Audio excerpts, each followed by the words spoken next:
是的。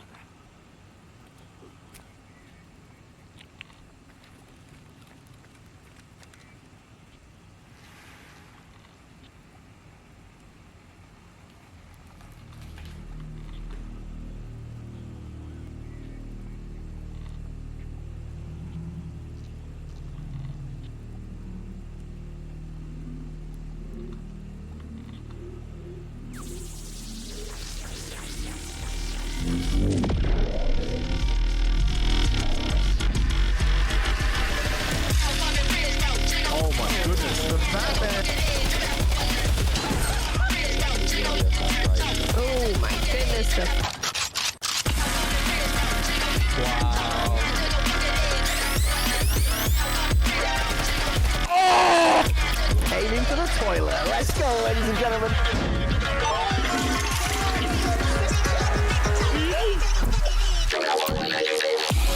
Oh my fucking god!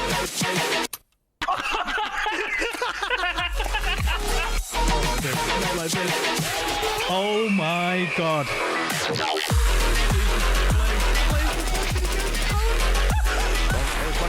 Diablo swings around. Oh, Connor with that. Oh, he's going down to the knife and then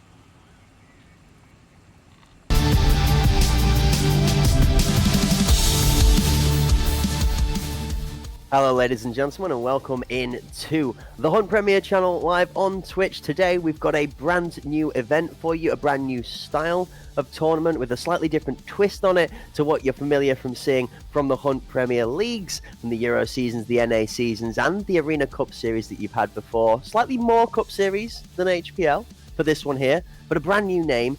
And ladies and gentlemen, without any further waffle in and out, let's bring you all in to the first day of Pinnacle.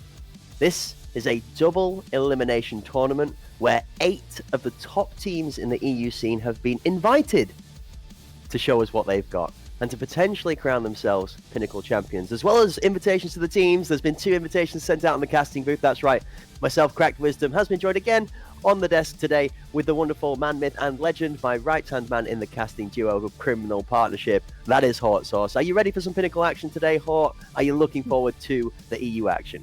Man, I am more than ready. I'm ecstatic to get out there and see what these teams have got to offer yet again. We've waited long enough to see them back in action, and man, do we have a couple action-packed weekends for you. It's going to be one heck of a time. I know we've got, I think, 6 games in total today, 4 best of ones, and then a couple best of 3s to wrap it up. So it's going to be an exciting, long day, but certainly going to be a fun one as well. Looking forward to seeing what everybody's got on the table to show, from some of the newer teams to some of the teams we've been familiar with, slightly newer rosters from some of the teams we were familiar with newer faces. And speaking of that, let's have a quick look at all of the great graphics that the Hunt Premier squad in the background have put together for the Pinnacle tournament here. Had a little waffle with Walker just before getting into the tournament and has teased that there is lots of cool graphics coming your way, guys. Is stepping it up for Pinnacle this time around. Sicario, EPA, Pandemic Apex, Ancestral, those friendly guys, Sicario Spartans, Decoded, and K3 are going to be your 8 teams that have been invited here. But although the names will be heavily familiar across the majority of the board, a couple of notable mentions on the generics for the teams. EPA now no longer attached to 8 sins, have gone back to that original branding, sticking under the EPA guidelines. And this time around, the brand new team on the face here, Sicario Spartans, a new squad signed of 5 members that either interacted with previous teams such as TOFG and the likes of some of the ASPL squads, brought together this new team, which is Hiding Sheep, Propis, Mr. Krabs, Chill Dizzle, and Hugo Copter for their first entry in the competitive scene with that lineup. Looking forward to seeing how they perform. Hort, of the 8 teams on screen, any favourites from you today? Anybody that maybe stood out during ACS? And I don't know, talk us through a couple of those lineups that you're going to be keeping your eye on throughout Pinnacle.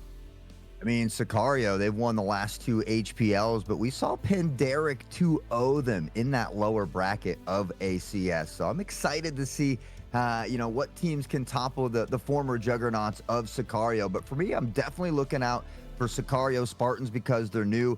K3 has been doing well in the ASPL. I'm looking to see what they can go, step up and do here in this Pinnacle League, as well as Ancestral. They've kind of surprised me. I know that they've always been a good team, but it seems like they've really come together. Their team synergy, they've been playing really well together. So I think outside of those juggernauts that we're used to seeing, those are the 3 teams I've got my eye on. Yeah, absolutely. Ancestral, a little bit of a tweak to that lineup there, where Svedas is going to be stepping in from previously working with the Panderic squad. Now, also a note to mention for the folks at home, this is a little bit of a power pro, that Ancestral squad that has been showing out extremely well. Svedas and Geistras, both family members, all right? Ties not only inside of the game, but in blood as well. Being able to play with each other on the same team and being of the same family could bring an extra level of synergy that might see Ancestral further over the line than the performances they've been impressing us with recently. Additionally, those friendly guys have a new set. Call Me Joe and Stripey, Maddox, mainstay members, and names from the TFG squad. But you've got new faces from Lorek, one of the upstarting talents being brought from the ASPL scene that's been made aware of, now getting a chance to step up for TFG here in Pinnacle, and a new name in Lockie that's going to be stepping onto the field for the first time. Somebody we don't know too much about, but we're going to get them introduced throughout the friendly guys' endeavors in the Pinnacle tournament here as well. Another to note, Decoded has taken a little bit of a twist to that roster. Hort, familiar faces. Duxis now, part of that starting lineup. Interested to see where they go today. Yeah, Duxus, Wreath, Gore, Frost, even Ashtray out there as well. So honestly, I mean, we're just blessed. There is a plethora of talent littered across every single one of these teams. But to start off the day, it's only a best of 1. So you don't have much room for error or minor mistakes. But if you do happen to falter in day 1, there is a second chance opportunity. So double elimination there. But to start things off today, Cracked, we've got Sicario taking on K3. Yeah, hit the nail on the head, and it's the first of our 4 best of 1s to start off the first section of the day. Sicario's Kiyoshima, Luki, Zaki, Furlex, and Goes, off of their ACS performance and the HPL Season 3 performance, are here to show us again why they are known as the Sicario Sword that slices the EU division into pieces, like prep for a 5-star course inside of the delicious buffet. That being said, their first ingredient, shall we say, to be diced on the chopping board, if that is to be the case, is K3, and that's going to be a very strong lineup that I think has impressed both me and you throughout their ASPL so far. Yeah, Malakin, Giros, Reynolds, Halava, and adding in Snurlex, which I'm a little bit surprised because Timda is an insane sniper that they often play. Yep. Wojtek had one of the best days I've seen yesterday, so kind of surprised to see him not in this roster, but we know how good Snurlex is as well. So, I mean, so many viable options for this K3 roster to put out there, but not an easy task for them here today. We talk about Sicario, how they've won the last 2 HPLs, did pretty well in the ACS as well, and so I think a really good test for K3 here today. And I want to put something out there, actually, as a little bit of pride of the EU scene, where Sicario is known as a formidable standing point in the EU scene for their domination. K3 has been there since the inception as well. To be honest with you, this K3 lineup has been a mainstay of the EU scene, just not necessarily featuring in as many tournaments, as so far they've been, some could consider, unlucky in qualifications for the likes of HPL and performances throughout the Arena Cup series that saw them knocked out earlier than they would have liked to. I think this K3 team is very strong, and they proved that they've got a good mentality in the back of the camp. You get people the likes of Snurlax and so on that all seem to be gravitating towards this K3 roster, and it's getting stronger and stronger the more that K3 team develops. Today, like you said, it's going to be a real first chance for K3 to take another step into the EU top-tier competitive scene and show that they've learnt since the last few times they've been here. This is a tough first best of 1 for them, but if they were going to put a dent in the mentality of, well, are K3 ready to be here yet or not, this would be one way to walk through the door, right? Certainly would. Certainly be one way to maybe just kick that door on open and blow in and say, hey, we are here to play, as we take a quick look at those bans coming out. Sicario banning away Fort and Bull.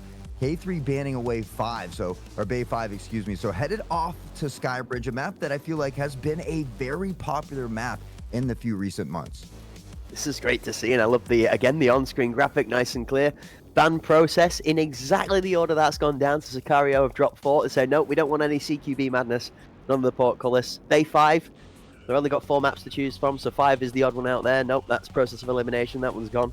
Ball, we're not a fan of snipers out in the open lanes with all of these potentially head glitchable angles to get the advantage from those TRG use. Anything similar to that sort of playstyle. Instead, no, it's Skybridge, and I'm going to be honest, we've seen a lot more Skybridge the more teams are confident with the use of the CQB weaponry, be it the shotgun or like the SR3M, the Spear, the MCX, that are all still very strong and prevalent right now. Yeah, I mean, we see a lot of that fight for VIP control. I mean, Virtus Pro has been one of those players that dominates Skybridge, but honestly, I got to see K3 on Skybridge yesterday as well. They played very, very well on this map. Their team synergy has been clicking, and you know, I used to kind of be a Skybridge hater, but I think that's only when I'm playing because I've really grown to love casting this map. There's a lot of high intense action. Yeah, it tends to happen around the A site, but again, I think we've seen some teams starting to mix up those strategies a little bit. We've seen some early pressure toward B.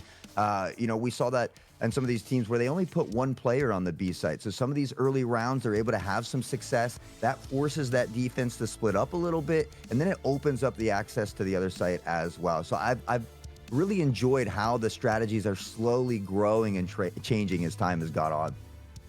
And this Sicario unit across the competitive scene that is growing for Escape from Tarkov Arena has become a unit. They've expanded drastically alongside the likes of Panderic and other teams now that are starting to sort of try and get involved with as much of the different regions as they can. You know, Sicario now have themselves an APAC squad. The previous Fast and Light team, they have themselves an American squad. They have an EU squad. They now have an EU side squad. They've officially brought a Jeeves to chauffeur the main squad along, and I mean that in no disrespect that they're any less of a team, because the thing that's going to come out right now is that they are branded the Sicario Spartans. I mean, Spartans carry the sword. Are we going to see a Sicario squad that might look stronger than the original Sicario squad? I don't know, man. I don't know. I mean, it's possible, and honestly, it would be great to see if the bracket happens to work out where, you know, maybe these two teams get an opportunity to play against each other, and who knows, maybe they scrim against each other as well. So I think, you know, exactly, that could be heating up for a little bit later. But hey, we're gonna waste no more time. We got the scores to 0. It's Sicario taking on K3. You know, we're going to find out which one of our two teams is going to bite the dust first inside of the Pinnacle Elimination tournament. Remember, it's double elimination, folks, so the first match here today will not bin off either of these two teams. If you're here to watch your favourites, don't worry. You're going to get to see them at least twice.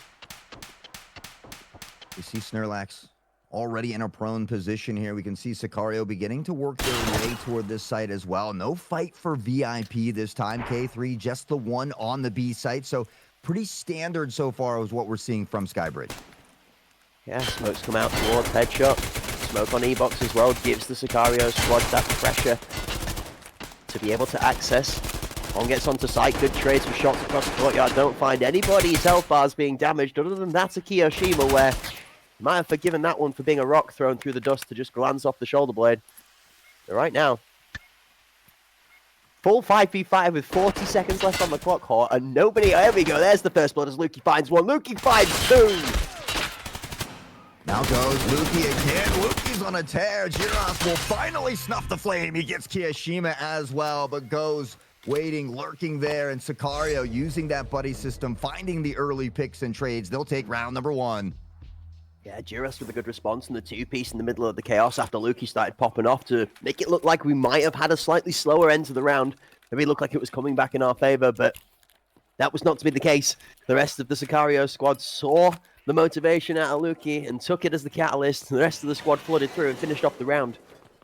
I am a little bit interested as to how the full 5v5 flattened after the bomb is getting planted. I'd like to see if K3 have got a risk-taking opportunity here, like so. One for Zaki as the grenade from Reynolds trades him out. Burlex, however, has the response as the sandwich player following through gets folded. Malikan for one on the response. Keo, hold up. Wait a minute. The bomb and everybody else has gone to the B site, and this K3 squad that's left remaining is left wondering where.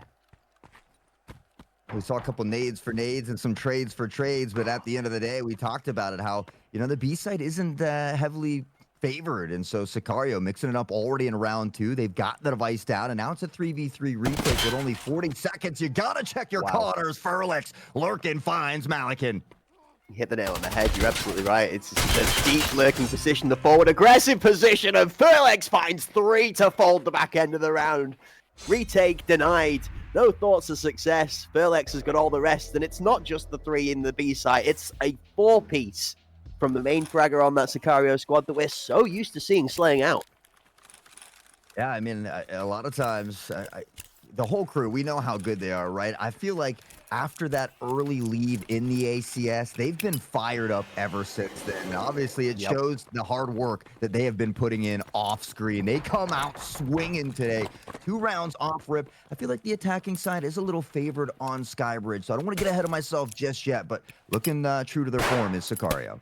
And I'm sure they're going to be looking to try and make their way to a potential rematch versus the Panderic squad that they're going to be featuring here later on today as well. That was a tough match between the Sicario and Panderic squad when we got down to it in the ACS. That one went all the distance and was a great scene to watch now. 2 versus 1. Juros is actually going to get the first pick onto Furlex and have a great position against Kiyoshima. For him to be unable to retake the frag. Shotgun, though, is going to go down for 2. Go gets one on the back line. Continue to ring out. Does find goes here as well. They've got the player advantage. To not allow Sicario to get way out ahead. There is a long lurking flank here as well, but Zaki, situational awareness shows that Luki steps into VIP. He says, I own this. I am the VIP. And with that, right back to a 2v2. Now currently holding the most important position over site, has full control from VIP, but with Zaki having to be aware of this flank, Malikan's timing could be the key on doing to the Sicario plan right now. Shots on site, gives Malikan the kill. Zaki's aware of it and jumps across. Luki. Snellx is down and it's turned into the 2v1. Luki, a menace. Zaki, honestly, one of my favorite players to watch just because he's always using random guns that we don't often see. It used to be the Ash 12, the MP7, but I mean, K3 had that player advantage. On a dime, and Luki's on a tear. I'm having flashbacks when Luki went 27 kills with 27 headshots. You'd be absolutely right, sir. And at this point in time, each of the Sicario members have now decided it's time to take it in turn, one by one after the other, getting a 4-piece for the round. 4 for Furlex, 4 for Luki. Goes Zaki and Kiyoshima, all probably playing rock, paper, scissors in the spawn for which one of the 3 is next to step up to the plate. K3, however, looking to try and put one of those all-important breadsticks on the board. 3-0 so far for Sicario, a very strong start. Yeah, honestly, I thought that last round was the round to get the breadstick, but advantage. Malikan with post this time. He finds Zaki early. K3 working with the player advantage. Starts solidifying. Furlex finds Malikan. Oh no! He's on a tear. It's the 3K all day. He's not even going to worry about the final. He would have had that last He's one. done the work that he needs to have. The bottom, top side of both of these 2 here are going to find shots non-responsive. Durast is going to test the top of the blue. Furlex is in the most powerful position that Sicario needs right now. The other 3 members are essentially nullified until Lava swings.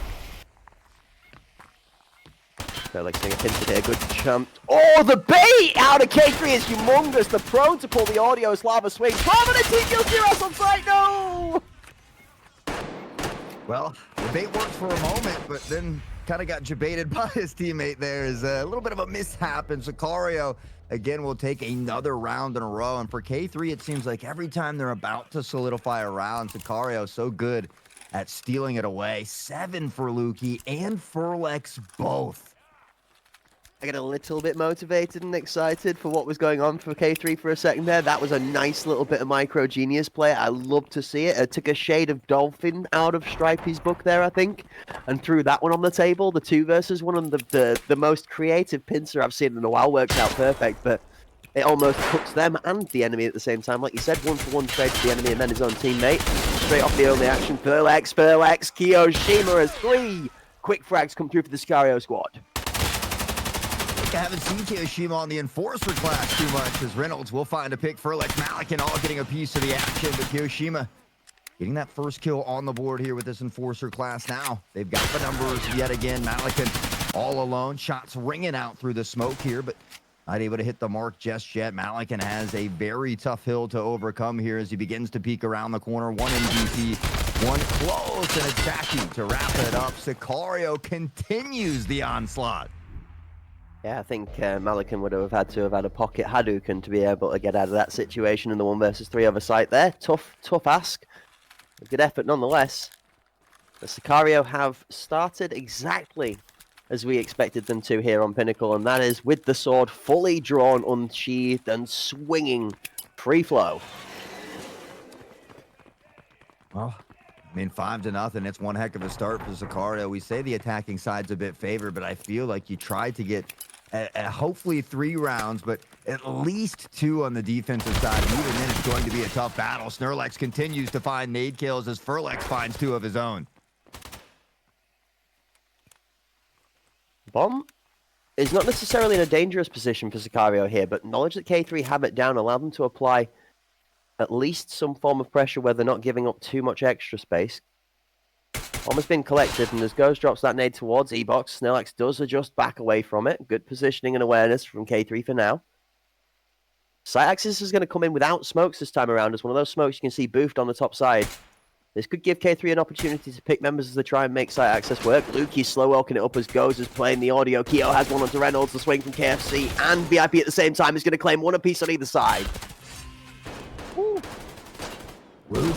Lukey, my man, Furlex. I mean, look at these two out here. The whole crew playing well, but 12-9 through these first 6 rounds. Furlex with 4. Yeah, you heard it right. 4 MVPs. Sicario has come out swinging. Yeah, he decided 4 kills in the 1 round wasn't enough. He wants to get 4 MVPs to match the 4-piece to go on the table of mantles of all the 4s in the table being collected. The only other place you'd be able to collect yourself a set of 4s is with a deck of cards, and there's many 4s in there. So Furlex, still a long adventure ahead of him, ready to perfect the action of 4s. We, however, are seeing a 6-0 lead from Sicario, where they're less than 4 rounds away from being able to close this out. However, K3 have other ideas. Snurlex with an opener, Reynolds for the trade. As Goes and Kiyoshima match gun and grenade for kill 2 for 2. Reynolds with the response as Goes and Zaki find 1 apiece each, but Zaki finds his teammate. Couple team kills early in Skybridge, but hasn't mattered. Sicario's been able to take away each one of these rounds. Now it comes down to Zaki in a 2v1 situation. The pre-fire, the pop, no good just yet. Malikan, Reynolds trying to work together here to ensure that they can solidify this first round. Zaki cautious of that flank, looking for some jumping intel here. A quick pop and a peek, and Zaki is on it, but he hasn't been able to connect just yet. Let's get swing out of Malikan there, and it's a good adjustment play from K3 too. Malikan is normally that player that's coming round from heaven on the flank, and you see Zaki, because of how it's been played so far in this game, he has to give due diligence to that angle with the potential that Malikan could be coming from that flank. Good play on K3's part to keep information of both of those 2 players stifled down to just 1 set of audio at a time so that it keeps them guessing and they can work on the 2v1 swing. It is the first round on the board, but it is one of those all-important breadsticks for K3 Hawk. 6-1, 1 more round left on the half. Yeah, you know, we always talk about that single spark to ignite the spectral fire. If they could win out here and make it a 6-2, maybe take the first couple rounds of the next half, they could find themselves back in it. But easier said than done up here in the boost. Sicario, they've been a dominating force to be reckoned with for some time. Lukey not slowing down until Snurlex finally snuffs him into the dirt. Zaki, a quick trade back, though, and it's still Sicario with the player advantage. I think Snurlex has actually done enough to be able to get K3 here, to be able to be on site in time. Reynolds is inside a red. Prone member from Sicario that's on top of the train has got good pressure, but shots from GRS don't find a home. Zaki actually wins that one out, and Furlex then has space onto Halava. Reynolds now in a nightmare scenario, tries to fire shots off into the Shadow Realm, but all he can see is gobbling gas and a lack of success. The final member goes down, and Sicario do close the half out 7-1. Man, Sicario is looking nutty here today already. They are on an absolute tear at the moment, but again, only a best of 1 here. So if K3 does happen to fall in this one, at least they have a second chance opportunity. Sicario has to be feeling not only happy, but proud of the way they're playing here today. Yeah, absolutely. And to put this into context, this is K3 who are playing exceptionally well throughout the ASPL, but where the ASPL and the top tier of the EU region right now is a very large gap in skill difference. Not that K3 are underperforming here, but Sicario are the demon in the EU scene right now, arguably close second to Panderic on a different day. So this really, really, really is a tough first match for K3, and it's a good showing to see them even put one on the board to begin with. It's not over yet either. Definitely not over just yet, but certainly an easier route here for Sicario at the moment. K3 trying to find something here in the offense, and they've begun to work toward this B site first, but Go's already finding the early pick. Malakin continues to teeter around the pillar. A little game of cat and mouse. He spots Go's. Can he find the pick? He does, but not before Go's finds that two-piece. A couple plaid stripes in the kill feed, but it's Sicario to come out on top, only dropping the one member. That feels really rough for K3 there, actually, as we were both sort of observing the minimap as that attack started out. It did look like they had a 4 or 5 versus 1 on site, but it didn't quite have that 6th gear in the gearbox, did it? It didn't quite have that nitrous tank hooked onto the back of the tuned-up sports car to be able to kick it over the finish line. It was like they got 2/3 of the way down the lane, and the Sicario squad had already rotated back in support. I actually think if they'd have been able to take that 4v1 on site, it might have had a much higher potential chance for success. Are they going to try again? Or are we going to see them ankle break and swap sites this time? You've got eyes on the bomb on your minimap at home, chat. Oh, looks like you called it, Crack. They're going right back toward that B site again. I'd like to see that explosive pressure, though. You have that 5v1 advantage, so one player. Pressure forward, see if you can find that pick. It is Go's lurking back here, but you take a look at the minimap, and there is a big flank coming. There is, and Goz has done a good job of playing a different position this time away, and Goz realizes how much danger he's in as he's just continually giving space whilst trying to cut the angles as much as he can. Goz finds one, Reynolds has the response up on heaven. Keo gets Reynolds, but Snurlax has Goz closed off on the back end of sight. Now K3 have opened up that final kill on Goz. They've given themselves space not just to plant, but also to have a half and half split where they can order up a line of scrimmage. Now it is literally player versus player as Malakin picks off the first and 3v3 to a 3v2. Luki pressing in.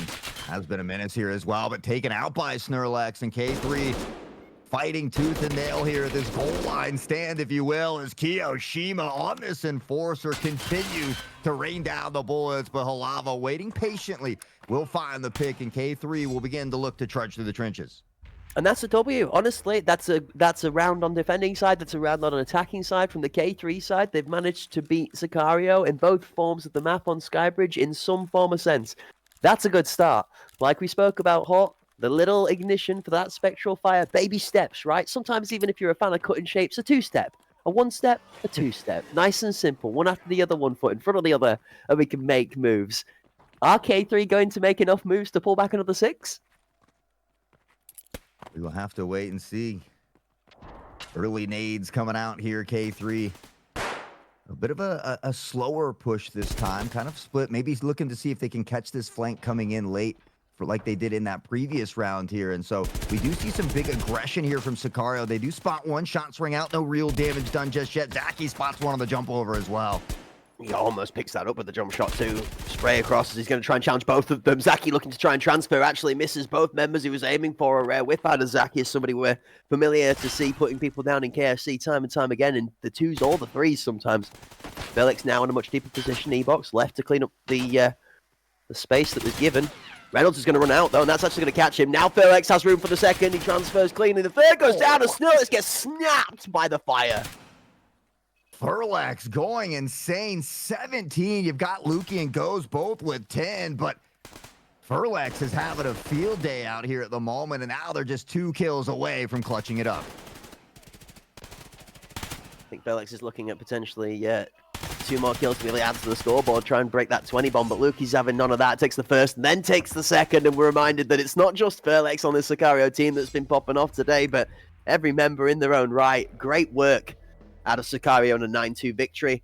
Furlex, Luki, opening up on the fragging side from the A site, and then, well, W's in the book for Goes. That B site play and how that was held from both the rounds where they really, really made pressure on site on the defending side. They played exceptionally well. Yeah, I mean, the whole crew was popping off, but Furlex 17 and 5, and we got to see it a couple times there. Some really nasty triple kills. I think there was a quadra in the mix as well, but really just snapshot decisions, great crosshair placement, and I mean, this is just the Sicario squad that we're used to seeing. Yeah, absolutely. I mean, It's the reason they are known to be so dominant. It is the reason that we look to this kind of a squad to understand what the meta really is right now. You know, what is the going rate? What is decided to be the favorite map, the best tempo? In the eyes of those that are succeeding all the time, it doesn't always necessarily turn out to be the best choice for each team looking at it. Different teams play with different play styles, different players, and different mentalities. But when it comes to leading your region, Sicario, I mean, you've got to give them the dubs. They're ticking the boxes. Tournament after tournament, they are proving why they are where they are. I mean, back-to-back HPL champions, you can't knock them for that. But you know, I still want to see what this Pandaric Apex team has. We saw them topple them, Sicario, in the ACS, and even in that second HPL, it was very close. Unfortunately, I think it was Bikizi who was having internet issues one of the days, and so they ended up FFing one of the matches. And so yeah, I feel like Pandaric Apex is definitely capable of competing with this Sicario squad. I'm just looking to see what some of these other teams, are they also capable, as now we've seen some more teams grow, over time. Speaking of growth, and a couple of teams we're going to look at potentially challenging and maybe putting a little bit more of a question mark as to how set in stone the rankings are in the EU scene, is the next two we're going to feature in our next best of one. The next matchup we're going to get to see is going to be those friendly guys taking on Ancestral. Those friendly guys have, like we said, the adjusted lineup: Call Me Joe, Stripey, Lockie, Maddox, and Lorek now together as that combination.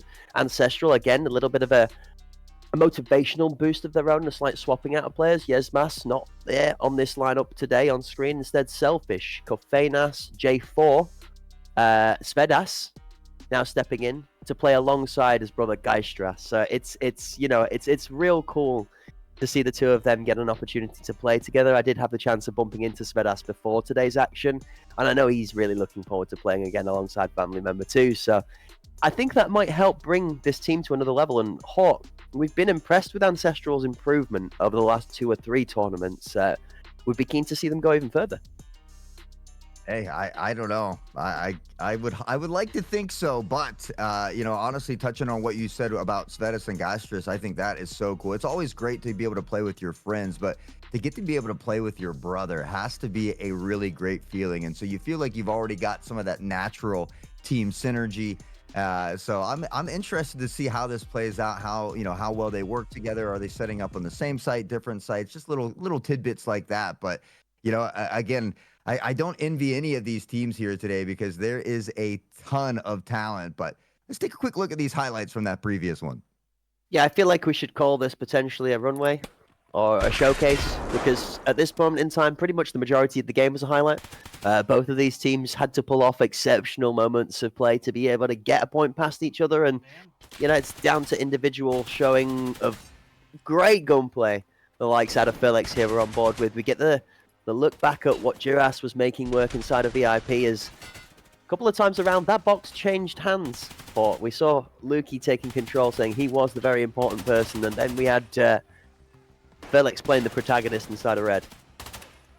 I was kind of surprised we didn't see more of the Enforcer just locking down VIP itself, but I mean, honestly, Sicario, whatever they decided today was certainly working. Furlex and crew was popping off. We see it here again. We saw some nice nades. Reynolds there with a shot afterwards as well, and we saw a lot of rounds that were pretty close for K3, but unfortunately, they just couldn't solidify a lot of those. Zaki again back to Furlex here, just continuing to put the hailstorm of bullets downfield and find kill after kill.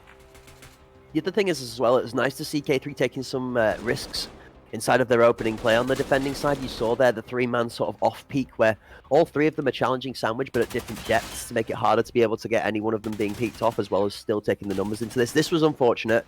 Felix is in the right position at the right time after K3 do some great work to gain the access, but Felix again plays it really smart to make himself have that window of opportunity, right? It's okay saying K3 ran into it, but Felix crept around E-Box after it had been grenaded, after a teammate had been taken out on E-Box. It's like you're playing in the mindset of your enemies at that point, because the thought process is, I've just blown somebody up there, and we've just shot somebody in the head there. There's no way somebody goes and puts themselves in the same spot, let alone plays slowly and aggressively out of the same spot to push up bench. So you give it to Furlex.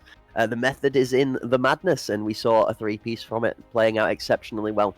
W's for Sicario, 1-0 on the scoreboard for the record through the Pinnacle tournament, but the important thing for them and this is for the first best of ones today, they've escaped without a loss in a double elimination bracket where 2 losses see you out, which is more important necessarily than the victories. Yeah, and I think that's the great thing, especially when you only have these best of ones. There's really not much room for error. It's day one, game one. How warm are you? You know what I mean? So maybe K3 just had a little bit of a tough time today. They'll get a second chance opportunity, but as we head for this next one, Ancestral taking on TFG, we get a break away from Skybridge and head to the wonderful scenery of Fort. So again, I'm always looking for these nade lineups, especially on the A side. I like to call them the Andreezy easy nade lineups, but we haven't seen a lot of people utilize them here lately. And honestly, there's so many great ways to clear out that A site. So those are a couple key things I'm looking for here today. I'm trying to think back now. It is a newer TFG roster, so map 2 roster relevance, I'm not so much focusing on their side of things, but Ancestral, especially Arena Cup Series,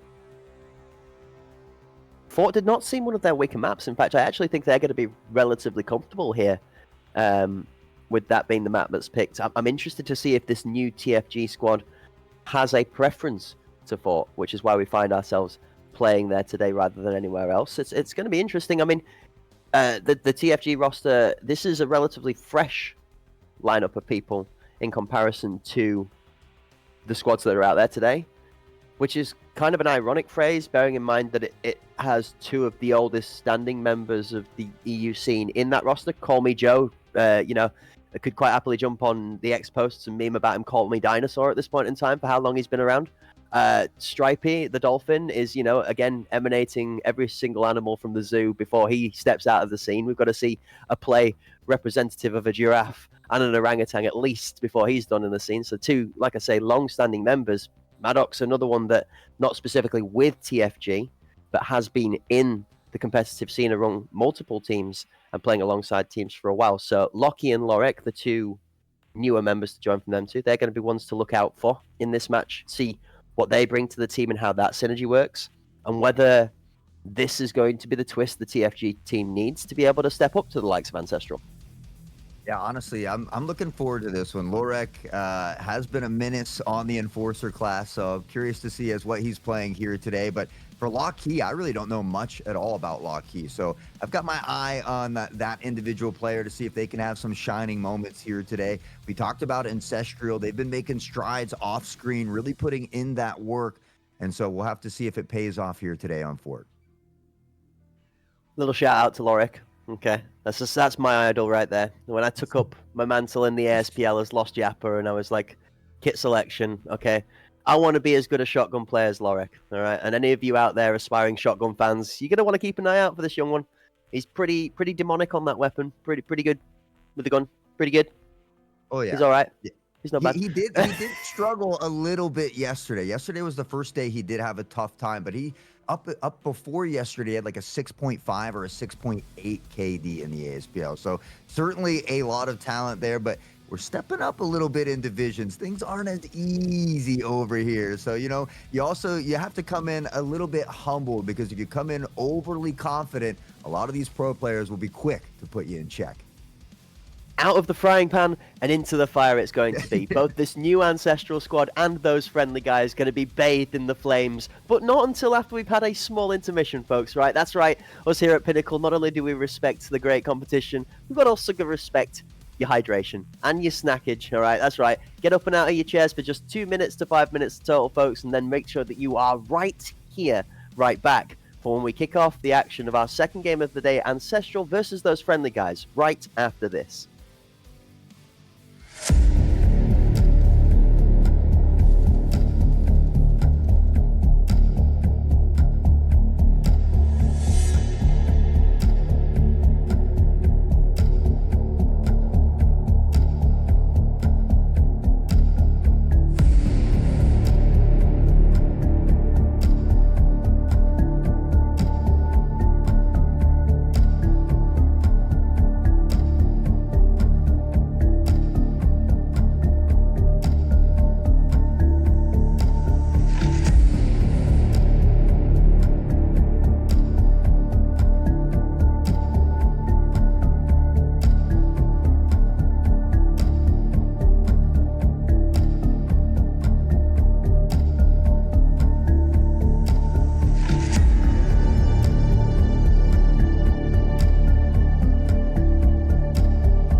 Hello, ladies and gentlemen, and welcome back to the Hunt Premier Pinnacle Double Elimination EU Tournament. Today is day one, featuring 8 EU teams invited through.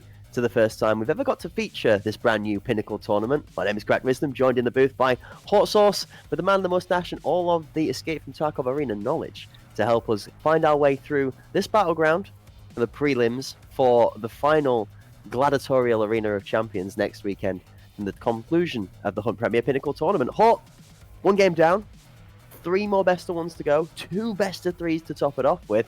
Lots more to come today. Ton of action. We talked about it. I mean, these next 2 weekends are just going to be completely full of amazing games. You've got to make sure you hit that follow button. Be a part of the Noti gang because you don't want to miss any of this, including this next one coming up between TFG and Ancestral. Ancestral, one of these teams that has been on a steady path of growth. So, I mean, what better way to make a statement than to topple some juggernauts of TFG? It's going to be a tough battle for both sides, I think. TFG would, on paper, be considered the underdogs if this was the TFG roster that we'd seen in HPL Season 3. The newer members, again, we have a little less information on the newer starting members than we would like to be able to make an educated guess off here. So, instead of going with guesswork, we're going to have to go with instincts. Ancestral have shown a good track record, honestly, for the most recent performance in the HPL and Arena Cup series. Picking up now Spedas to play alongside of Geistras. Everything is showing me positives from the Ancestral mindset, right, Hort? I see the campfire glowing, bright with embers, not running out of fuel anytime soon. Those friendly guys, however, I mean, it's nice to see a change in the logo. Something a bit more, I don't know, Art Nouveau, I guess. But very stylish, very professional, and it seems to be a more streamlined lineup here. You've got Call Me Joe and Stripey, which have been part of this team since the beginning, but Maddox now, been here since the Season 3, backed with Lockie and Lorek. The question is going to be, can these 5 members put together that synergy, which is the one thing that the TFG team has not been able to show us throughout the entirety of their performances from Season 1 up to present date. Yeah, I mean, this is a tough one. I feel like it's tough to pick a definitive winner. I felt like we knew Sicario was that stronger team in the last one, but for this one, I feel like it's kind of up in the air as we take a quick look at the map picks and bans here. Ancestral banning away Bolt. TFG said, we don't want to play on Skybridge. And then, well, Ancestral banned Bay 5. So that is why we are headed to Fort, my friend Craig. That is why we are headed to Fort, absolutely. The campfire says no to Ball Bay 5. TFG say we don't fancy any Skybridge. Fort it is. Fort of a time gone by. I don't know. Something along a similar lines. We're going to be going down the Rocky Pass. We're going to be hiding inside the portcullis. We're going to be fighting over mid control. Now, this is a map that is going to heavily test the synergy for both teams, because Cult Connector, Palace, the middle death box, as we like to call it, because it is terrible to fight through if you're all there on your own, Beacon, and then A Short is essentially a NASCAR circuit, round and round and round and round and round. And that control between the two teams as to who dominates those 2 rotations through Spawn or through Cult is the team that normally seems to be more successful on Fort. So it's going to be down to good communication. Mid-control is purely about making sure that your info gathering and your info dispersal is better than the other team, as there are so many angles to hold. Heaven, Hell, Bedroom, Beacon, Top Mid, Palace, Ramp, anything even extended out to the far sections as Mini, which can see through Beacon and contest some parts of Mid. Below Heaven Stairs, fighting to Statue. Palace is angled down into the A site in Lobby. There's a whole load of complexity and crossfire in that middle cupboard. I want to see which team plays that better. Yeah, I'm looking for those early utility kills, I think. And do we see a TRG in this one? Is there going to be a sniper out here on the battlefield? Because we're seeing a lot. Now we haven't seen as much. I feel like these teams kind of teeter back and forth. And Fort, I think, is a map that could go either way. There are some great sniping lines. but you have to be really good at it. Like that ace comes to mind, and some of these other players. And so I think if you can navigate those rough waters well, then we see the TRG work out well here. But that's just something I'm kind of curious about. And I'm just looking between the two rosters here, actually, on either side of my screen, as to which one of these two teams could look to the TRG and which player it is that we would consider to be that ace player, like you so correctly mentioned. I'm wondering if this is maybe the TFG adjustment. Maybe Lockie is going to come out to be a Semda-esque style pickup, where the K3 squad has been inspired by exceptional ability on that TRG. Maybe that's Lockie's niche. Maybe that's what we're going to get shown to us today. We'll have to see. The alternative is shotguns. We saw Kiyoshima running the big beefy masker, the olive drab helmet, the bucket, and then the shotgun, going all out on binning off any form of audio for protection. Could be another potential argument here. I mean, 4 is close quarters. Are we seeing any Ash 12s with the leg meta? I know you were a fan of the PS12A being picked up yesterday at a couple of matches for the ASPL too. Yeah, well, I'm so used to seeing Zaki run the Ash 12 on 4, and so it's just like I'm always looking for the players that are maybe stepping out of that typical meta, quote unquote, so to speak. Obviously there's a lot of great viable weapons, and what works for you is great, but it's just nice when you see something different. I know we've seen a ton of spears, the Enforcer Saigas, and so when someone's running something that's a little bit off of what we're used to seeing, I just get a little bit excited, and when they do well with it, I get even more excited. So I'm here for it.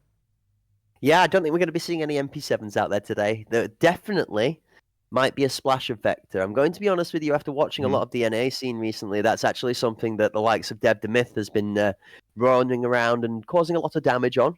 I think the Vector is something that hasn't been as heavily played into in the EU scene, but I do think that it is a very strong weapon, so I'm curious as to whether we see that today.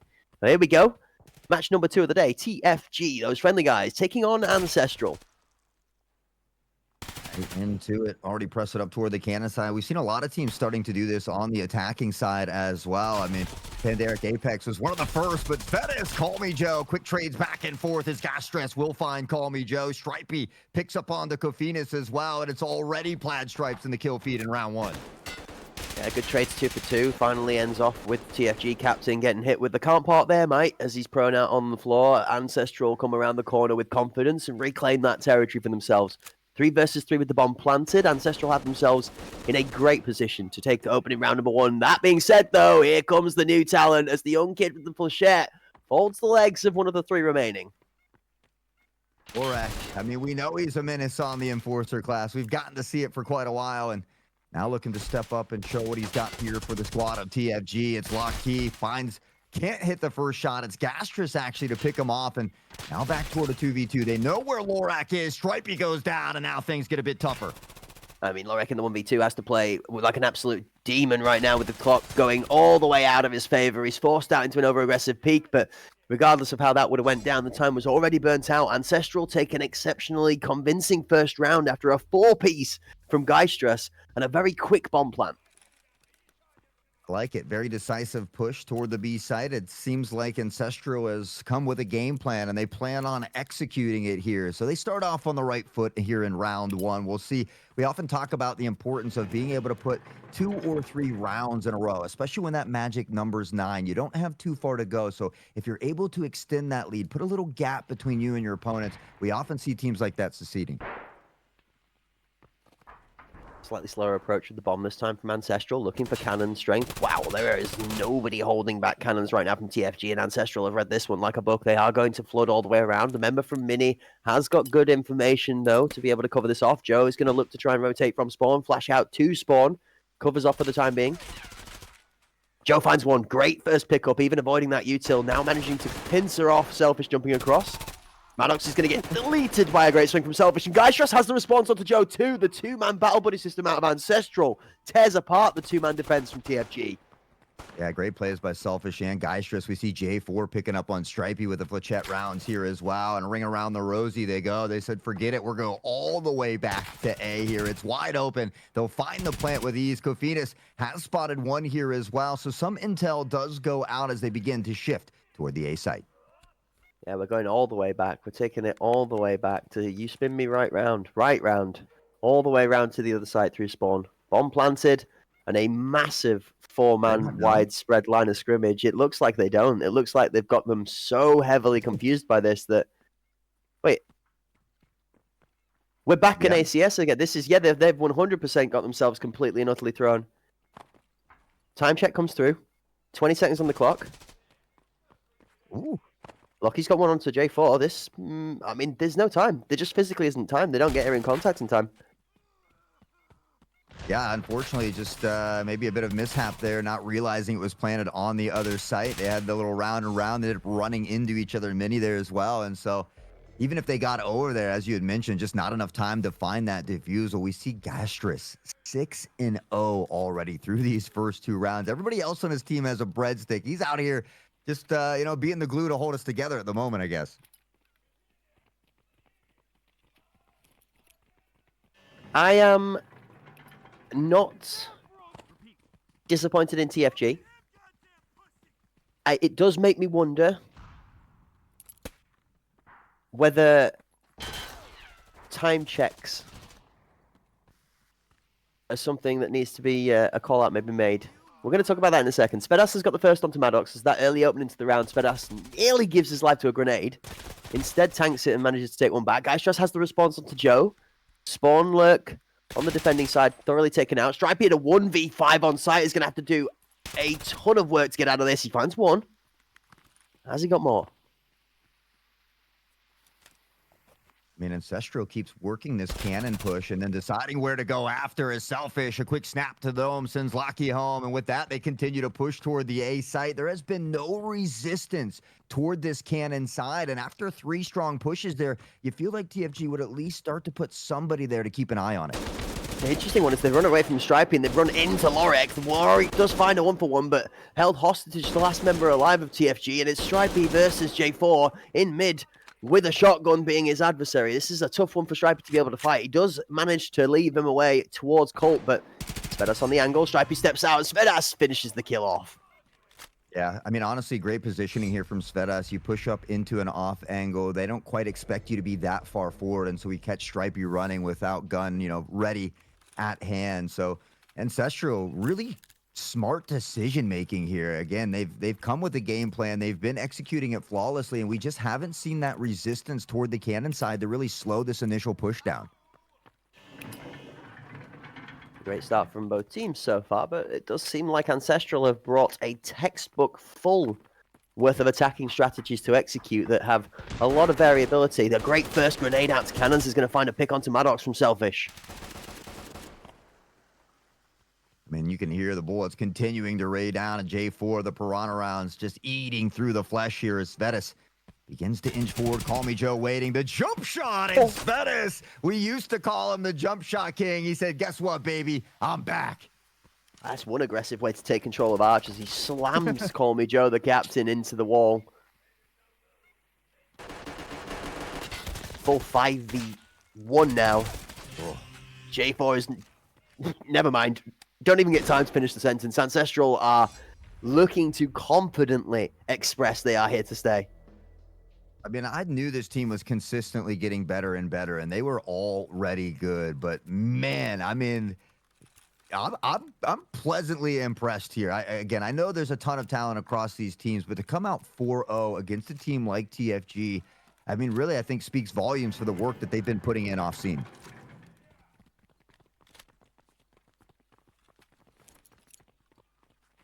$4-0 to start off with.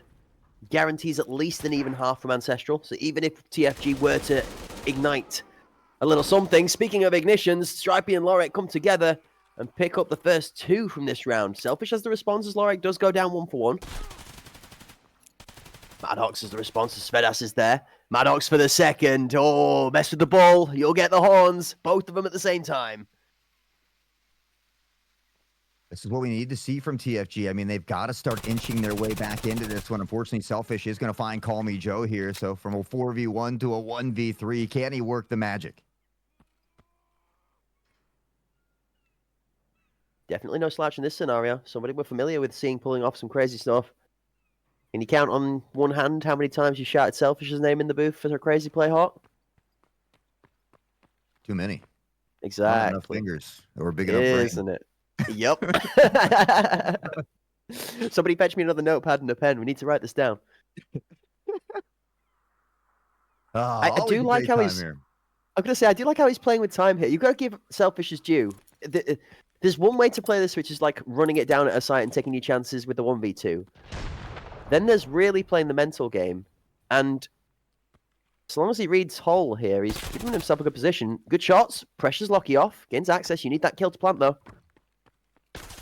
Double, free swing. He's better. Oh. Selfish is built different, and this is a masterclass. He's got 20 on the clock and 2 to deal with. Has he got time? Oh, we see him start to quicken the pace, but he's going to be able to get the device down here as well. And Selfish might just be selfish. He wants all the kills to himself. And can he find a way to get the final 2? Maddox beginning to inch forward. If he could find a way to peek toward the right here and isolate this 1v1, really give himself an opportunity. A nice spray through, though. But again, look at the situational awareness from Selfish. He knows that the flank is coming in as well. He knows they're going to be pincing from 2 different sides, but can't hit the shot. Maddox will come up with a big one here, and TFG will get a much needed round. Breadsticks on the board. We're going to be talking about this one for a long time today. There's a good reason, I'm not going to lie. I went out for dinner yesterday and had some of the best Italian breadsticks and hummus I've ever had in my life. So I'm a little bit breadstick crazy today, but this is putting a point on the board, which is what they need to do, right? TFG are going against, probably this is a really good first challenge for them in the first round for Pinnacle Hort, and this is going to give us a good idea as to how far this TFG roster is going to be able to progress throughout the rest of the Pinnacle. I'm sure a lot of these guys love donuts and breadsticks too, just not on the scoreboard, you know, when they're gaming. Call me Joe.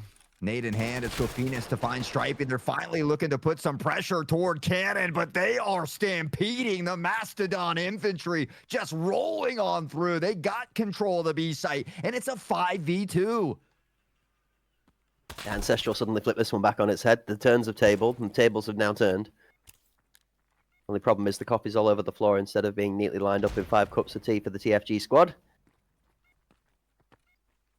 It might be 2 versus 5, those fearsome guys, but Lorek is going to look to throw some of that flechette the way of one of the Ancestral members holding Beacon. Now battle buddied up, TFG have a good chance to be able to push this through. Need to start finding picks as Geistress is the one to start belly people. Oh, okay, I got messy for a second. It looked like he was going to pick up one, but the team kill comes through and then the round gets closed out. I really thought we were just about to see the jumping 360 shoddy too hottie action, but yeah, I did the same thing. Had to double take, noticed it was the team kill in the kill feed, and I mean, Ancestral, great job by them. Even if no TFG takes a round, Ancestral answers back with a quick response. They don't allow TFG to find more than 1 round in succession, and that's how you win games. So Ancestral is on this, hey, if it's not broke, don't fix it. We are going to keep running it down toward Cannon until you can find a way to deal with it. Dealing with it is one part of the problem, though. It's being able to consistently out-execute, and at this moment in time, Ancestral are consistently outgunning the individual members. J4 has got the better of Lorek on the shotgun versus shotgun. Colby Joe does pick up a consolidation prize into Selfish, but is left with a 2 versus 4 for his efforts. Lucky looking for a moment to shine. This could be it. Call me Joe. I mean, everybody's stuck with less than 3 kills here on this squad, and I mean, you nailed it. Ancestral, the crosshair placement, the shooting. They have just been winning battle after battle here, and we can hear the shots ring out. Still plenty of time to work with. Call me Joe. Caught in reload, and it's J4 to drop him down. Lockheed, the last standing member, and he is in a tough position. Kafinas from behind finds it. Ancestral again, just putting on a clinic at the moment. Only 1 round away from finishing the first half off with a 7-1 scoreline, which I think they would be very pleased with. If you're an Ancestral squad coming up against this rather unknown TFG lineup with a couple of new members, you would like to think that the unknown factor could potentially be worth a good 3 or 4 rounds, just lack of prep, lack of experience. Not in this case. Ancestral not allowing any of the smallest of mistakes falling out of their favor. Instead, just bringing it down, like you said, close, concise, neat and tidy gunplay. Good utility usage as well, Hort. Wisdom flowing strong as Ancestral have been dropping grenade after grenade so far this map. That, however, is going to again be responded to by a Stripey and Lorek duo up combo with the bomb running for the hills out in spawn. You don't want to be over there. You can't park there, mate. He's trapped. He's got nowhere to go.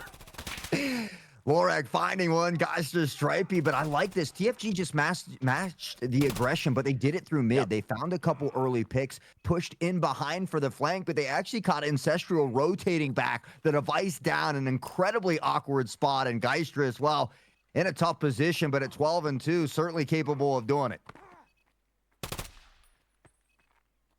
Bomb down in a tough spot. Geistress the last left alive in a 1v3. I mean,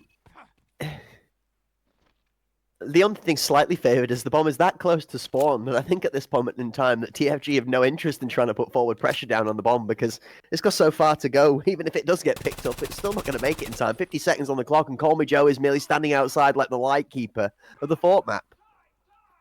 Yeah, I don't think they were keeping an eye on the device. They saw it was gone, and so they started looking left like, oh, did he leg it somewhere? But guys just chilling for a minute, and so almost caught Call Me Joe off guard, but now about to go head-to-head here with Stripey.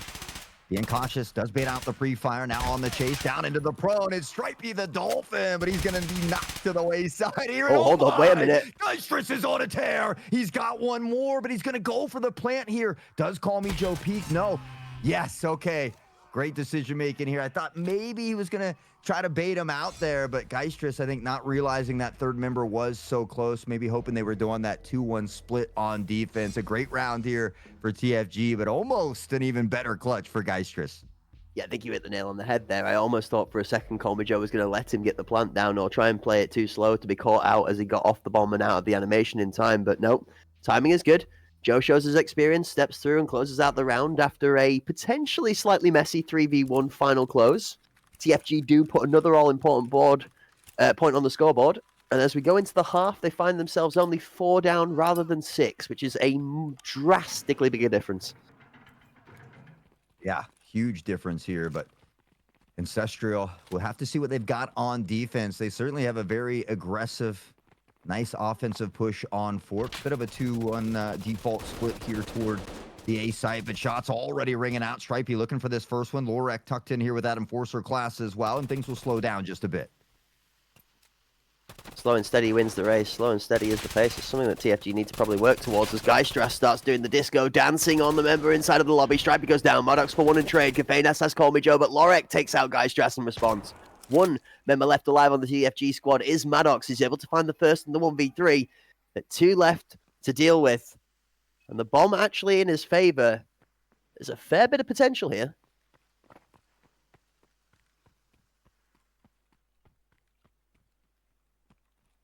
You take a look at the mini-map, and it looks like Ancestral now has the idea that the rotation is coming in, and I think this player's so close that they might have even heard them there. Shots ring out. Maddox, I think, maybe thought he got the kill. It looked like he just stopped shooting, went to look away, but shots don't connect. Ancestral up by 7, 1 away now from match point. Yeah, it looks so close there. Actually, I'd have to agree with you. Maddox read it well, kept his eyes up towards bedroom. This is the point you've got to play for in the 1 versus 2. You move to the other side to try and catch one in rotation. Level those numbers out. Make it a 1 versus 1 to give yourself room to force a plant on tempo or bait out a fight. But you've got to give yourself that advantage. The rotation gives you 1 or 2 chances if you play it right to catch them before the rotation comes through. And you end up in that 1 versus 2 on-site scenario again. So nice try. Ancestral moved themselves 1 away from match point and 2 kills out of Kafeinas as the double to open up. Round number 10 puts them in a great position. That is a huge shot from Stripey, though. Call Me Joe's going to find a pick on Desvetis here as well, and so they find that equalizer right back to a 3v3. Geistress, who's kind of been the raid boss for Ancestral at the moment, has been spotted, tucked in between Maddox here. Call Me Joe finds selfish. Shots ring out, and it's Geistress back on to Maddox. The hunt from Stripey from behind, and he'll put Geistress into the dirt now. They have an opportunity to get another round on the board as J4 begins to come through. Device fully planted, 50 on the clock, 2v1.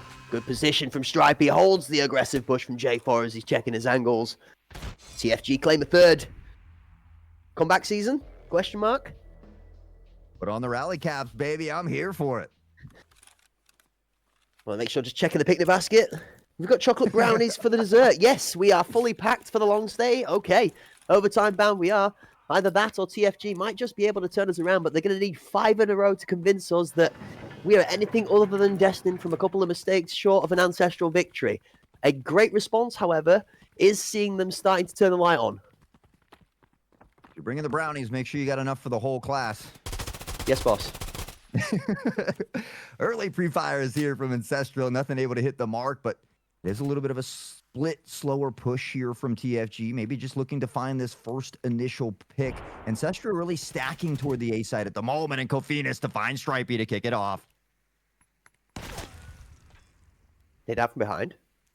Holding on to deep side of garden, actually, is Guy Stress, but TFG have pretty good lobby control now. This is a crucial fight. Lorek is he going to find him as he goes through? Maddox is the one to pick off Kafenas, and Lorek's position is held. Overstack on the site. 3 members of Ancestral are holding heavy to A. As soon as Colt starts rotating, the site defenders also hear the audio and move, but one member in Beacon is going to pick up the crucial bomb. And it's the shotgun of J4. Pincer comes through as Lorek matches shotgun for shotgun on the backside, whilst Locky is distracting. Mid-control regained by TFG and site access.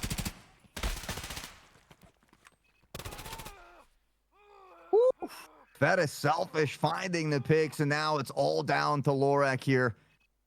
An opportunity for Ancestral to go up to match series point. It is only a best of 1 to kick things off here today, and now Lorek, don't envy the position they're in, but Lorek, and this is how great players are made. 20 seconds on the clock. 2 to find. See, Selfish. Impa picks there, knows the second's there, tries to go for the aggressive swing. Oh, Lorek's feeling himself.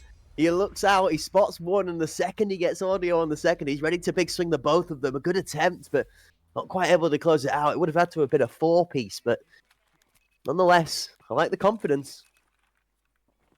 Yeah, you can't knock him for that. It certainly wasn't for lack of trying, and so nice little Ferrari peek. Unfortunately, couldn't find that first initial pick, and it's just tough in a buddy situation like that, especially when time's ticking away. The device is already planted. You don't have a ton of time to work with, and so just a lot of things not on your side. Unfortunately, TFG needs 5 in a row if they want to send this one off to overtime. 5 in a row is tough, with the potential of having 1 or 2 errors. What a grenade, honestly. Oh, it doesn't get much better than that.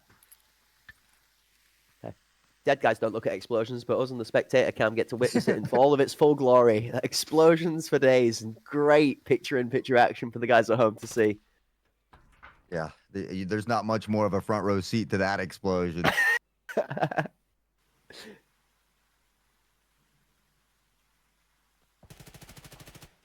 Shots out from Kafenas, finds Stripey. Lorek just trying to play the dance of death with Selfish.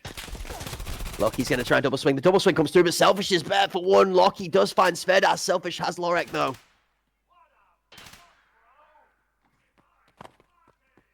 TFG at full swung, by the way. Just to clarify while the action is going off on B side. TFG have a 2-man hold on the A side with the bomb planted, and Ancestral are just about starting to figure this out. abort, rotate. We're on the wrong side. This is a little flashback from the first half. Only roles reversed here. Guy's just as cooking. Look at the movement. Look at the plays. Big, quick left-hand swing. He's got 1 tucked. Extreme left here. This is such a tough shot. He's not going to check it. He's just going to knock it off and abandon. Look for a 3-man push into sight. 1 down. 2 from the back. Kafenas takes out Selfish. Joe gets Kafenas. Immediately levels the numbers. Guy Stress for 1, but Lockie's got the closeout. Slowly but surely, they begin to inch back into this. When we talked about it, 5 in a row is incredibly tough, but we know how great these teams are, and anybody at any given moment can pop off. TFG beginning to reel it back here now on the attacking side, but it certainly is a bit of an uphill battle. 4 to 8.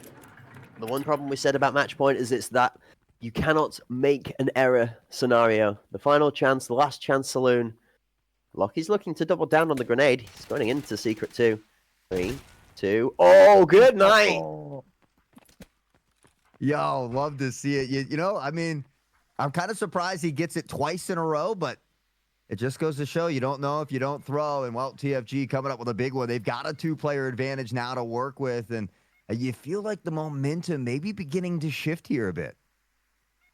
The other thing that's exceptional to see is TFG are starting to match the Ancestral tempo with how quick they're getting the bomb down. Round goes from 1 minute 30 seconds to 45 immediately from TFG off of that kill and grenade kill. Entrance onto site. Geistras picked off from Palace as Stripey gets his second for the round. Maddox has the one for the back of Selfish as 1-for-1. TFG trade in and out of their positions to pick up kill after kill. Svedas is the last left alive, and Lorik on this shotgun is going to make light work of it. If he's able to find him through the smoke, he's not. Svedas has the better of him. 1 versus 4, but I've got to be respectful to Svedas. It's barely won at that point with the 15% of his HP that was left. TFG closed out of 5th and close the gap to 3.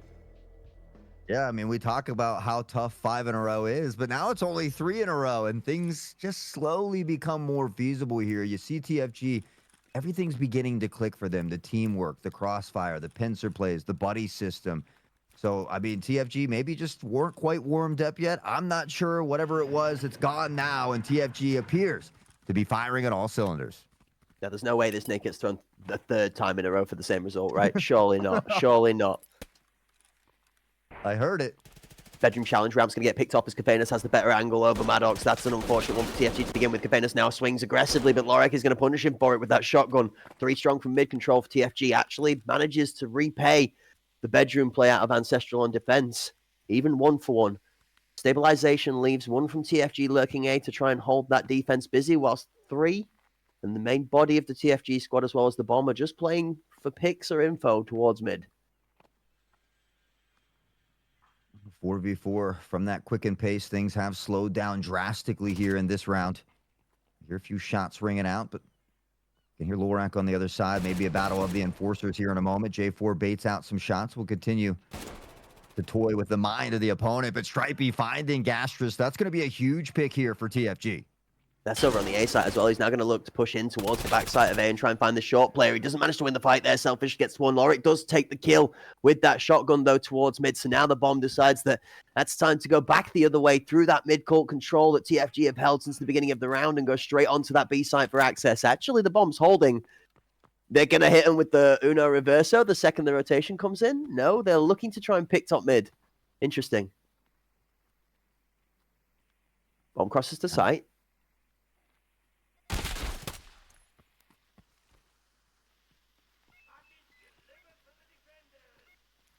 The device does go down here. I was kind of surprised it didn't go down a little bit quicker. They had full control of the site, but maybe looking for that pick. They've got the player advantage here. Lorek's going to find Selfish, and now Svetis all alone yet again. TFG is turning and burning at the moment, but a quick peek and a pop from Svetis. Finds Joe. They continue to run around. Just 30 seconds to work with, but we can see Lorek in the background rotating all the way around here. Svetis might have an idea now. A smart play from the TFG boys, actually not staying in the same position, constantly rotating back and forth around each other. Gonna have to get on the bomb's chest. Svedas does pull one from Lockie out and into it. 12 seconds left on the clock. He's gonna have to reach out the second now to be able to get in time. Crossing over Arch, and Lorek's gonna finish him off. Picks up the MCX to close that out.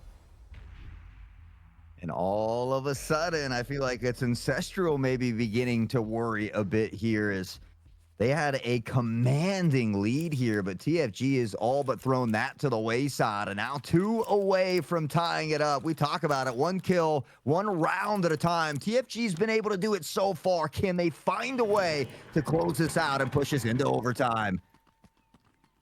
This is getting a lot closer than I thought it was going to be. I'm going to be honest with you. Ancestral have set themselves in a great position, but a little bit of that momentum has been stolen away from them. An underhanded, slightly loose grenade from one of the Ancestral defenders does not find a home, but Jahave, J4 with that shotgun. He has taken out his adversary in Lorik.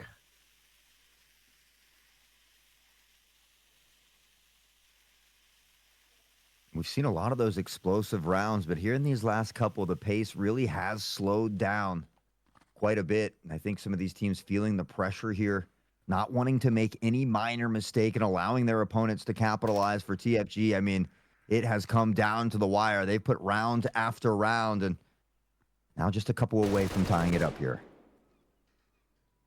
Shotgun again that rings out. The Piranha snaps at the ankles. It's not Piranha this time, though. It's Flechette.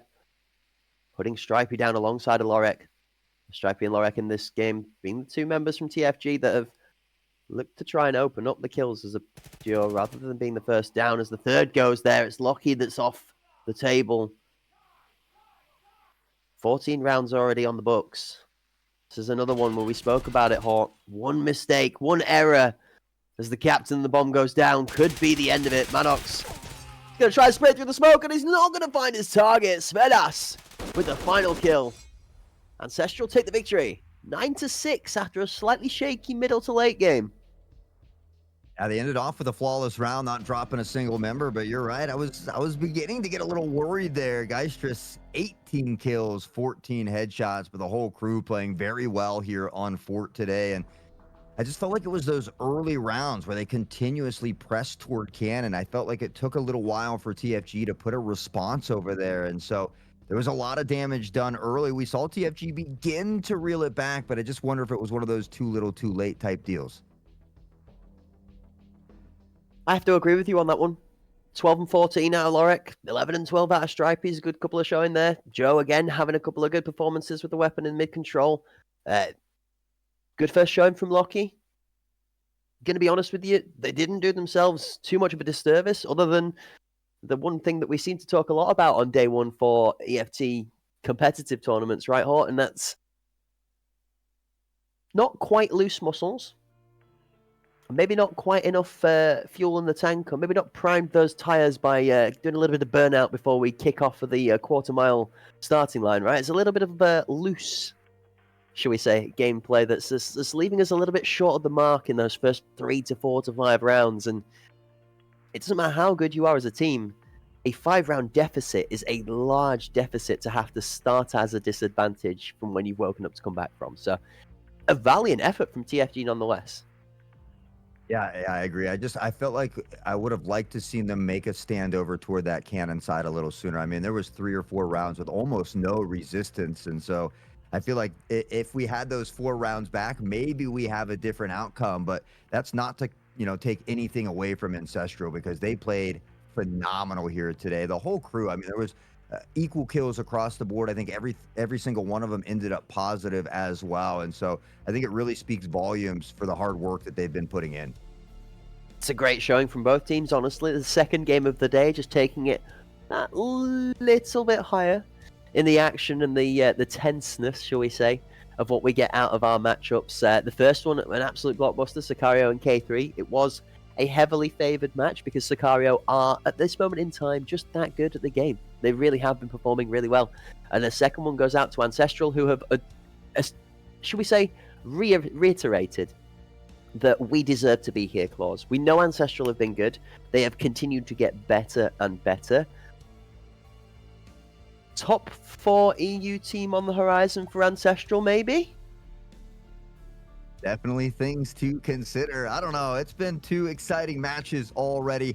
We've got 2 more best of 1s before we break into those best of 3s, but we do need to take a short break to get these players loaded into the lobby. Perfect time to stretch those legs, grab those snacks, or that water, but I can assure you, you don't want to go too far. When we come back, we've got more Tarkov Arena action.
Hello, ladies and gentlemen, and welcome back to the Hunt Premier Pinnacle EU Elimination Tournament. My name is Cracked Wisdom. I am here in the booth alongside Hot Sauce, my right-hand man in any form of gameology that we get involved in, whether it be Marvel Rivals, Escape from Tarkov Arena, or any other awesome titles that we've decided to stab our hand at today. Speaking of having a stab at things, there's been 8 insane EU teams that have been brought to the table today, tomorrow, and next weekend to have a stab at claiming the title of Pinnacle Champions. We've featured 2 matches in Best of 1 so far.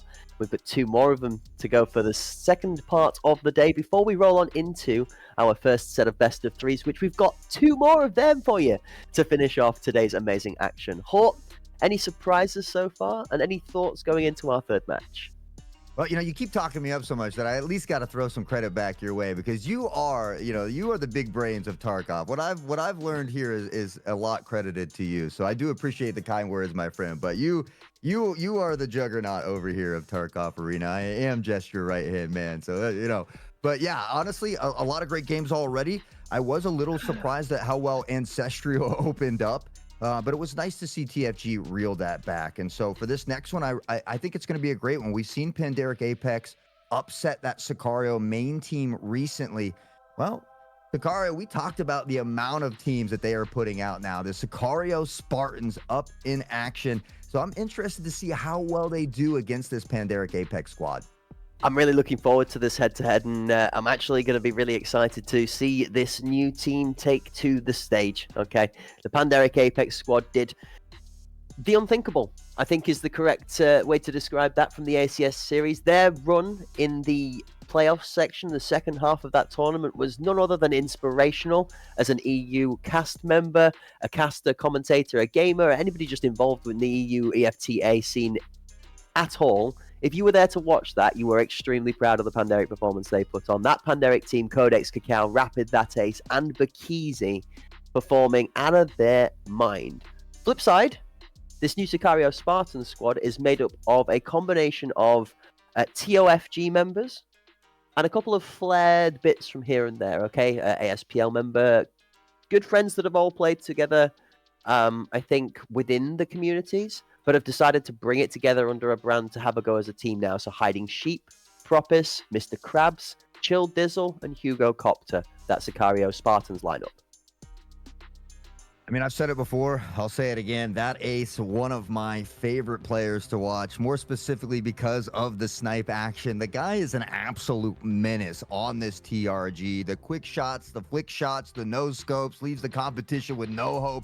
My man can be a menace. So I look forward to seeing what the Sicario Spartans bring to the table today. There is a ton of wonderful talent littered across their roster as well. And so it's going to be, I think, a tough game for them, but what a statement you could make as your first big stage here to really shine. I mean, to knock off a team like Pandaric Apex could be huge for this squad. Interested to see which of these two teams is going to be punching out of the gates. The first 2 matches we've seen today, one of the 2 teams in each matchup has been slightly slower off the starting mark than the other, and that's left them at a disadvantage which has seemed to be too large to overcome. Here, we look at the map picks. The Sicario Spartans have decided that Fort is not going to be our scenery like we previously saw. Bay 5, the Pandas have decided to banish that as well, so both teams agreeing CQB is off the table. Second half of that map selection process, though, Hort tells us a slightly different story, but a familiar outcome to what we saw for our first match. Yeah, and honestly, I think the Sicario Spartans are wise to ban away Bull. I think Pandaric Apex has also been really, really good on that map, whereas we used to see them kind of dominate Bay 5, but they've seemed to have gotten away from that, banning it themselves there. And so Skybridge, I think, is another one of these maps that can really favor that overly aggressive team. And we've seen it time and time again. You flash back to the ACSs, and I mean, that's Virtus Pro. You might as well call them back to the old CS squad of Virtus plowing through the competition with that aggressiveness. So I think for Skybridge, the aggressive team tends to come out on top. We are starting to see a little shift in some of these strategies toward that B site. So that's also something I'm looking out for, but should be an interesting one. Both of these 2 teams have got a point to prove. Pandaric, off the back of a great ACS performance, here to show that they might just have what it takes to be able to knock the main Sicario squad down a peg. The Spartans, however, here to show that Sicario's arsenal or armory is twice as wide as it is tall from their accolades, and that they have a second problem to be adding to the mathematical equation, where variables are not just the first 5 they put out on the table, but this optional 5 as well. And we've got potentials from the likes of Mr. Krabs, Hugo Copter, Hiding Sheep, Gal, Propis, and my brain cells right now are absolutely killing me. Chill Dizzle, sorry. Yeah, Chill Dizzle, that's the one. And the reason I'm like pausing between each of these players, Chill Dizzle, very, very familiar inside of the streaming community within their own personal endeavors, an exceptionally talented young individual and a really humble member when it comes to how they present themselves on screen. Big fan, honestly. Big Chill Dizzle fan. If you've not dropped by that individual stream, it's definitely one you should be following. Doing great things for Tarkov as a whole, both representing the game in a positive way and trying to approach the game in a developmental sense personally to try and improve continuously. That's what we like to see. This Sicario Spartans squad is an embodiment of that perspective. Hiding Sheep is cooking 24/7, as is Mr. Krabs, who is their IGL, of trying to make the scene be shown to be able to be played regardless of skill level at the top tiers, but through to good fundamental basics, good foundations, building off of not overpeaking, not forcing fights or ego swinging. We don't need to, and then adding that level of competitive top tier play on top of it where you take risks and being a little bit of back and forth about it. So I'm really excited. That's why I'm yapping a lot about this. I'm really, really excited to see what this Spartans team has got to bring to the table, because I'll go out on a limb. You know, we're like my instinctual sort of, here's the fishing rod, we're going to throw this one as far as it goes. Spartans potential top 3 in this tournament. Potential.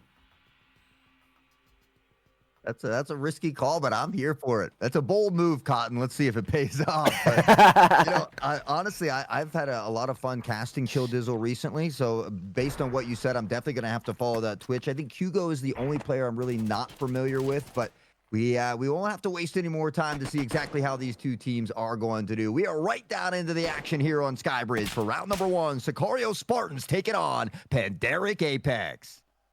Yeah, and no swimming supports, no floating aids in the first match here for the Spartans. It's straight into the deep end as the Pandaric squad are not going to give them any space. That nade across towards Rat's good. Rapid does a great job of being able to adjust away. Only takes a bit of damage as Codex takes a second kill out as Hiding going down. Mr. Krabs also currently taking a rest as Propis finds one back. Got the player advantage here to work with for Pandaric. VIP on lock at the moment. Only one station over toward that B site. Hugo shots ring out toward VIP, but don't really hit the mark just yet as Propis jumping across, looking for a bit of intel here as well. But Pandaric just doing good, being patient and holding these angles at the moment. Patience is good to see out of Sicario, but the one thing that you can't do as a Spartan is jump across the crosshair of that ace on a TRG. Down goes another one of the hopefuls, and is that Bran I see on screen? Bram? Oh, yeah. Hugo's going to fall to Cacao with the sniper as well, question mark. Okay, everything got a little bit hot in the mix. We picked out the cereal box from the cupboard without looking at the colours on the contents and realised we picked out Honey Nut Cheerios instead of Golden Loops. All of these are in different formats. The one thing that is familiar is that ace finishing it off with a couple of delicious kills. So, let's reassess. The Spartans have brought a substitute to the table today. So, Bran playing in place of, and I have to refamiliarize myself with this, sorry, as one of the newer teams, is going to be playing in place of Chill Dizzle. Oh. Interesting. Okay. Another phenomenally talented young individual that's new to the scene, Bran, actually. One to watch out for as well. Very, very talented young individual. Less experienced for Arena than some of the other players here, and that's what I think they'll be developing Bran in the background with, is getting more familiar with all of the ins and outs of competitive. That ace, however, is thoroughly familiar with the sight to KFC angle, and he's going to find 2! That ace doing ace things. He gets a Oh four. my. The ace of spades maybe. Mr. Krabs says, I can snipe too. There's 2 there. Cacao gets taken out by Hugo, who was prone. And we've seen Cacao kind of swap and play this Enforcer class, but that ace has 5 on the board already. You might as well call him Vasily Zetstev. This is where these two teams match up quite evenly, though, because Mr. Krabs on this Spalty is absolutely no slouch. This is going to be a fight to watch for, as if that ace and Mr. Krabs get into a TRG duel. That being said, Hugo Copter and Bakisi are going to have to play this out from either side of the pitch, too. The bomb is down in KFC, so the Spartans are in a tough spot. And as Bakisi does find the pick onto Mr. Krabs, Hugo's going to respond with one onto the Balti, and that ace now. Captain of Bakisi versus what's left of Hugo Copter. Yeah. I mean, you nailed it. Really, you could sneeze on Hugo at this point, and it could end his life here. Bakisi, see if you can cook up the secret to success here. Nice controlled spray will do it. Hugo goes down, and Panderic will begin to pad the rounds on board. That ace popped off for a little bit there. Mr. Krabs responded in kind with one of their own, and a good response from Hugo off the back of Mr. Krabs' pick into VIP. Takes out the double dynamic duo that was holding VIP from Panderic. The Pandas do, however, show that experience on the table. Close the round out, despite good questions being asked out of the Spartans. And Cacao, these last couple weeks that I've seen him play, has been rocking this Enforcer class. Has always been an incredibly dangerous player. Main game or arena, doesn't matter. And he's going to find the first as Rapid picks up one. In succession, another. Make it a third. The triple kill, and Rapid on fire. Cross on Hugo versus Bakisi. Bakisi is going to find that one onto Hugo. And Panderic close out a flawless round. 3-0. Yeah, I mean, Panderic, they are super good, and we already know that. So not an easy task for Sicario Spartans here today, but we have seen some teams struggle in those early rounds to get going. So hopefully they can get warmed up, find their stride here relatively quickly, because they're going to need it. I mean, you take a look at the roster from Panderic, and man, is it just stacked.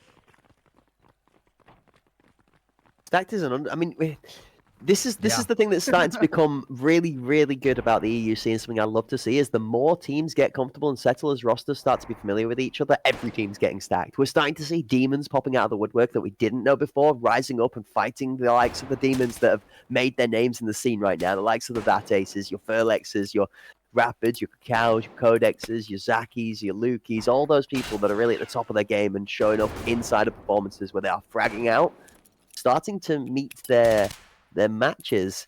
In the case of some of these new young talents, I mean, Bran, for an opener onto the Balti of that ace is a big pick to level it out, and the Spartans find themselves in a 4v4. Oh, Mr. Krabs finding a nice snipe shot on the Rapid. They'll have the player advantage momentarily, but Cacao quick to rip it away. Krabs on the return fire. Codex spots one here. And again, we talk about the situational awareness of these players, knows that there's potentially one lingering through the smoke here, but we'll hear the audio cue as they back off, look to plant the device here. And this is going to be a hard pressure, kind of waiting, I think, for Bakisi to come in on this flank. Hugo's in a great spot to be able to tuck down, hunker down on this flank if it comes in, gives information. Spartans sending Hiding Sheep towards the back to cover it off. Actually hiding, reads the play like a book, and Mr. Krabs has the final pick. Sicario Esports Spartans are going to put a point on the board at 1-3. I mean, we talked about it earlier. You know, you start with those side quests before you complete that main quest. So you look for those kills. You look to gather a round or two. And if you keep that right mental, you can power forward and find yourselves up on top. So they take a step in the right direction here for Sicario Spartans. We'll see if they can continue that momentum or if Panderic will be able to put a quick stop to it. We always say it takes an entire team performance to beat one of the top tier teams at their game. So the first step for the Spartan squad, tick the checkbox, unlock the newer players. Get everybody performing and pulling their 20% as Propis finds the first blood onto Codex.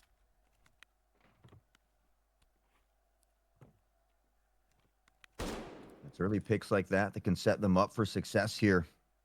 They just have to continue to play smart. They have slowed things down a bit. We see that flank on the minimap coming in as well, but they've got one patiently waiting this time, and unfortunately, Hugo is going to fall to Bakisi, so they know that flank is potentially there, but Bakisi wisely maybe just pulling back here a bit and kind of keeping them guessing. That ace wearing the cool guy shades is going to have to stand over in the corner and take a timeout as he has completely flashed after a good bit of utility usage. Allows Mr. Krabs then to swing into VIP with the TRG and claim the other C on the Panderic squad. Both Codex and Cacao down. Rapid in an aggressive position, and VIP is going to trade back out for Mr. Krabs and 2v. Rapid gets a second. Propis for the trade.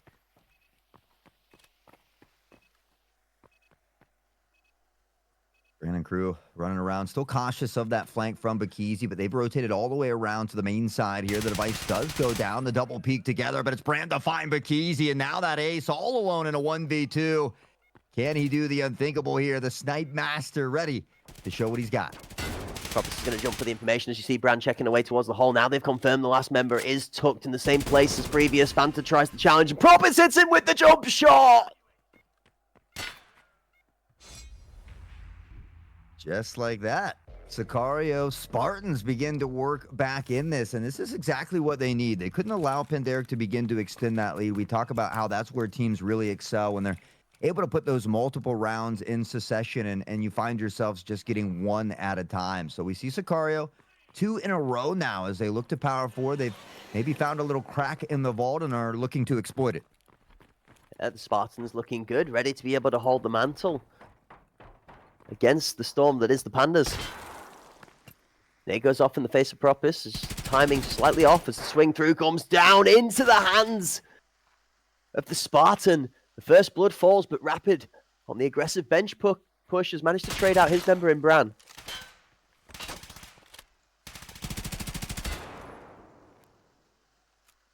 Shots continue to ring out here. We can see the 3 members of Panderic posted up near the site here as well. There is a little pressure toward the B site, just holding it down there. 1 member for Panderic. 3 still tucked onto the A site. Rapid, not a ton of health to work with here as well. And Sicario just being very methodical about this approach onto the A site. 3-piece half.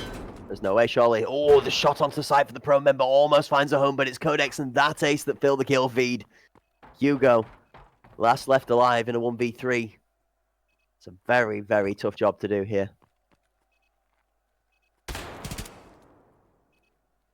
Shot takes the arm.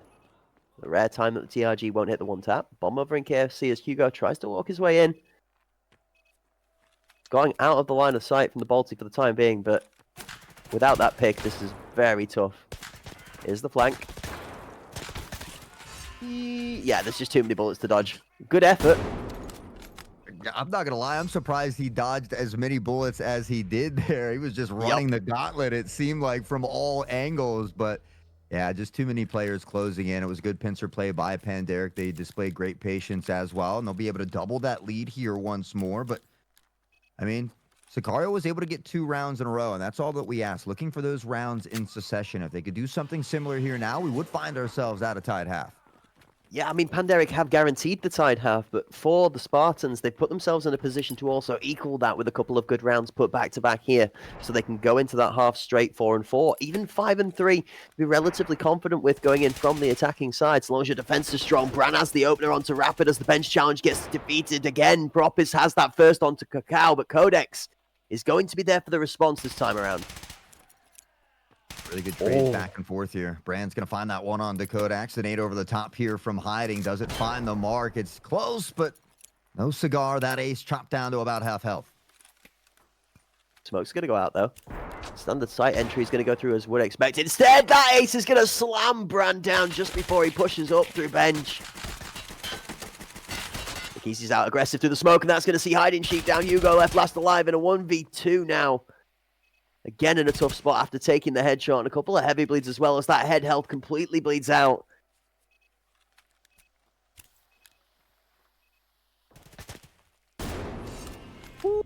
There we get to see that ace snipe, and he takes out his teammate as well. He said, nobody's safe in front of me. 5-2, Panderic beginning to find their stride once more.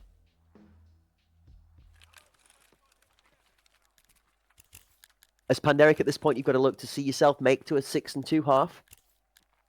The Spartans have risen to the challenge and have given you a tough fight so far. For Sicario, they're going to be looking to try and put this 3rd point on the board before we swap sides to try and keep that gap to as close as 2.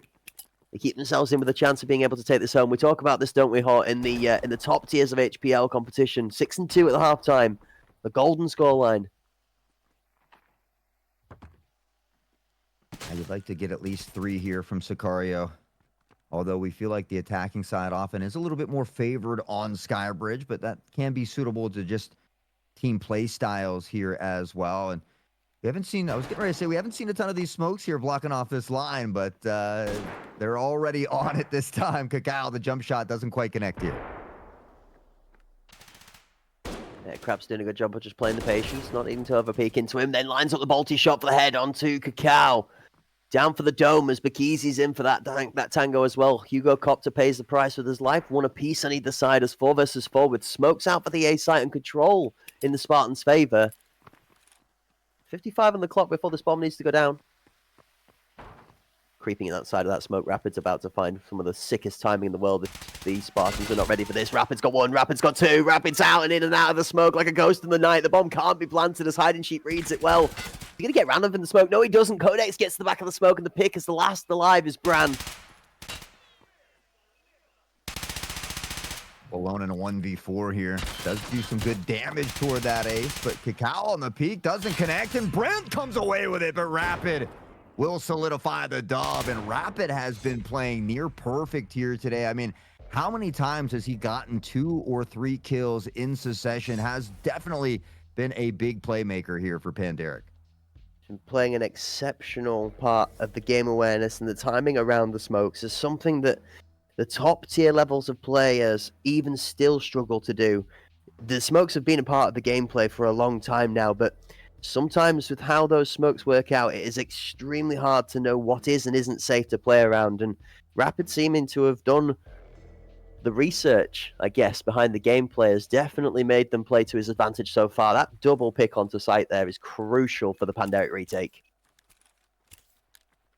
Great decision making, situational awareness, game awareness, you name it. Panderic displaying it all right now, but we've seen a lot of great moments here from Sicario Spartans. We've even seen a couple close rounds that could have gone either way. So I say, you know, for their opener debut, especially against a juggernaut squad like Panderic Apex, certainly playing well.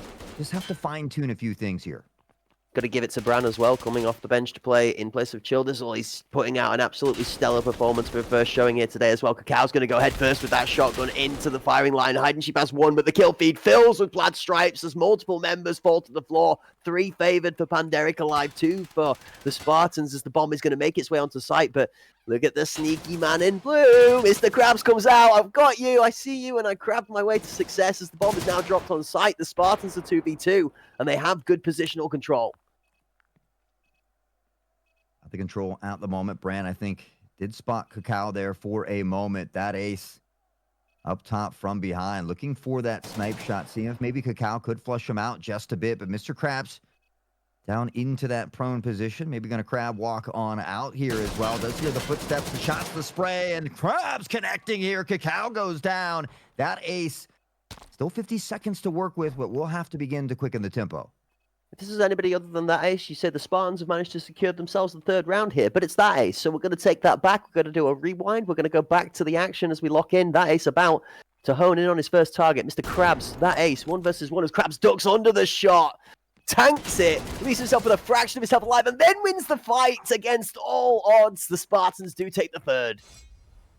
I'm not even sure how Krabs survived that, but he did, holding on by a prayer there and a thread as he began to bleed out. But I mean, that's what it takes, you know, even during that tough moment where you're about to bleed out, you're almost dead, you know, remaining calm, remaining poised, and winning that gun battle, I think, you know, is great here for Sicario. So we see him cut the lead in half, and if they can begin to inch forward, I mean, we saw almost a crazy comeback in that previous one. You know, if TFG can do it, why can't Sicario Spartans?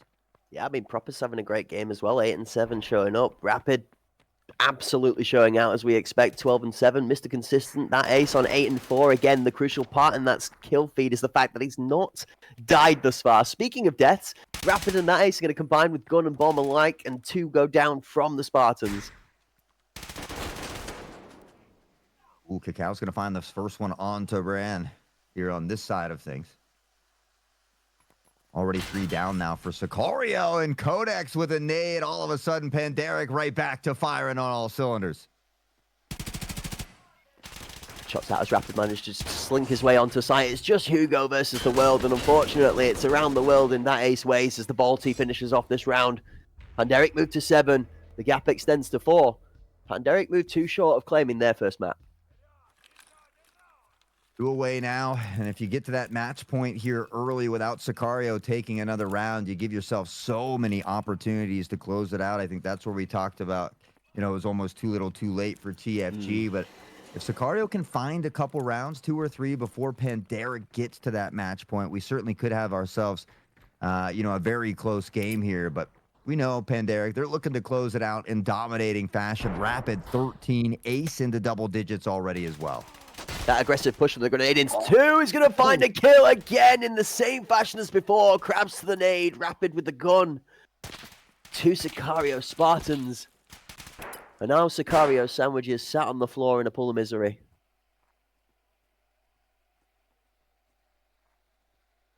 That's tough. Early nade kills, the gun to follow. They continue to work off the player advantage, and Rapid just continues to collect heads.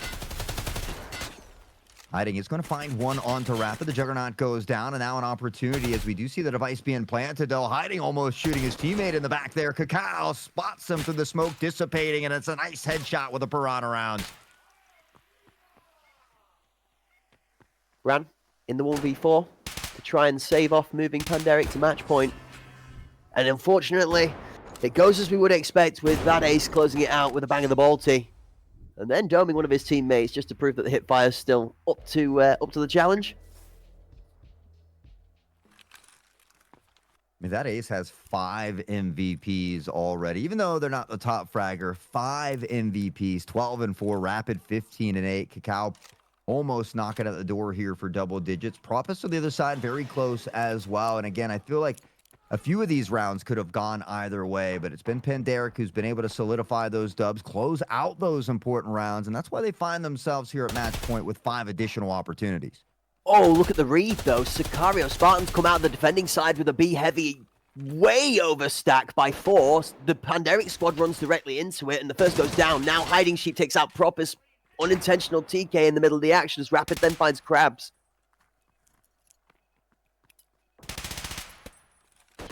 Red's a battle. Red swings onto the back of site. Hugo Copter's back exposed. Now allows Cacao through with that shotgun. He's got control from the back of Red. This could go very dicey very quickly unless Cacao gets found. No, Cacao's doing the finding.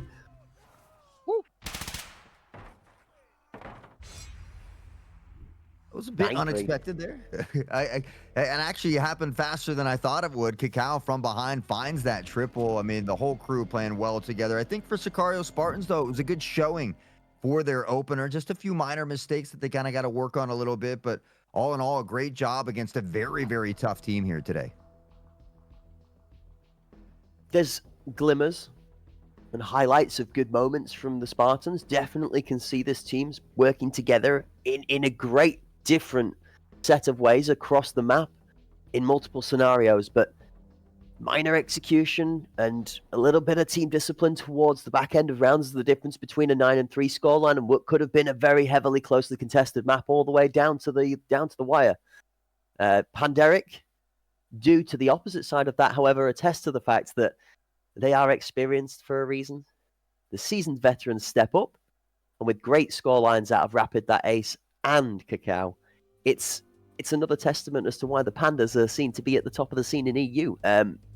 It's the Pinnacle, much like the Vanguard Proving Grounds we just saw over in NA, becoming a bit of a proving grounds for the EU teams, and the old guard, as people like to refer to them sometimes, well, they've earned the battle stripes, and it's showing.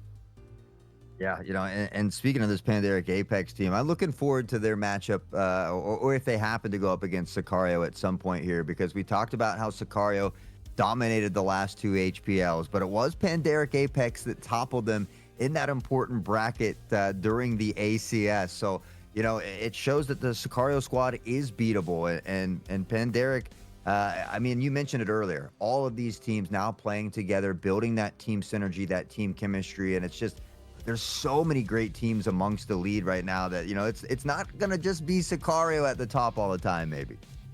No, and this is what we love to see. We love to see a scene getting spicy, teams at the top of their game being challenged over and over again, people being pushed to get better, so that the scene as a whole gets better, so that the games that we get to yap about get better, and then the clips that you send to your mates midweek after you've finished school or work about what you saw on the Saturday, Sunday gets better, and the conversation gets better.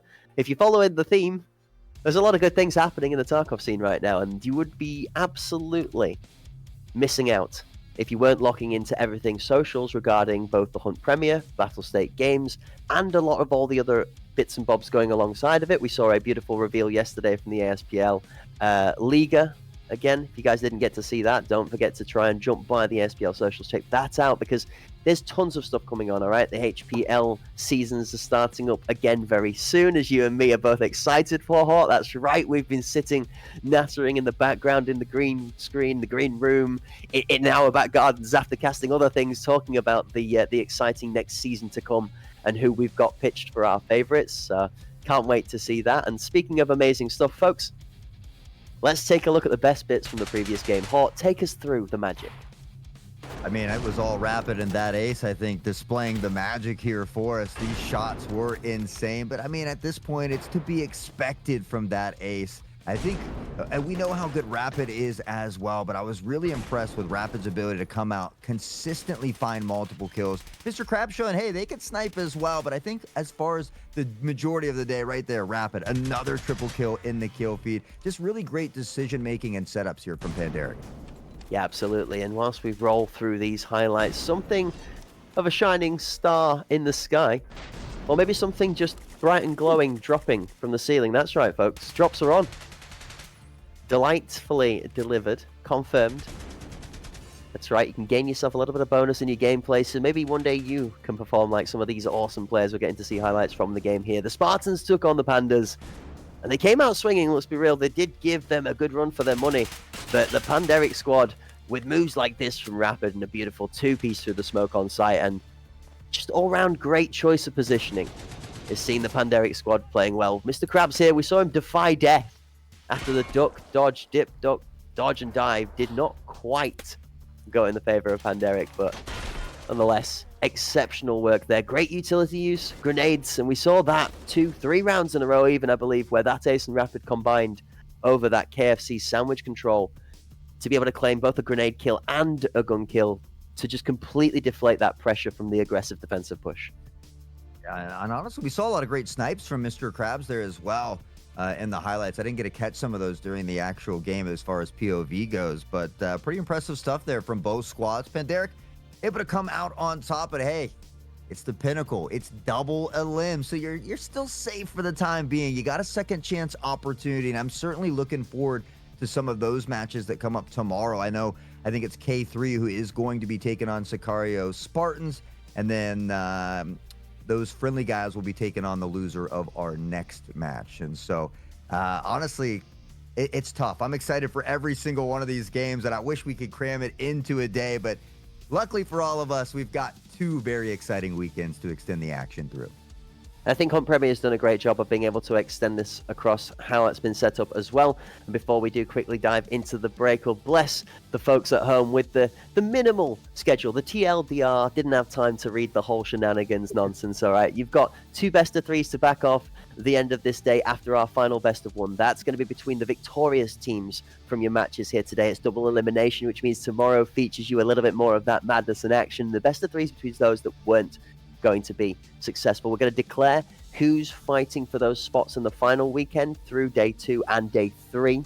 We visit more best of 3s, and there's a little bit of something special for the second weekend regarding how long the series are, but we're not going to say anything about that. We're going to let the second weekend speak for itself. For now, we're focusing in on the action, which means we need to take ourselves a quick 5-minute break so you guys can get refreshed, grab some snacks, some drinks, and those all-important seatbelts. You don't want whiplash, ladies and gentlemen, because we're going to be crushing you with action from the floor to the ceiling right after this.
Hello, everyone, and welcome back to the first Pinnacle Double Elim Tourney brought to you by Hunt Premier, and, of course, in partnership with the wonderful Battle State Games. We've had a full day of action already, but it's not done yet. We've got one more best of one before we crack into the couple best of threes we got remaining for you. My name is Hot Sauce, and still in the booth with the legend himself, Cracked Wisdom, my brother from across the pond. How we feeling about this next matchup? EPA taking on Decoded.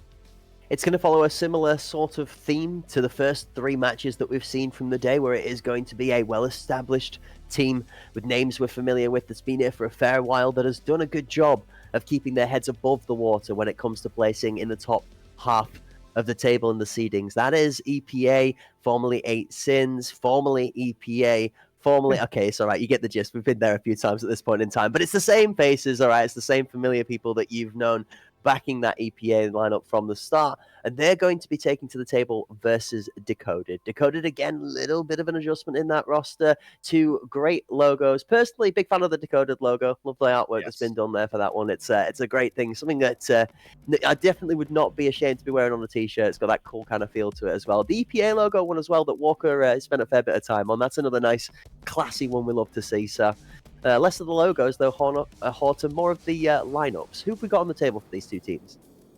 Yeah, you know, I got to agree quickly, though. I think Decoded might have one of my favorite logos out there. But on the side of Decoded, we got Ashtray, Frost, Duckseas, Wreath, and Gore. Over on the EPA side, I mean, you named it. They're names that we all know. Walker, Blitzer Girl, probably one of my favorites as well. Nemanos, Pablo, and Fox. And I think if I heard that right, Kana is going to be playing today. Just confirm that one again. Kana is playing today instead of Blitzer Girl. Okay, so I know. Yeah, you see, this is the thing, and we both groan and smile at the same time. Okay, because it's a trade-off of what you get, right? Well, but here's the thing. Blitzer Girl is the Mrs. Consistent of the EPA squad, right? It's one of those members that we know turns up time and time again and puts a good performance on the table. But Kana, I mean, when the man's allowed to take time out of his full-time job of tearing people a new one on the socials, his utility wizardry is something to be looked for, and his gunplay is no slouch in comparison to how good as he is with grenades. So that's a W for the EPA squad, and I'm excited to see Kana playing again. He's a delight to be in chat with when you talk about the game in general. So yeah, big fan out there, big Kana fan. Any big Kana fans in the chat? And I'd love to see the support. I actually want to see the support from either of these two teams from you guys in the chat today. We've had a lot of production upgrades, Hort, including some of those emotes that have been brought by the Hunt Premier, and well, some of the ones that you can subscribe for, such as the grenade that Mr. Frost has been using throughout the stream so far, is a great thing to do. So, folks, if you'd fancy it, slap a sub out. Get yourself a load of cool emotes to be able to spam your support for the teams you're here to represent today. Love to see it. And, you know, looking at some of these bans here at Decoded, banning away Fort, where we've got EPA making sure they stay away from Bowl. And so Decoded will opt to ban Bay 5. We'll head back to Skybridge, and I'm glad you made that little note about when Kaner's taken a break from angering people on the Twitter or the X. Because that was my first thought. You know, I was sad to see Blitzer Girl go. She's one of my favorites to watch. But then I heard it was Kaner, and I got excited because, you know what? That means as soon as we're done playing here today, I can get to go see who's really upset and how much Kaner continues to throw gas on that fire. I love it, because we all know you love a good bit of stoking the fire. With many a games ourselves, we've spoken about the aggressive use of CPR, forcefully getting that teammate back up off the floor and motivating them with a good bit of spice. You love to see it. But speaking of spice, we're going to talk about the flavor of the map picks. We've got Fort, Bay 5 being taken out by Decoded, Bowl being taken out by EP. Wait, hold up a minute. Rewind a second. What? Bowl? The EPA home ground banned by EPA? And we're on Skybridge again. Is this real life? You know, it must be, because I was surprised when I saw Panderic ban away Bay 5, but I feel like a lot of these teams have been making some shifts and strategies, trying to throw a wrench in the mix. And you know, we went from hardly ever seeing Skybridge to seeing Skybridge all the time. And I was talking to somebody earlier. I used to be kind of a Skybridge naysayer, and And, maybe I am a little bit when I'm playing it, but honestly, I've had some of the most fun casting Skybridge. It's very fast and aggressive play style. We see a lot of that action around A, and it's very utility favored. So it's a map that I've grown to love, especially from the casting side. This is something that I'm extremely excited to get involved with this Wednesday on the podcast, is trying to grab a hold of one of the 8 teams taking part in Pinnacle that does favor Skybridge and asking them that question specifically. Why do people think that Skybridge is so heavily favored in the meta at the moment? What is it about Skybridge as a map that teams find themselves the most confident in? Is it due to the banning process, where it's a best of the worst case scenario after eliminations? Or is it a case that teams actually are looking to divert towards Skybridge, right? Is it the focused effort to end at Skybridge? Or is that the result of the focused efforts not to play on X specifically? For example, Panderic is previously known as a very strong Bay 5 squad. You could understand teams directly going out there and saying, no, we don't want to play that. So we end up with Skybridge. I'm curious to ask the pros on the podcast. I'm curious of your thoughts on this one as well, Hort, because as well as casting a whole load of the game, you've also been trying to dip your toes into a bit of arena yourself. You say, not a fan of playing Skybridge, but really loving casting it. Do you have any thoughts as to why it looks good in comp right now?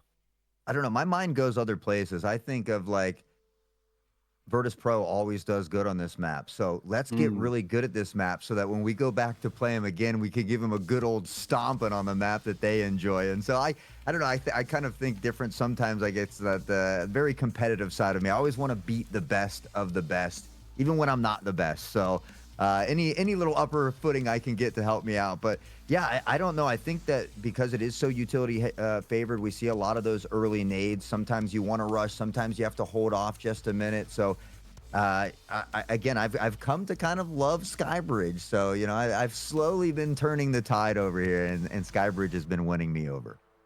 Yeah, and I have to lend another perspective to it from my endeavors in the ASPL playing for the Outcasts. We've been on Skybridge every week so far. And where we didn't really want to be on Skybridge week 1, it's gone to the point where a familiar foe has become a friend. Does that make sense? We've played Skybridge that much now, we've prepped into it that much now, that it's like, why would we go and start from scratch on a different map when we've already kind of put in half of the legwork? So I'm wondering if that's an attribute to it, is a lot of teams have found themselves being on Skybridge, and as a byproduct of it, have become good at Skybridge. The one thing that today has shown us, which I love to see in the breakdown, how many sites are there on Skybridge, Hort? I think 1. Are you sure? What? Are you sure? Would you like to phone a friend? Okay, maybe we can phone the B site and ask how it's feeling about this. No, that poor B site. Yeah, we've started to see a little bit more pressure there, and we have, but yeah, it's for quite some time it's been A, and unless you can drastically stop us 2 or 3 rounds in a row, I mean, there's just even a coin flip that we still might go A. So, I don't know if maybe there would be a rework for this map in the future, something maybe kind of from VIP that would allow you to traverse. Over to the B side, or like an awning above that you could traverse up top and then have I feel like it does need maybe a slight rework, but I've said it before and I'll say it again. If there's one thing I'm really good at, it's being wrong. How we'd love to hear it. You'd love to hear it. How about this? All right, we'll take a little bit of a flavor out of something, because for the longest time, teasing the idea of ladders has been a big thing. I actually think that's maybe where something is going to really break open the game of Arena and potentially add that extra level where some of the maps might be missing just that transversion, not just between horizontal levels, but also vertical ones. The A site is drastically higher than the B site. How about a VIP trapdoor with a ladder that connects to a lower VIP lounge to the B site, lane 1, for some up and down vertical smoke? You get what we're getting at? You see what we're cooking up? I don't know. Instead of a ladder, let's make it a slide. Oh, I'm down. Okay, we're cooking. Shoots and ladders, baby. Shoots and ladders. But no, I think there's definitely something to be looked at there. The one thing I am very keen about, like you said, teams are looking towards B more often. All right? Teams are going, it's not just down to the A site, and you make a very good point. It's a logic that a lot of the British engineers out there, the powerful British engineering goes with, is if it ain't broke, then don't fix it. Are we going to go again? Yes. Is it predictable? Yes, but who cares? Because we're winning. So we're going to do it again and again and again and again, and suddenly we're 6-2 up. And, well, that's a job done in the books of most people on the attacking side. A 6-2 scoreline, the golden tick. Well, yep, we did our job. The B site is something that the more teams are forced to go over there, the more we start to understand it. Tarkov community as a whole, we don't like change, we don't like having to explore new ideas and adapting. That's where I think the B site is starting to become more understood, and we saw the one crucial thing in the analysis side, the on-paper fact that makes it difficult to attack B. Red control, blue control closest to site, and just genuine site presence. One player has got so many options from site into red, into red, into red, into maze, into blue, round site, to just pick people off. It's actually gross how much control one single player can have, allowing you to overstack 4 to the defending A side. That's been the biggest one for me, is that it makes it so hard to attack B because of how much distance you have to close as the attacking squad, where there are so many various different small pixel peaks that a defending team can hold, and how well covered the supportive defensive rotation is to come in to help site before access is given. Yeah, I feel like, and again, I'm probably wrong, but I feel like if you're going to pressure that B site, especially early, it's almost best to just 5-man run it down. You're probably going to lose at least one member, but at a bare minimum, get that trade. You now have that plant, post-plant in your favor in a 4v4 situation, and 45 seconds, it's not a ton of time to work with. So if you can just kind of spread out a little bit, 2-and-2 buddy system, play off of each other, look for those trades, have that last guy run around, play cat and mouse if he needs to where they can't defuse. So I think that there certainly are viable options on B, but I just feel like everybody's used to it. They know the strategies. They know the smoke lineups to block off both lanes. They know where to throw the nades. And so we see a lot of teams fighting over that VIP control so they can press forward and get that plant down. The other one that really frustrates a lot of teams is smoke usage and utility usage towards the B site on approach, because of how exposed you are as the attacking team from where you need to throw the utility from for the angles to work. It's looping throws over trains with low-hanging rooftops that leave. Sometimes over red train, there is this much gap to be able to line a grenade through, and if you smoke, your lethal or your flash hits any part of that scenery and drops down, it can drop off of the platform and off of the playing ground to a height or a lack thereof that essentially nullifies what the utility does. So it's you have to be really, really top tier precise for your utility when it comes to the B site. The most success I've seen from any team is where a smoke is played deep back lane 3, just off of the heaven stairs, so you're not versus that height elevation disadvantage, and throwing a smoke to the back of B site that cuts off red and maze. It gives you an equal force fight on site where you can fight red, maze, and blue 3v3 with a supposed advantage because the smoke disorientates 2 of them. It is dicey, but that's the most constructive approach I've seen to a good B plant on Skybridge so far. That accompanied with a good utility from lethals, for example, if somebody can cook a back of ramp nade, a blue train between lane 2 and lane 3, back of ramp nade that is consistent to remove that anchoring defending player, as well as that backside smoke, I think the B plant default becomes consistently executable. There's the reason that you can't come out of heaven safely is that back blue ramp player that makes coming down the lanes just it's literally a shooting range. Like you are stood on an elevated surface watching ants run down guided lanes at you. Yeah, I was kind of hoping to see teams develop some one-way smokes on that site as well. Like, I don't know if you could potentially maybe put a smoke on top of one of the trains to where it plumes and you can see their legs where they can't see you. It's big in some of other games. So I'm waiting for some of these teams to become those lineup Larrys, get into those custom games and work on even some of those one-way smokes. I think, again, as we're getting more and more very talented individuals, more teams, more orgs getting, I feel like those are things we're going to start to see a little bit more as time goes on. Fingers crossed. Yeah, absolutely. I think you've hit the nail on the head, and it's going to take a creative player, right? That requires dedication. It's just looking for one person to say, okay, I need to put this time in. For whatever reason, our team doesn't X well. To fix this, I've got to go cook some utility. And I think you're right, as a couple of these height variable smokes, it's very hard to cook them. Smoke grenades don't land consistently. The shape of that smoke and how that, like, cylinder, shall we say, rolls or topples is very hard to keep consistent. To do that on top of a train or a box then adds an extra level of consistency, which is why these smokes are seen to be unreliable. That combined with the fact that aggressive tempo is heavily favored in the meta now. If it takes you a couple of seconds even to get yourself in a position, turn 180 degrees, line this up, there could be a guy in your face already and it doesn't matter because you are just being shoved down. So coordinating, I have utility in my hand, having a teammate to cover you whilst doing so, making sure that you're in a good place that's not going to be pressured whilst getting that utility out is a big part of that constructive play onto Skybridge. I'm excited to see which of the two of these next two teams has the more utility-based gameplay. Considering strength, EPA has 3 utility demons, but I did have a good conversation with Walker earlier where he was like, he is of the strong opinion that every player should understand utility to a basic level. You think about it like this: if you're a player that's looking to try and promote yourself and improve, and another team looks at you versus 3 other players on a player card basis, does good gun skill, does good positioning, doesn't have utility usage. Does good player skill, does good positioning, does have utility usage. Okay, well, this player over this player every time. So Walker says that, you know, if you're a part of a team, regardless of whether it's your job to be throwing utility, always good to have everybody cooking that. So it's nice to see that that's a mindset there. Does that mean that everybody on EPA is going to be throwing utility? We'll see. We'll see.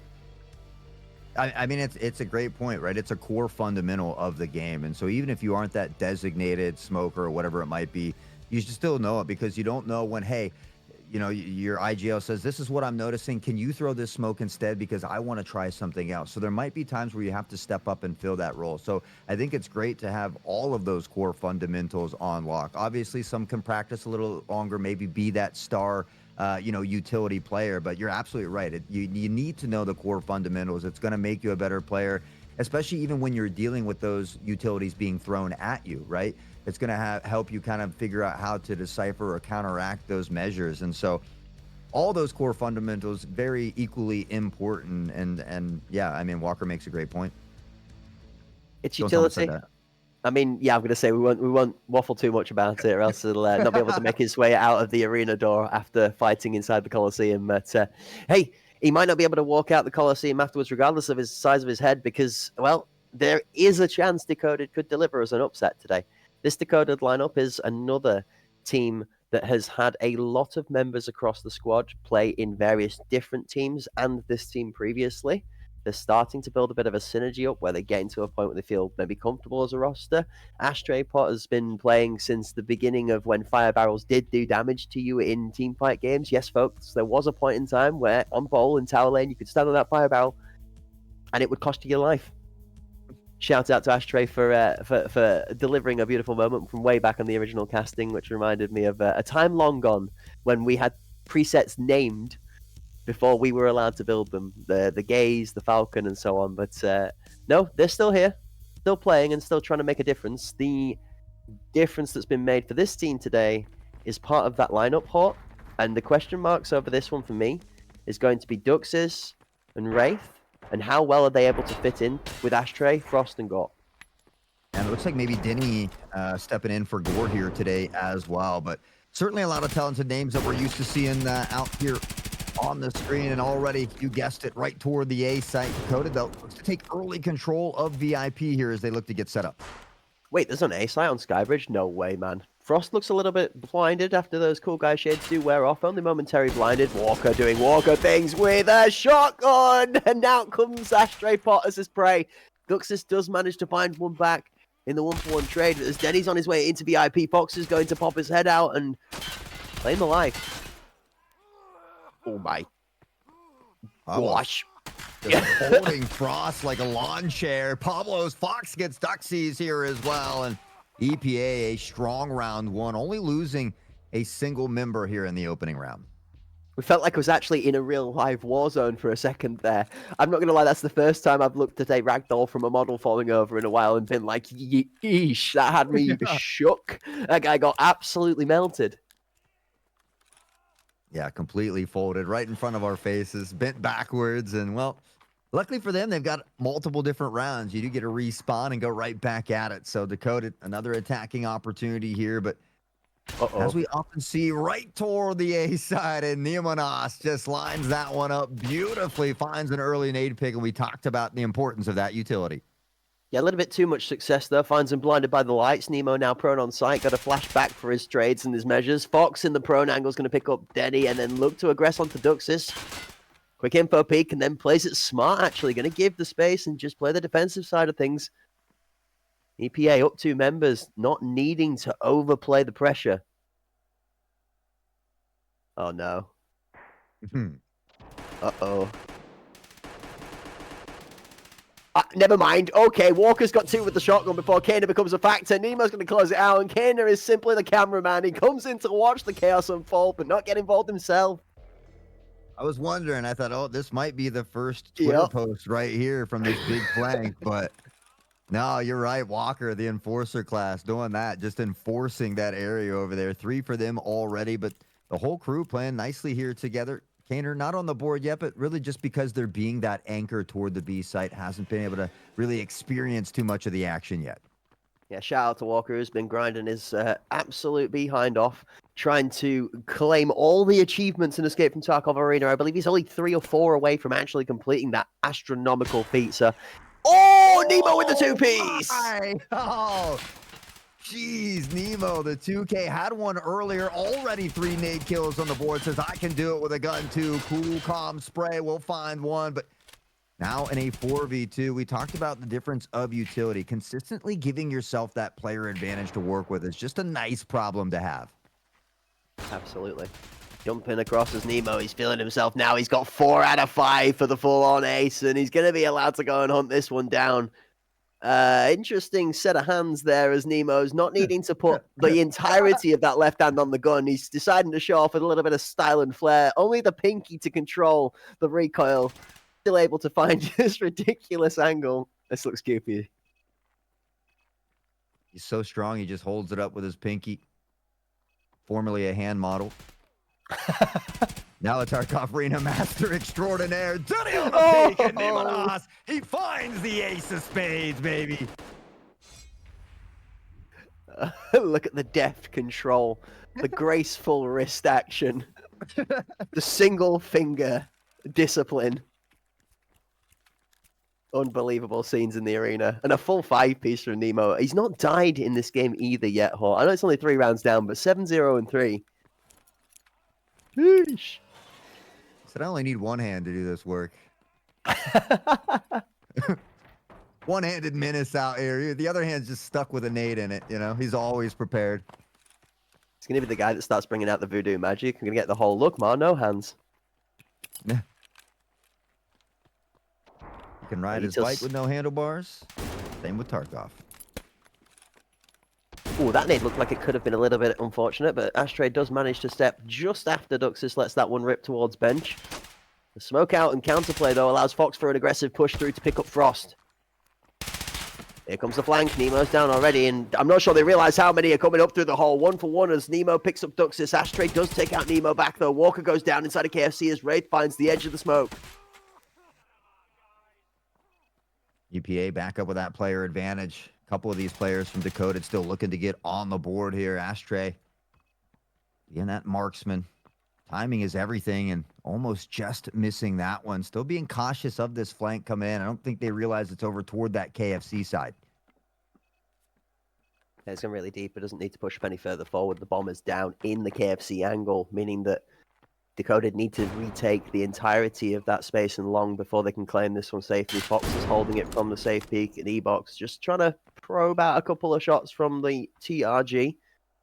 Just burn a bit of that ammo down. Oh, that's a dangerous peak. Box just playing with the thoughts and the mind of Ashtray as Pablo. Nice and easy.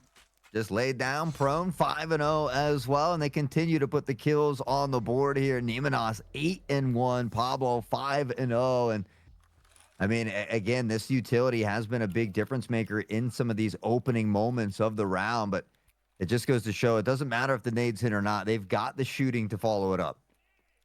Yeah, I think it looks like EPA went car shopping. Didn't go for the standard stock model. They went for all the bells and whistles because they've definitely got themselves that full automatic cruise control. It does feel like EPA are very, very comfortably controlling this game in their favor so far.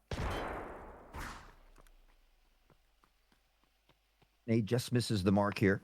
We do see that smoke begin to plume toward VIP, and now the pressure for Dakota looking to go toward that B site. They find an early pick on Decatur here as well, but there's still one lurking on the B site. That's going to be Pablo. Wait, there's another site on Skybridge? We're in. And they're on site contesting in red. Pablo's got a tough job on his hands. He might be Pablo 5, but he's going to have to find 5 ways out of that one. The first one is a closed door. Denny slams that one shut in his face, takes the space up into red, but 2 members of EPA are going to push on through. Walker with one from the shotgun, finds the Piranha onto Denny. Well, that's to be deactivated.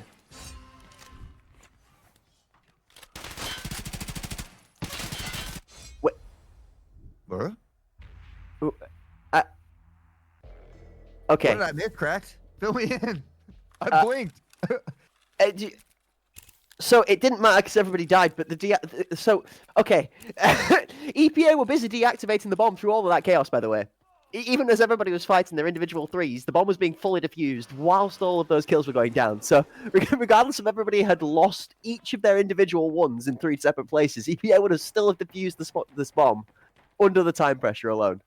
Yeah, that was wild. I mean, I was so focused on all the action at hand, I didn't even see the sneaky ninja defuse come in. I was like, wait, the round's over? What happened? But yeah. And then immediately we open up 2 seconds in. Nemenos finds one, Fox another. Duxie's able to get a trade back as they look to work back into round number 6. Tempo is not allowed today as Denny is going to go down to Duxie's. Pablo takes out Frost. I'm almost as confused as he is that he's there. And then Dux is in the smoke's going to slam Walker for one. That's a wild play and a good reaction time. Caught on sandwich, though, is going to be last onto Nemo. EPA close out the 6th, but it is getting chaotic in this one.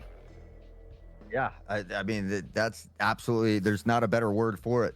Chaotic, complete chaos. Beautiful chaos at that, but I mean, we are just seeing the action completely explode within the first 15 to 20 seconds of the round, and neither team wanting to slow down or give an inch, but it has been all EPA at the moment. 6 strong rounds in a row, and Kaner is 0-1 because he's been on that B side, and there's really only been pressure over there 1 of these 6 rounds. Yeah, I feel like it's gone from being a roller coaster ride in this game to being a game of Worms 3D where I'm stood at the top of the map on the edge of a cliff for 2 seconds until somebody walks up behind me with a baseball bat and sends me 90 feet down to my doom.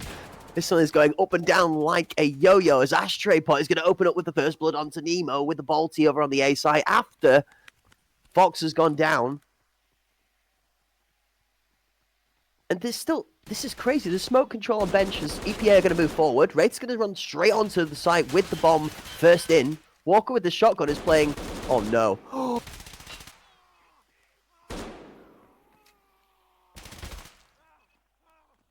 Well, it's going to come all down to Walker, though. Now on a 3v1, Dakota looking to get their first round, and they will. Walker was exploding there initially, but unfortunately couldn't wrap it up. Dakota finds that first round, and one thing I've noticed from EPA, I mean, we see a lot of teams normally fighting around VIP, but they're just tossing a smoke there and completely cutting off that sight line, forcing them up that mid lane there, kind of right into their play. And so Dakota's not even opting to go into VIP because of that smoke. It's just so hard to actually keep up with which way the fights are going at this moment in time. Realistically, you sat on Walker looking like he was Shades of Bay 5 and the back on that A site stood at the end of the Silver Corridor where he gets 3 with the pants down because they don't quite check the tight tuck angle. Similar situation here as he looks like he's good for 1 straight into 2 and then maybe even taking all 4 of them, but it ebbs and flows and then just dissipates immediately. And Dakota do close out their first round with 3 members still alive. Early action.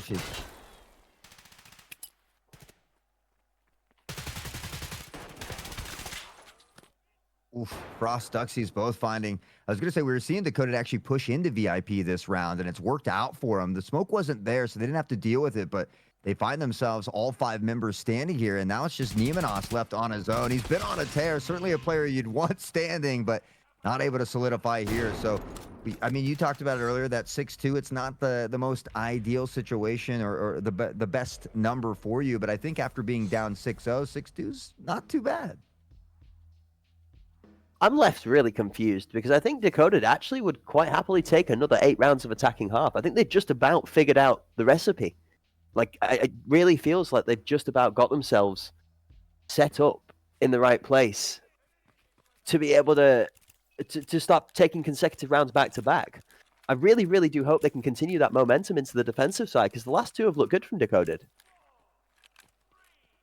Looking good. See if they can carry that momentum, though. We've now swapped sides here, so we'll see if EPA opts to run it right down A as well. If they're going to look to throw a little wrench in the mix here, is on the mini map, it does look like they might be cutting toward upper here. So 4-1 split for EPA.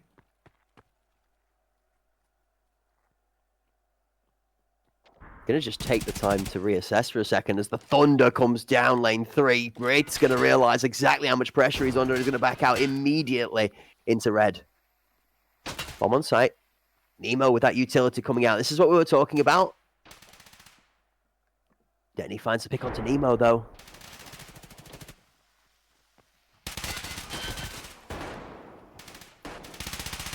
Both teams continue to put a hailstorm of bullets downfield, but Denny from a distance finds Kaner here. They've got the 2-player advantage yet again, but they'll have to work at getting that device, trying to pressure through the smoke. Pablo is going to find the header. Frost here as well, re-pressuring forward. The spray comes out. Fox finds Duxies, and all of a sudden EPA begins to turn it around.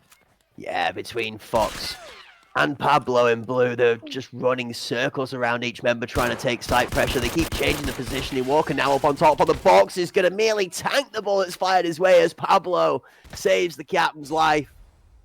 EPA moved to a 7th, and what great juggling of the aggression onto site from Fox and Pablo there, from behind site and inside of the blue train closest to site. Just back and forth, time and time again, one after the other, not over-peaking, not forcing themselves to have to take the pick unless the fight is in their favor.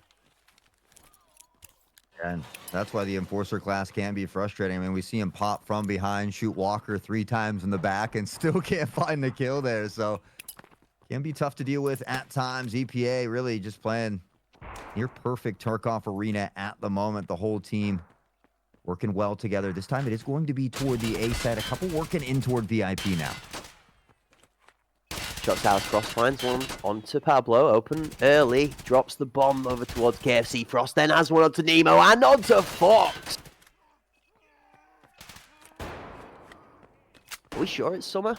Could be confused for it being winter right now. EPA certainly getting bitten by a little bit of frostbite.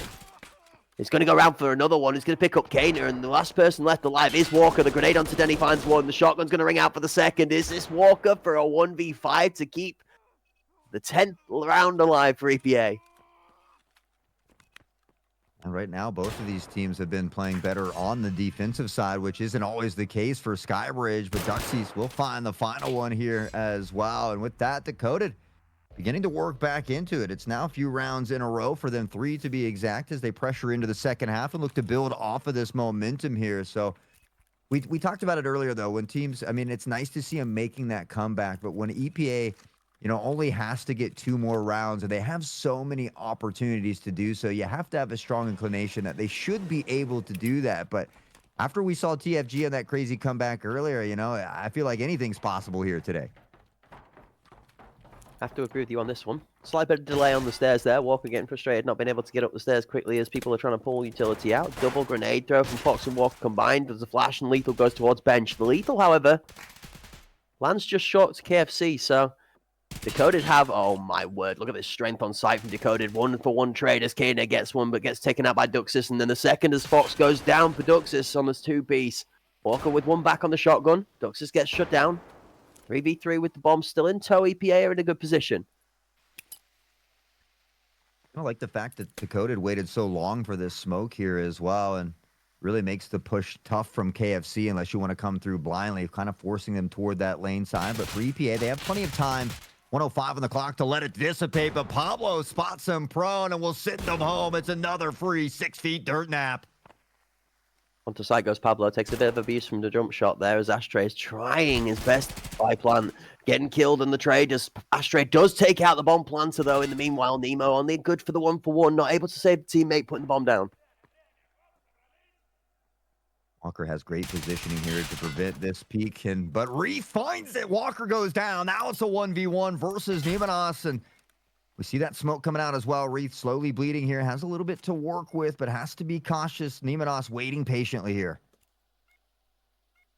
There is a scenario where Wraith just hits the pen here, hits the full slow walk, walks onto site and just starts defusing under the cover of that smoke. He's going to try and push out for the fight. Nemo tucks, that's very smart. Nemo plays it with the biggest brain in the world, but Reetha's got a better shot. It doesn't matter if you outplay the man with a mind, you still have to hit him with a gun. Decoded. And maybe they've cracked the code for EPA here. That's now 4 in a row as they begin to inch back into this one and 3 away from tying it up. And I mean, they've done all of this without allowing EPA to get to match point yet. So certainly a very winnable game for them if they can continue to lock it down. Does still have to be consecutive rounds, though. We talked about this a lot through the ACS. Even a little bit after we're doing some casting in the Vanguard Proving Grounds and speaking to you about that one.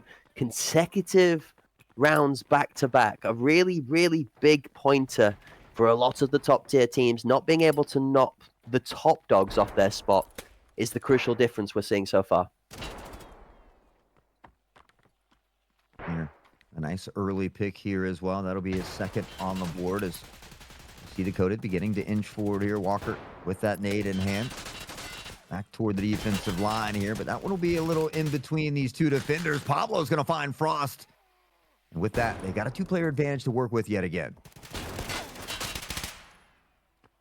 His shot's going to cascade across the A site as smoke plumes over VIP and Sandwich. It's actually going to leave the VIP door open for access. EPA going to have a little bit better pressure here.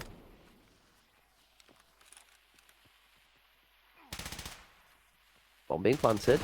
Ashtray's going to try and make something work. Try and take a risk on the way in. Wraith is good for one. Kana has the trade back, though. Both Denny and Wraith paying with their life as Fox gets one. Ashtray last alive, however. It's not going to be able to succeed. EPA take their 8th and move on to match point.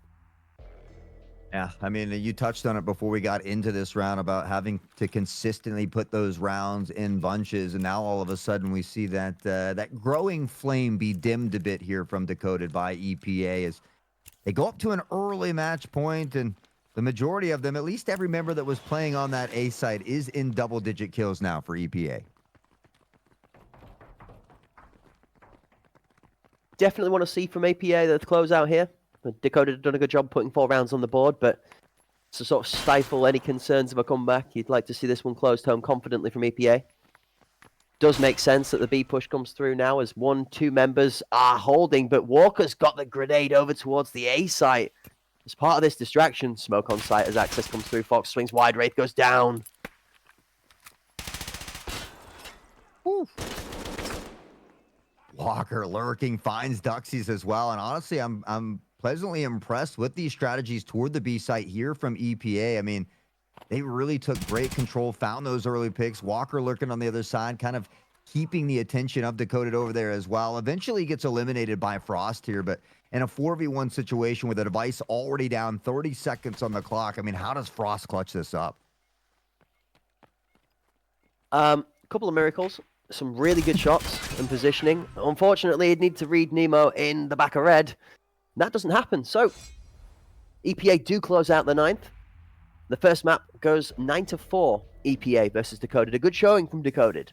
Confident performance into a very strong squad in EPA. Did ask some questions of them, forced them to respond, but respond they did. Both with utility and with the weaponry today. Yeah, I mean, honestly, they did a great job. Decoded, it was a bit of a rough start for them, but I love seeing teams that, you know, have that never say never attitude, that continue to fight to the very end. And that's what we saw from Decoded. They began to reel it back. They were able to put some nice rounds on the board and give us a nice showing here for a stream. But EPA did the important thing and closed it out when they needed to, not allowing it to get close, showing that they are here and to be reckoned with. So I'm excited, though. We get ahead on and get ready for the best of threes now, Cracked. Yeah, I'm very excited to see how these best of threes go because although we have seen very explosive matches in these best of ones from teams so far, I do feel like the tempo is going to settle ever so slightly when it comes down to those best of threes because it's very much the right scenario, volatile environment to be throwing everything you've got at the first couple of matches. It gives you a chance to play off, like we said, in the best of threes to close out today, instead of playing in the best of threes your last chance at survival in the latter days in the tournament. Remember, folks, it is double elimination. Every team that we've seen taking a loss today so far will be going up against each other a little bit later on to fight for another chance at survival. We will, however, be saying goodbye to some teams on our first elimination day when those teams clash up. It does, however, mean that we're going to be moving on to a further day later on next weekend to crown champions of those that were successful, but we're going to get to feature 2 of those successful bouts right now to close out our day's entertainment. So the best of ones are closed, Hawk. That's it. We've done the deal on the short matches. Now we're going to get to lock ourselves in for 2 real meaty best of threes between our 4 victorious teams for the day. Let's remind ourselves of which 4 have found that success so far. Yeah, in that first series, we saw Sicario able to topple K3 and find their advancement. Much like in that second series, Ancestral, they had a phenomenal showing. We saw those friendly guys begin to battle back there, and they really did put on a nice show for us. But Ancestral showing that they also can close out those games. So that first one that we'll see, that first best of 3, Sicario taking on Ancestral. Of course, that second one, we just saw EPA take out Decoded, but again, they've got no easy task because they'll be going against Pandaric Apex as well, who's, well, just been popping it off, to put it lightly. Who have you got favored for the 2 picks? It is best of threes. It is tough matches. Why you gotta do this to me? Ancestral. I'll even prompt you. I'll preempt you. I'll give you my throw of the dice first, shall we say? The Ancestral Sicario match is a test for me. Again, I don't think this is a match where I see both of these teams coming out at an even equal standing point and it being a close match, unless the improvement we saw from Ancestral in map 1 is enough to bring them to a Sicario level. They did exceptionally well in their first, but we need to see it doubled down upon now versus Sicario for it to really go the extra mile. The second matchup, however, is my flavor of the day for the hottest match to watch. If you're going to want to watch something in the review for the VODs, if there's one particular match you've not got a whole load of time to watch everything that you're going to want to lock into, it's going to be the final best of 3. I mean, EPA and Pandaric, there's a rivalry that goes all way back at this point in time now, and both of these teams are consistently considered top 1 through 4 seeded European teams. So that is set to be a banger. Sicario Ancestral, I'm going to say 2-0. I'm going to say it's a 2-0.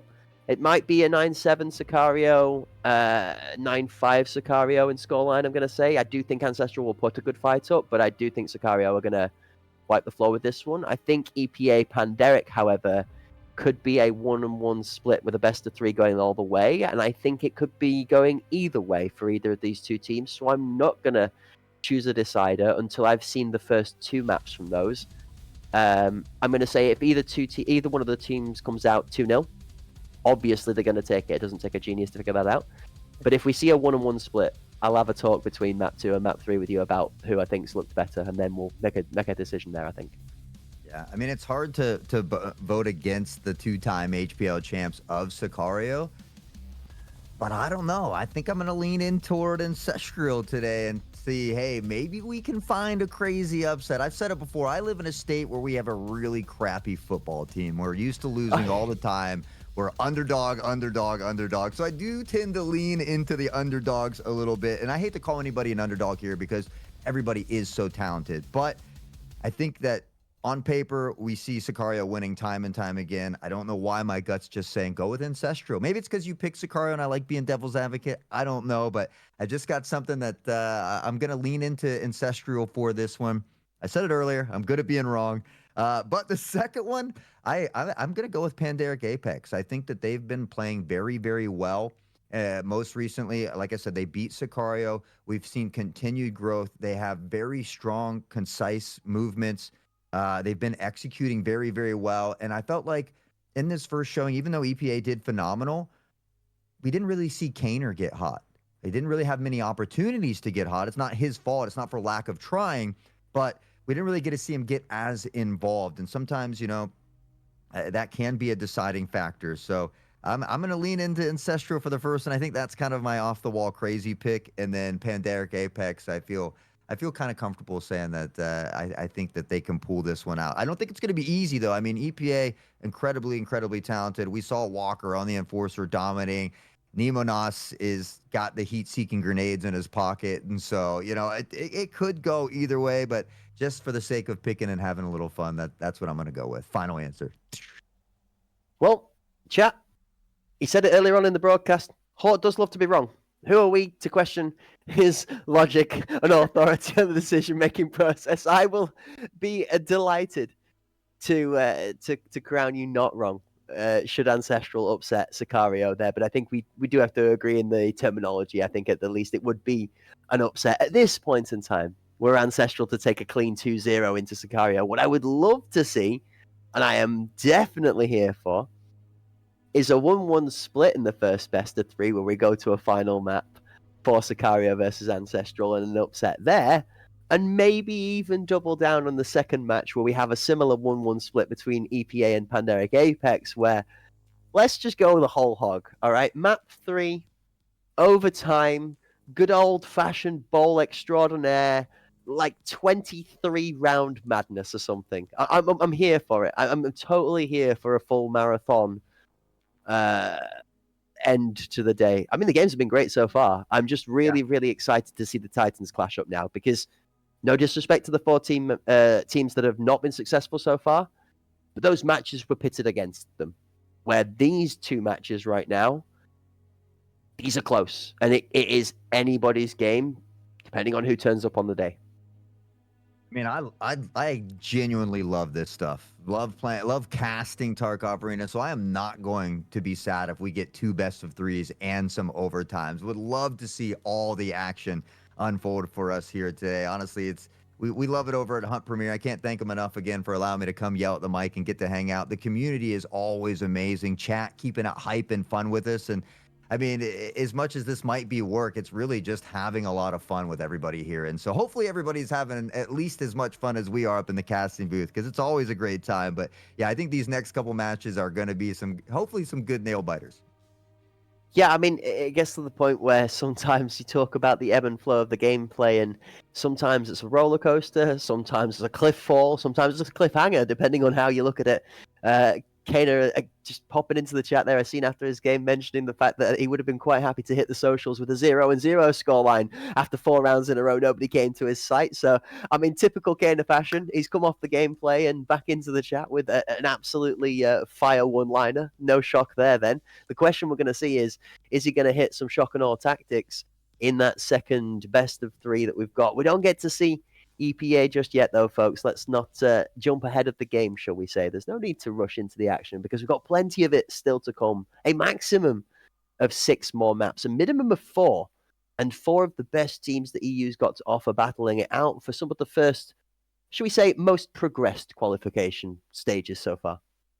Absolutely. And again, I think, it's easy to jump to those other games because all of these games have been so exciting. And so, I can't get enough of it. And I know that I will certainly be tuning in tomorrow as well, just to watch, because I'm interested to see how some of these lower brackets play out. I love that Cinderella story where maybe one of those teams that goes out early gets to make that long bracket run and see, just somehow, pull that rabbit out of the hat, so to speak. And so I love double elimination tournaments. I think it adds an extra little spice to the situation. Yep. And with that being said, we do need to take a quick small break. So, ladies and gentlemen, although you might have not been successful, and we're going to knock you down to that elimination lower bracket for now, now's your time to make that miracle run all the way back up from that lower bracket and up to the return of the grand final. We'll be back with you returning just after a small 5-minute interval with the rest of today's first day with the Hunt Premier Pinnacle gameplay in action.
Hello, ladies and gentlemen, and welcome back to the first day of the Hunt Premier Pinnacle Double Elimination EU Tournament. Partnered up with Battlestate Games. As always, my name is Correct Wisdom here in the booth, ready to yap about the action.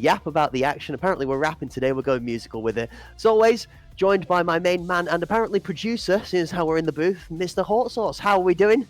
How's the music flowing? And have you been enjoying the sweet chin music or the sweet dome music that we've been delivered by all of the teams so far? Oh man, there's no way anybody could be disappointed with the action that we've seen here today, and it's only going to continue to ramp up as the weekend goes on and into next weekend as well. So again, I'm excited to tune in tomorrow, but I'm excited for these next best of threes. This is where it really starts to get interesting. I'm sure we'll see Skybridge, but at least we'll see a little bit more than Skybridge as well. Yeah, it's going to be a really exceptional set of matches. Now we are out of the best of ones and into the best of threes. So with that being said, let's take a little look at what our first matchup has in store for the folks at home that may have just joined us in the broadcast, maybe missed out on those best of ones. Your first two successful teams in their best of ones on the day, Sicario and Ancestral. Sicario, today's lineup will be Kiyoshima, Luki, Zaki, Furlex, and Goes. And they're facing off against the Ancestral squad that's been continuing to impress us throughout. Selfish, Kofenas, Geistras, J4, and a couple of new faces. We did see rotations of substitutes going in and out for each of these two teams, but Svedas, the new addition to the Ancestral side, brother to Geistras, like we said, family affair now going on for that squad, has shown that they were playing exceptionally well in their first game, and it led to both Geistras and Svedas having a couple of pop-off performances. Yeah, I mean, a phenomenal showing from both of these teams earlier today, and now they get the opportunity to go head-to-head here as well. So I'm excited for this one. I mean, we know how good Sicario is, and I guess before everybody in chat asks, yes, it's the Kiyoshima from Counter-Strike. I don't know how many times we've had to say it for the last year and a half, but I'm sure they're excited to see him out there as well. But yeah, I mean, these are two great teams. Obviously, Sicario's as far as being at the top, probably a little bit more well-known team, but we've seen Ancestral not only make steps, but strides in the right direction. So they've made a lot of growth. They put in a lot of hard work off screen. So I look forward to seeing exactly how they fare against the juggernauts like Sicario. Yeah, and it's an interesting process for the pick and ban phase when it comes to the best of threes now. So we see that Skybridge is selected by Sicario as our first map to be played. Fort is then selected by Ancestral as our second map to be played. This way, Sicario then go to ban. Bay 5 is the third of the four maps in the rotation. When we do have an additional fifth map, this will then lead that decider to being picked by Ancestral, so on and so forth. But for the time being, we only have the four maps to decide from, and therefore when Bay 5 goes, Process of Elimination says that should we find ourselves in a full three-map series, the decider will be on Bolt. I'm dying for summer to come. I'm ready for some iceberg action. You know, to cool down the summer months just a little bit. So hopefully we don't have to wait too long for that wonderful map we got to see displayed earlier in the year during that ACS. But yeah, I mean, Skybridge, Fort Pole, it's interesting that we see Bay 5 consistently being banned here now as well. But honestly, I like the map picks. Again, Skybridge has really grown on me, especially from the caster side of things. And well, also, guys, if you're just joining us in chat, we do want to let you know, you can see the pinned message there as well, but !Pinnacle for your chance to get in a giveaway and win yourself an EFT Arena Standard key. I see a lot of talking in chat, but now you can win a key, get out there and show us what you got as well. I'm glad you spotted that one out there. I was just about to start grabbing myself the megaphone or maybe even the sniper rifle to line up that airdrop because it's coming in hot and fast. Always grateful for the hot prize line. Thanks to the Hunt Premier, partnered up with Battlestate Games to give the gift of giving continuously, almost like Oprah Winfrey, just fluttering out standard edition arena keys to those in the chat that might be lucky enough to be able to get their hands on one of those. Make sure to keep your eyes out for that one, folks. !Pinnacle, your keyword this time. It does change. You've got to be in it to win it. You've got to be present to claim your prize. All right, so make sure you are here on the Twitch channel for Hunt Premier. Make sure you've hit the heart button to follow when we go live, because we've not just got one day's worth of action. Pinnacle couldn't be the pinnacle of gaming with just 1 day's worth of content. No, we've got 2 weekends. That's right, 4 days, 2 weekends worth of action. and with 2 more best of 3s to close out our first day here after we've seen some phenomenal performances so far. Skybridge, the one thing that has been consistent so far, day 1, is very favoured by a lot of these teams. Interesting, if you remember back to the ACS Hort, we saw a similar thing at the early stages of the Arena Cup Series too. But then Skybridge slowly started to not become as much of a factor as we moved throughout the tournament. Do you think we'll see a similar thing here? No. I think I think that we're going to see a lot of A sites to open things up these weekends. Just to put it briefly, nope. But yeah, I don't know. I feel like it's one of those, when Fort came out, you know, people kind of stayed away from it in the beginning, and then we saw a ton of Fort. And so I think, you know, Skybridge has just made its way back. I think that a lot of teams have realized that you can have a lot of success if you are aggressive, if you're good at hitting those shots. So I think we see some of these top tier teams really leaning into Skybridge and kind of forcing it more onto that skill side of things. But, you know, who knows, honestly. This is all speculation on my part. I certainly don't know. So, but yeah, I mean, we're going to start off on Skybridge for both of these best of 3s, and really the map pools look pretty similar throughout the thing here. So I wouldn't be surprised if we do see a lot of Skybridge throughout both weekends. Yeah, completely agree with you there. And I mean, Skybridge and Fort, Bowl as well. I mean, arguably they all fall under the same funny umbrella, don't they, Hort? You know, just like a 0.69 KD is a funny number. These maps all have funny volumes of sites, aka only one of them.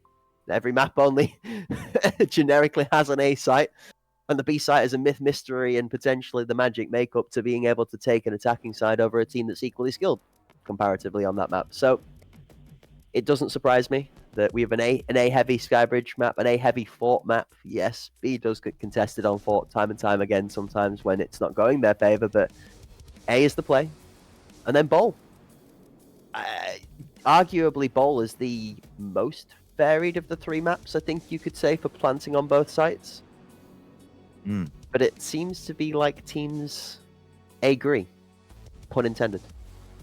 You know, I kind of disagree just a little bit. I feel like Bowl is a little bit more like Skybridge, where we see that heavy utility lanes, and they do kind of tend to stay more toward A, whereas I like Fort because I feel like we see more of that B side. I think in that one versus Ancestral, the first 5 rounds was B, B, B, cannon, cannon, cannon. And so I think now that Fort's been around longer, we do see a little bit mix up in strategies. Pandaric Apex was one of the first to do that 5-man run down cannon. Now we've seen the Outcast doing it as well. We see some other teams kind of utilizing it. So, you know, Fort has been one of my favorite maps for quite some time. It's aesthetically pleasing to the eye. I like the mix up. There's just, I like the lineups. I just like pretty much everything about Fort. And so maybe a little bit biased on that one, but you know, there are tidbits with you, I agree, but I think for me it's a little bit mixed up as far as Bowl and Fort goes, where you and I see eye to eye. I think it's very interesting you make the point about the Outcasts and the Pandaric squad trying that same aggressive cannon play, the random throw everything in the kitchen sink at the one player and make them run for the hills. And although it maybe executes a little differently as to whether the Outcasts and the Pandaric result looks the same, we could probably argue it's probably not quite the same level of scary intimidation and dominance, but it does the same thing. And I think you're right. And as always, a reason I'm grateful to have you sitting on the other side of the booth for me is we pop you a nice little golf tee on the pitch, ready to set yourself up with, and you read the signals perfectly. And the Pandaric switch to that B side, exactly, swish, and all the way down for a hole-in-one. It's the mental to the magic. You understand completely what I'm getting at here, and it's the B site on Fort as our second map in this flow is going to be the big focal point. That attacking side on Fort makes the map more dynamic if you have good B play as well as good A play, which comes from mid control. The one thing the Pandaric squad does exceptionally well on Fort, throughout all of their teams, I might say, both their ASPL Baby Pandaric squad, this squad, and their NA squad, on Fort, their mid control is very strong on the defending side. They like a top mid anchor that can play up on ramp, that can aggressively go into Palace, that can play Beacon, that can play Bedroom, that can even aggressively push and challenge Heaven. Those 1 or 2 players that fit that box from the Pandaric squad, that is something that is very, very powerful. And that's something I'm going to look for out of both teams in this first match to see which one is going to be more dominant on the second map. Skybridge, if there's an upset, this is where it's going to happen. Ancestral take map 1, if there's going to be an upset. Wow, okay. I like it. I like it. I mean, I don't know. It's so tough to really to think about it. I would love to see, them take a map apiece, but I felt like maybe Ancestral was a little more favored on Fort than Skybridge. So it's again, this is why I love sitting next to Cracked. I mean, don't get me wrong. We have a ton of very talented casters here at Hunt Premier, but my brother from across the pond here, just that synergy, the give and go back and forth. Sometimes, sometimes we agree, sometimes we disagree, but it's always great to be able to pick the brain here of the Cracked wisdom himself. We do what we can. The only way to be able to entertain the folks at home is to make sure that we come to the table with a notebook full of preparation and pre-game day statistics, analytics, just general conversations with the community about certain things. And it really does add that level of detail that people, and I have to, shout out everybody in the chat for the messages of support that come through, for those of us in the booth, both through the Twitch comments, through socials, through even just direct messages in Discord. All right, every single one of you that reaches out and says, guys, we think you did a great day today, really appreciate you saying this, or hey, here's a little bit of information for you about this guy that's really cool. Thank you. All right, because you make our jobs just that little bit better. We love bringing you this kind of detail to the scene, and we love hearing the feedback that you guys appreciate it too. So, without you guys, we wouldn't be here to yap about it. Thank you very much for being awesome. Yeah, I mean, every day after we wrap up, I feel like I just won a championship. The community has been absolutely wonderful, and I can't thank them enough. So always a great time here. I love it at Hunt Premier, one of my favorite places to be. But speaking of winners, we got another winner in chat. It's Create Tor, who has won that EFT Arena Standard key. So be sure to speak up, but make a ticket in that Discord. If you haven't joined the Discord yet, !Discord will direct you there. Make that ticket so we can get you your key. We'd love to see you out here on the battlefield, whether it's in action on one of these wonderful teams or just, pubbing it up with some friends. At the end of the day, we get on the PC to have a game of fun. It doesn't matter whether you're looking to be competitive or comedic, or even just call somebody out for a good old 1v1 to settle a bit of beef. The arena is a great place to lay it all out on the line. Hey, me and NoTech have got an agreement, all right? It's coming. Don't you worry. It's coming. we may have met up last night in a ranked game, and I may have taken the shotgun to the poor man's ankles, but the TRG bald versus bald battle is coming. Don't you worry. It's cooking up in the socials alongside the podcast this week. Keep your eyes on the X to find out more about that. But folks, we've got to lock in on what's about to happen right here, right now, because it's the campfire going up against the sword. And there's one thing I will say, Hot. You ever taken a knife to a firefight? Just kind of whipples in and out of those flames, doesn't really touch anything. I'm wondering, is this the undoing of the Sicario squad? Is this the time for the upset? Well, you know me, I'm a certified stirrer of things. So yeah, when I take my knife to a fire, it's just to kind of stoke it and get it all reared up and going. So we'll have to see if Ancestral can do that. It'll be Sicario starting out here on the attacking side of things. But you guessed it, right back to Skybridge and right back to the A site. But J4, he finds two. Selfish with an A. Gastris gets one as well. And Ancestral comes out with flames roaring. Yeah, blinking, you missed it. 5 people already dead. Less than 30 seconds left on the clock. Sicario's Kiyoshima is the last person left alive. The only thing you can see around him is green smoke and bodies. How do you get yourself out of this one? I mean, he's going to have to find himself being an ex-Counter-Strike, Roblox, Fortnite, and everything else included pro to be able to find his way through this. In Kiyoshima, we trust, they say, but unfortunately, not an ideal situation. Was able to gather at least one kill to jump over toward VIP. We'll give him the intel they need, beginning to back off, maybe looking for that buddy system. But J4, the Piranha, the Enforcer in VIP. We've seen many fights over here, but what a round one for Ancestral. It's a wild start, I believe one would say. Dominant is an understatement. And I mean, look, Hawk, we said if they were going to do anything, it has to be right off the rip, out the gate on map 1 here on Skybridge. 3-0 for J4 is one heck of a way to start it off. Where does the second round go? The nade's good again. It's going to be a late number through.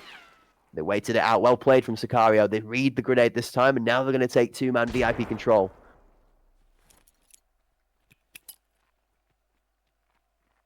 I like the smoke here toward VIP. It kind of prevents that push. We see him rotating back just a bit here, but Sicario really displaying some patience. These smokes will begin to plume toward these lanes, and most likely Sicario wanting to find some pressure up. This is a dangerous peek through the smoke, but Kofinas, he doesn't care, and he finds Zaki.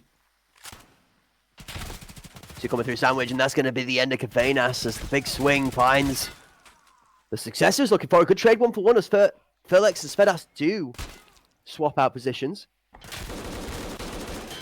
Oh, Shotgun's going to release Kiyoshima's soul from his body as Selfish then slams goes to the side of E-Box. My word.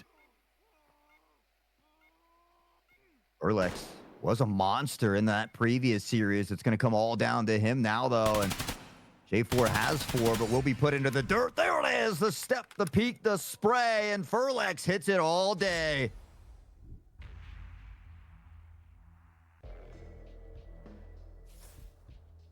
I'm really excited for the rest of the series now. We have got a game on our hands. Not just a game, but a really good game. Not just a really good game, but a really close good game.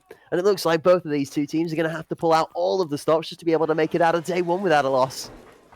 I mean, hopefully this is a tale of the tape here. A big back and forth, a game of tug of war. I'd love to see it, but Sicario has found a round of their own, maybe considering a bit of a beat push here as we see Furlex beginning to cheat that way. Ancestral is kind of set up. Maybe just a mini-map bug there. I apologize. This looks like they are just locking down 1 at the moment. Yeah, change up or switch up would be the way to swing the play, but Selfish is going to be swinging that gun in the face of Kiyoshima. No thoughts of being last alive to clutch this time around. Early fast pass to the bench delivered. The Sicario see that as the reason to push the B site.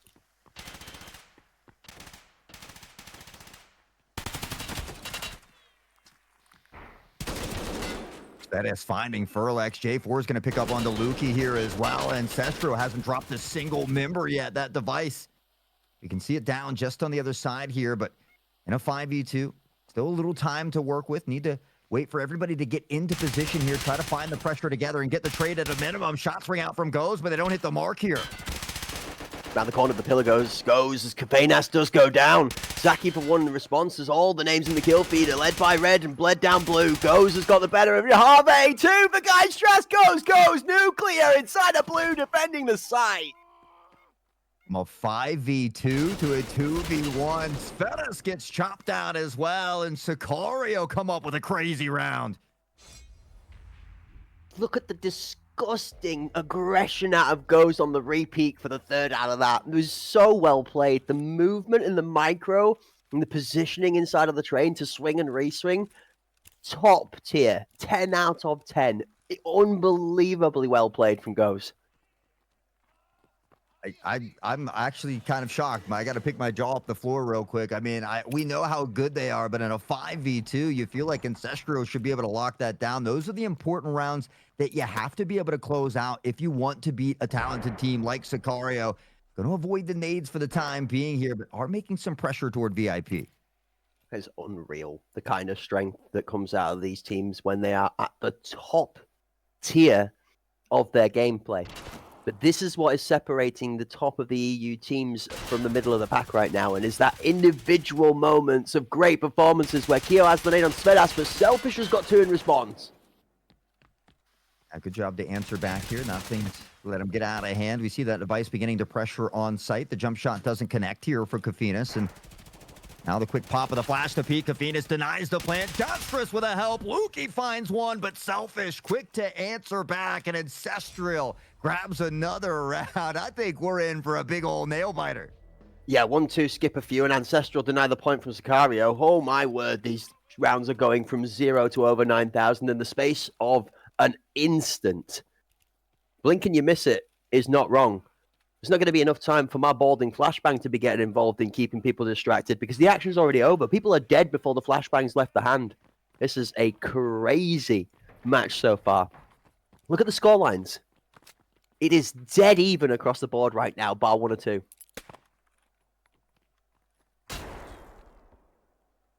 Close nade. Ancestral trying to mix up the timing just by a few seconds. Sicario doing a good job of waiting until they hit. They're liking this smoke toward VIP as well, kind of limiting that pressure, trying to force him into one of these lanes for an early pick here.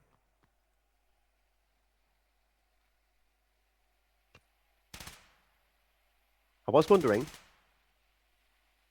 I'm still wondering. We're going to wait. Keo is holding on to this really long. It still finds the mark. Keo, how does he do this round after round after round? Practice Even and Spenas's skill, I brother guess. can't save him from that. Yeah, you bit the nail on the head. Oh, my word. For my birthday, I'd like to throw nades like Kiyoshima, please. I might want Nemenos after that round earlier, but Kafinas, Lukey goes, J4. I mean, I think blink and you miss it has been the theme of the day. Selfish will find one as well, and J4 enforcing the VIP. They'll deactivate the device, and Ancestral up on top again. I mean, this isn't true for every team or every case, but typically we feel like the attacking side does do a little bit better on this side. If Ancestral can find a way to get 4 or 5 rounds on the defensive side, it could be really beneficial for them heading into that next half. Okay. We're 1 round away from me saying it.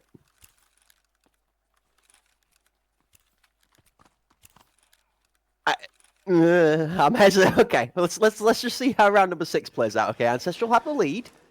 If they can put 2 together here and go 4-2, we're gonna have a conversation about a little something.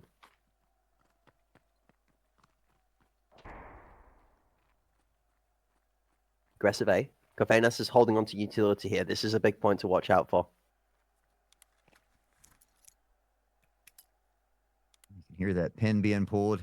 A nade about to fly in the other direction. Some lineup Larry action, if you will, but great patience right now being displayed from both teams. After a lot of explosive action, we see it calm down for just a moment, but I can assure you, once it pops off, you do not want to blink.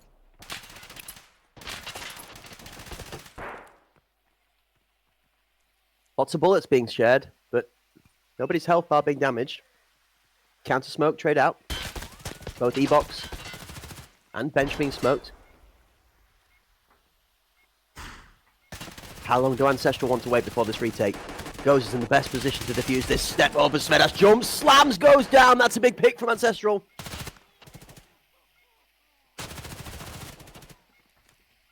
And again, smoking off VIP here.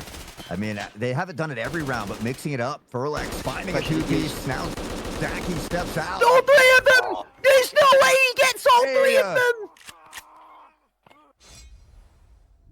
The enforcer out here enforcing Zachy. Sheesh.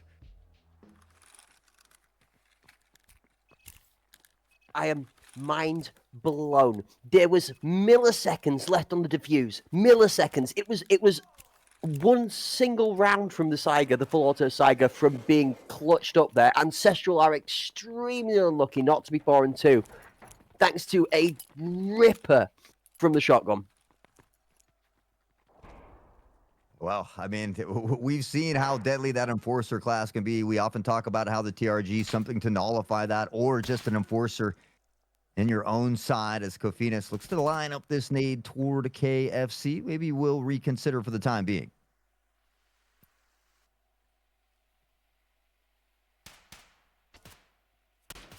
We did say things would slow down just a little bit the further we got into this best of 3. Oh, maybe not. Zaki for 1, Piranha snapping again. Selfish, going to be the one that goes down early on.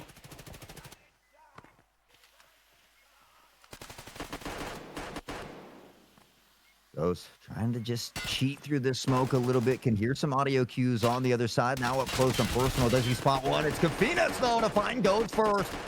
Back to a 4v4, but Zachy is all of a sudden awakened. The beast is Hiroshima raining down the nade. He finds the 2K. Lukey wraps it up, and back and forth we go.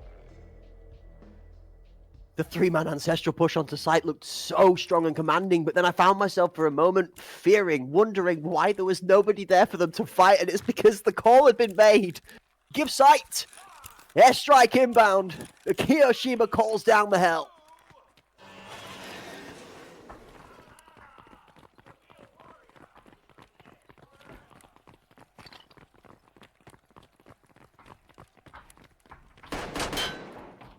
What a game so far.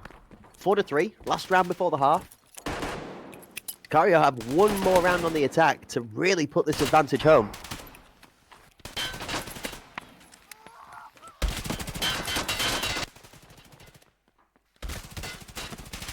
First goes down as Felix falls over. Svedas has got the better of Felix in the background side of it. Luki gets one back as Svedas also pays with his life. Selfish now. Delayed in the kill feed, but Luki goes down too. Zaki finds Selfish with his hands in his pockets for a grenade. Fenas looking to try and tank and get on the bomb with an ninja defuse. Now Geistras left in the 1v3. He's going to push through into Red Trade. He's going to almost manage to challenge the post. The round is closed out. Sicario take the first half 5-3. Honestly, it's not a bad half for either team. I think this is what you look for on either side. That attacking side can be a little more favorable. You hope to get at least one more round and not have a tied half. So, but at the same side, on the defensive side, I mean, 3 sets you up nice. We talk about how dangerous that 6-2 can be. 5-3 certainly a feasible thing to work with, especially if you can come out and take the first round of the second half. You've hit the nail on the head for this one. The second half of the game, more specifically this first round coming out of the gate and how Ancestral are able to weather the initial storm. It's going to be a big indicator as to whether we're going to see this match going the distance or whether we're going to slide on into Fort looking for a revival of the Ancestral campfire. They're only 2 behind. 3 and 5 is a good scoreline to be going into this and going on to the attacking side. Now, I'm going to ask you the question before we kick off. Do you prefer attacking or defending on Skybridge after the viewing experience today? That's tough. I feel like attacking is a little better, so I tend to go with that. But honestly, I'm kind of a rat, so I like defense as Kafinas finds that first nade. But Furlex will get a pick of their own. I like to sit back and just, you know, rat it up and eat my cheese a little bit. 1-for-1 on site as Goes picks off Svedas, but Geistras then immediately shuts him down. Ancestral have site access and the bomb being planted. After a good distraction on the A site and an early pickup with the grenade, covers the B rotation. Bomb down, 40 seconds. Great trigger discipline from Selfish. Checks to make sure it's only one coming up through B main, and then he claims his life.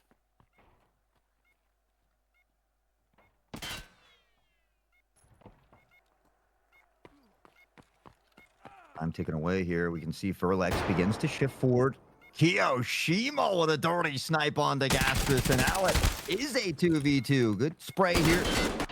Furlex looking up, doesn't know there's one looking close. That's J4. Now Kiyoshima looking to find this snipe yet again. I feel like we don't really often see Kiyoshima on the snipe. No, but definitely a weapon that fits this more B-sided heavy play on Skybridge. J4 is going to have that shotgun to close out this one, and Ancestral do come out of the gates as we asked again. Hort, it feels like the further into the future we get with the development of the EU Arena scene, the more that we ask questions of Ancestral, and their answer becomes yes. Yes, we can do this. Yes, we can step it up another mark. Yes, we can come out of the half and put another point on the board and stop that snowball from running away, where other European teams, after putting up a good first half of defense, tend to see themselves struggling to close it out.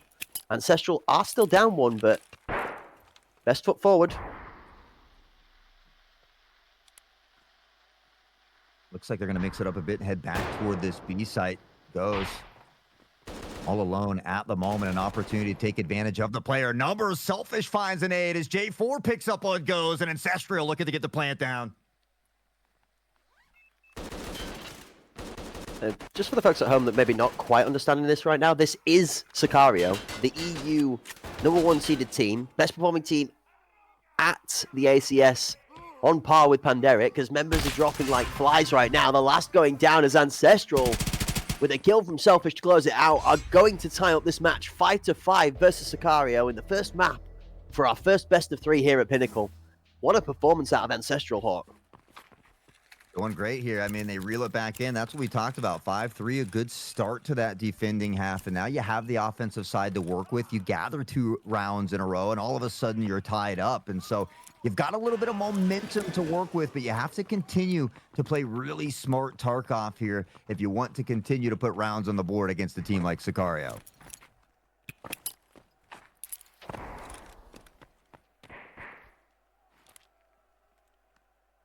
Interesting spread. The line of scrimmage comes out with the bomb playing extremely safe in the lobby here. An early push from Furlex, though, is going to pick up a first kill. With 2 out towards KFC, Furlex is not going to realize that that deep tucked member with the bomb is hiding just underneath him. Or is he? He does actually look down to the floor for a second there, so I wonder if he got an audio cue, but Svedas is there to cover him off now. Information gatherer from Sicario down 2. Strong swing from... You're kidding me, Zaki! You can't do that, man! I mean, Zaki has kind of been the glue right now for Sicario, already up to 12. Selfish finding Kiyoshima on the other side, and that rotation comes in quickly. They get this plant down. They have a player disadvantage, but a little bit easier to play this post-plant position.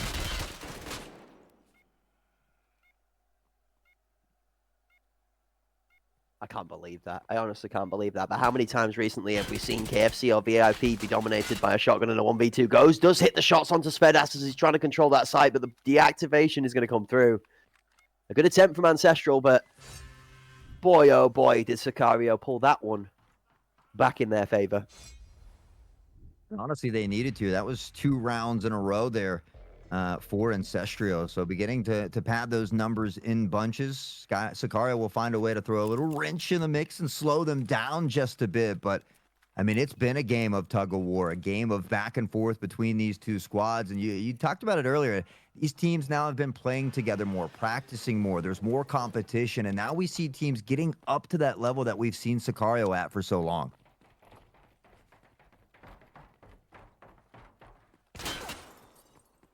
Slowly, both teams come out of spawn as early util does not got the weight of either side, but Geistras has the better of 2 from Sicario. Oh, that's the response. Svedas is going to pay it 2 go down as 1 apiece. Zaki and Kafenas find extras. We're getting that slightly juttery pace again, where one after the other each team is forced to just re-aggress and make a trade fall in their favor rather than the other teams. With a 3 versus 1 strength on site from the A side, Ancestral have the bomb planted and time in their favor. Kiyoshima has to work forward with this bolt action as well. Can't quite thread the needle there. Goes, put some bullets downfield, but Ancestral just being patient here at the moment. They need to be careful jumping across, though. They don't want to get caught off guard. They've got the numbers advantage to work with, and time slowly dwindling down here. Yeah, had to wait for Ghost to come around and rotate here. Kiyoshima on the vault. He doesn't have as much ability to be able to take this fight on as Ghost does now. 1-for-1 Selfish takes out Kiyo. Ghost gets the better of Geistras, but the deep member KFC is going to run away from Ancestral. VIP has control as well. The bomb is tucked away, though. It's not planted for VIP. Misses the defuse. Selfish is going to be there in time. Tries to get off, but Kafenas closes the kill out. Ancestral do tie back up at 6 apiece.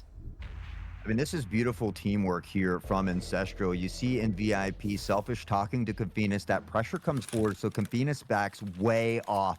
From VIP, Selfish then can hear Sicario going back to that device. Cues Confinas to turn back around. Has a little bit better angle there. And even if they get off that device defusal and find that pick onto Confinas, they're not going to be able to get that other kill or defuse in time. Really great game awareness again by Ancestral.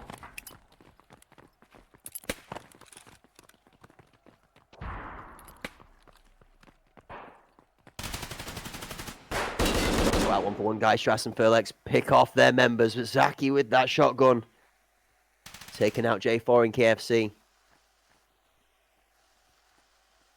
An interesting positioning from the other 2 members out of Ancestral right now, though.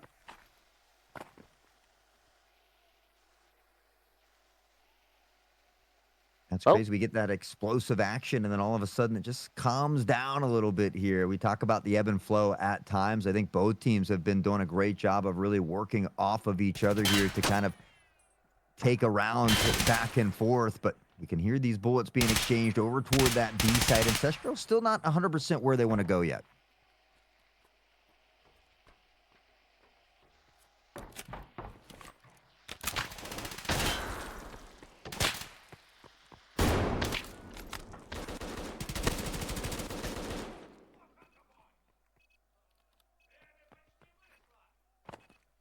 Zaki able to find that one. I mean, it's all down to Selfish here now. Unfortunately, Zaki has been that menace. 17 and 7 for Zaki. And with that, Sicario will regain the lead once more. So they get to be in that driver's seat for just a little while longer. This is turning into a ridiculously close game where both teams are able to pull it back left, right, and center. The question I was going to ask when we were close to 3 and 2, Hort, was who's going to do something about J4 on this shotgun? Well, the answer right now is going to be, well, equally, arguably more devastatingly so, who's going to deal with Zaki on the shotgun on Sicario for Ancestral to push this over the line? Because right now they are matching them pace for pace. Ooh, J4, kind of a bit of a distance there to gap with that shotty, but does apply a little damage to Furlex. You can see him healing up there at the moment, though. Svetas has been taken down a bit. They are working toward this B site a little bit more, trying to throw a wrench in the mix, a potential flank to come in here, though. The shot's ringing out. You can hear that spear just clattering bullets towards its target as Lukey takes out the final member that needed before they can move towards rotating back round and defending this A site. It was Smoke and Mirrors. They have full swung, but Sicario have all 5 members alive, and it's left in a 2v5 to be able to defend this off now. With Zaki taking out the first and Geistras, it's all on Selfish.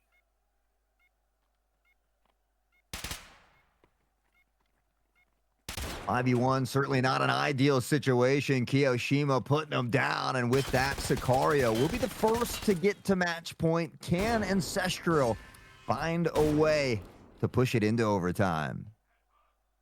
Do you think Sicario have done enough to put map 1 over the line now, extending that gap to do? That gap to do to 2.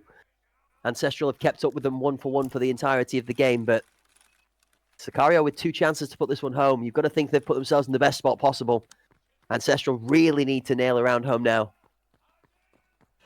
We've seen Ancestral get a couple rounds in a row. Even after that first half, they got 2, taking them from 3 to 5. So we know they're capable of it, but man, I feel like they've got to find a way to nullify Zaki. He's been that big deciding factor in these rounds, often getting more than 1 pick. So at a minimum, they need to try and get that trade. They're kind of holding this flank and playing away from Zaki here, though, and it could work. Oh. Great shots straight out as Furlex and Geistras take 1 apiece down. A little bit of shouting as the spawn's been invaded. Goes and Furlex come around the corner. Svetas and Selfish both go down. Kafenas and Geistras. Just Kafenas left alive to defend the hopes of Ancestral in map 1 on Skybridge. Been spotted too, taking a lot of damage. You can see goes, we'll find that final kill. Sicario, after experiencing a little bit of trouble, they find a way to bring it back when it matters. They'll take game number 1, 9-6 here, but now we're going to get ready for Ancestral's map pick on Toward 4. What a game. We were neck and neck the entire way down. All the way down. Until we got to the 6th round for each team. Following on from there, it got a little bit more dicey, but less consistent. And I have to say, you look at both of these teams comparatively across the board, MVP, 100% rightly so, with 5 total round MVPs, goes out to Zaki with a phenomenal performance and 19 kills and 8 deaths. What an insane performance. Yeah, 19 kills, 4 headshots, and 3 plants and or defusals on the belt there as well for a total of 5 MVPs. Was that shining star there? I mean, Ancestral had a good answer early, but I felt like Zaki, that second half more specifically, they didn't quite have an answer for him over toward that KFC side. They started to kind of pressure toward B and force them into that flanking position, but it still didn't work out in their favor. Furlex really came alive there in that second half as well. The both of them did, not to mention the fact that we saw utility from both sides going back and forth. This is something else I really wanted to sort of talk about in our first map here, because Fort's going to be another one where the utility is seen, like you said, the Andreezy effect is going to be a crucial factor as to how each of these 2 teams play. We've seen a lot of good utility use out of Ancestral, but boy, oh boy, is Kiyoshima dropping bombs. Not just with the gunplay. Again, we saw them in an unfamiliar scenario on that TRG, like you mentioned. There's a bit of a, not a surprise, but different to the status quo. They came out with a win, but it was a lot closer than I think they would have hoped for in the first map. Yeah, and honestly, one round for sure, Ancestral should have closed out. They did, and it was like a 5v2 that they dropped. And then there was another round that was equally as close. So we could be looking at like an 8-7, 7-8 potentially. They're at that point, but you know, they weren't able to close it out when it mattered. I think that's kind of shows the experience of Sicario, that even in these tough moments, they can keep that poise, they can power through. And I think that might have been a little bit of that difference factor. But I think for Ancestral to play that well on, you know, Sicario's map pick, it shows how far they've come in just a little time. So now they get to showcase it on Fort. If they can find a way to win here, we do go to the map 3. I felt like if they could have won Skybridge, we could have seen it end in 2. But now that we do go to that best of 3 factor, I think it does strongly favor Sicario. Yeah, absolutely. And because we've got a best of 3 going on, we're not going to milk the highlights scene. All right, we're going to do it in classy style. We're going to let you see the entirety of the best of 3 before we take you through some of the super features of this awesome gameplay that's been going on. So, without further ado, in very uncracked-like fashion, we're going to send you on to a nice, short, succinct break. So thanks for being with us so far. Don't forget to join us right back after this.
Welcome back, everybody. The first ever Pinnacle double elim tourney, of course, brought to you by nobody else other than Hunt Premier in partnership with Battle State Games. And it has been a day full of action.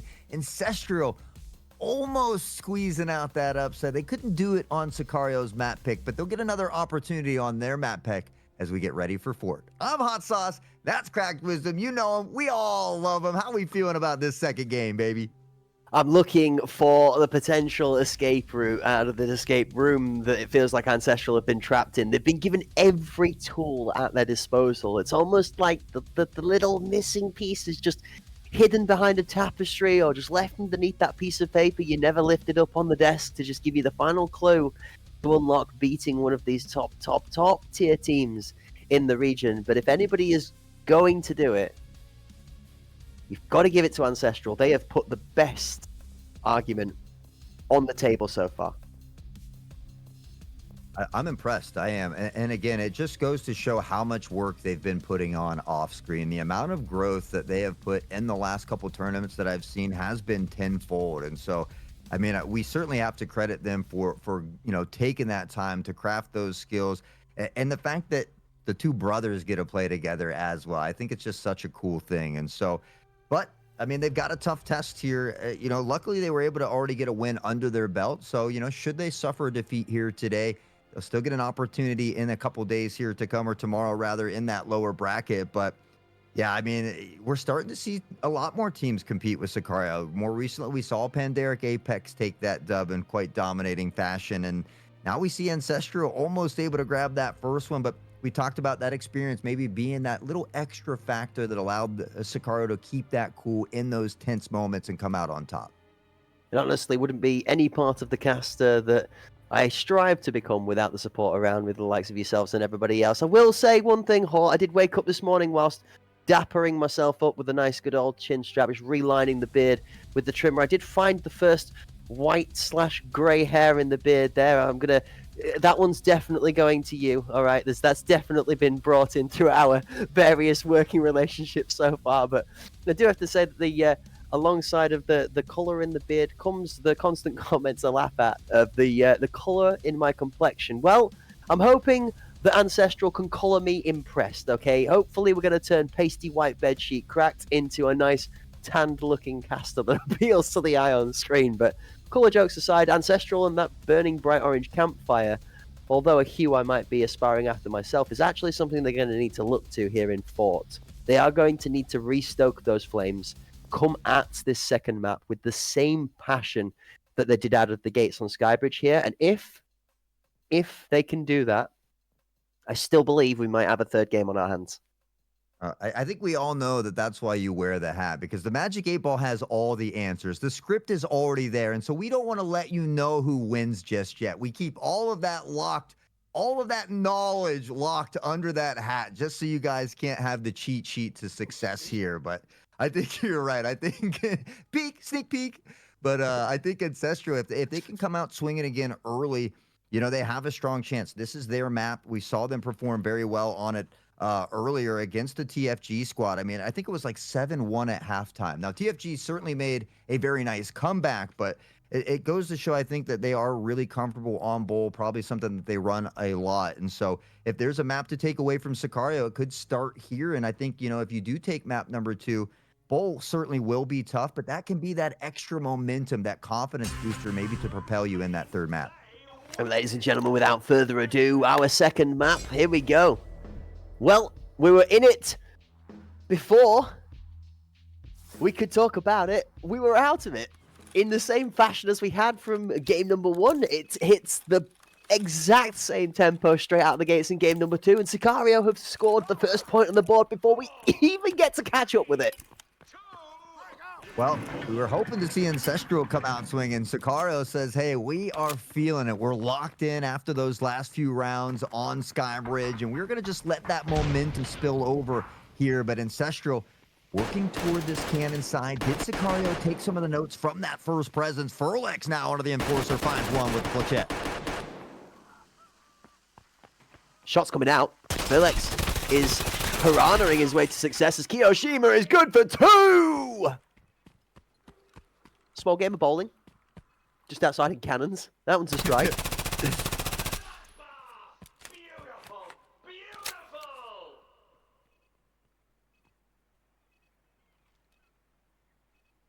The ebb and flow of these games today has been crazy. It's been so stop and start for the majority of the pace rather than being a smooth ride. Each team is just looking for a second to just slam the door shut on someone. I feel like we're just driving 100 miles an hour over 100 different speed bumps. Go on, Selfish. All right, then.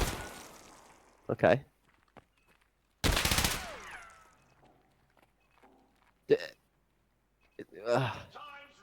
There's so much to do. There's just so much to do. Goes is teasing him with this model at this moment in time because he knows full well that Furlex has everything about that full swing. Okay. Selfish showing a lot of discipline, though. This could evaluate into something if he manages to find a gap to isolate. First check. He knows there's one here. Nice try. Sicario looked mighty locked in here. I mean, they had the pincer play. They had one down long there as well. And really, I mean, even if Selfish was lucky enough to get one, most likely wasn't going to get more than one there. Sicario, they come out with 2 early rounds here on the defensive side. It'll be up to Ancestral to begin to battle back. I mean, we got 3 players with a donut at the moment. But again, we haven't seen a lot of time. It's only 2 rounds so far.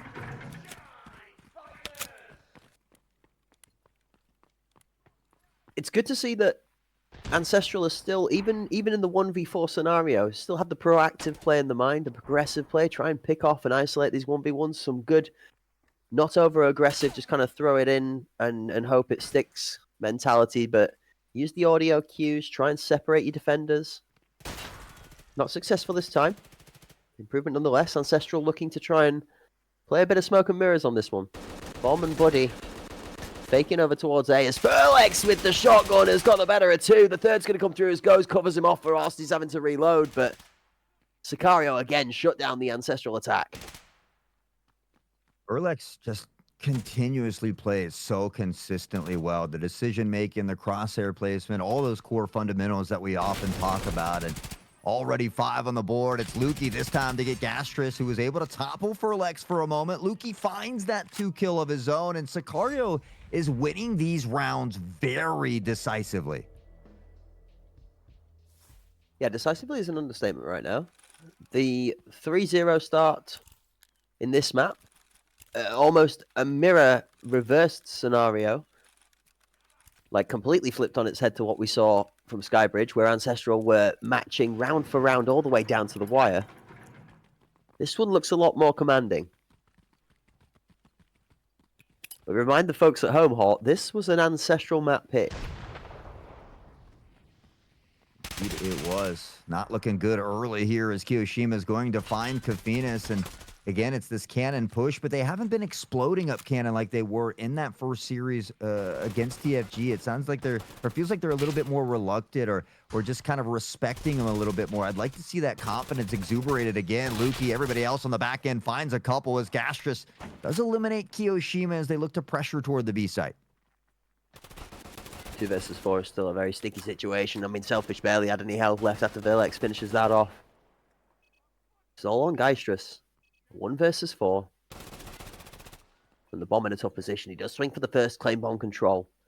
Unable to readjust to be able to pick him back up as Goes. Gaistras comes in and steps up aggressively. Takes the second out. Half of the health left. Just under. 1v2 is playable. Gonna read the rotation. Tries to call the audio so he doesn't give too much of a telegraphed move. Doesn't make it there in time. Just.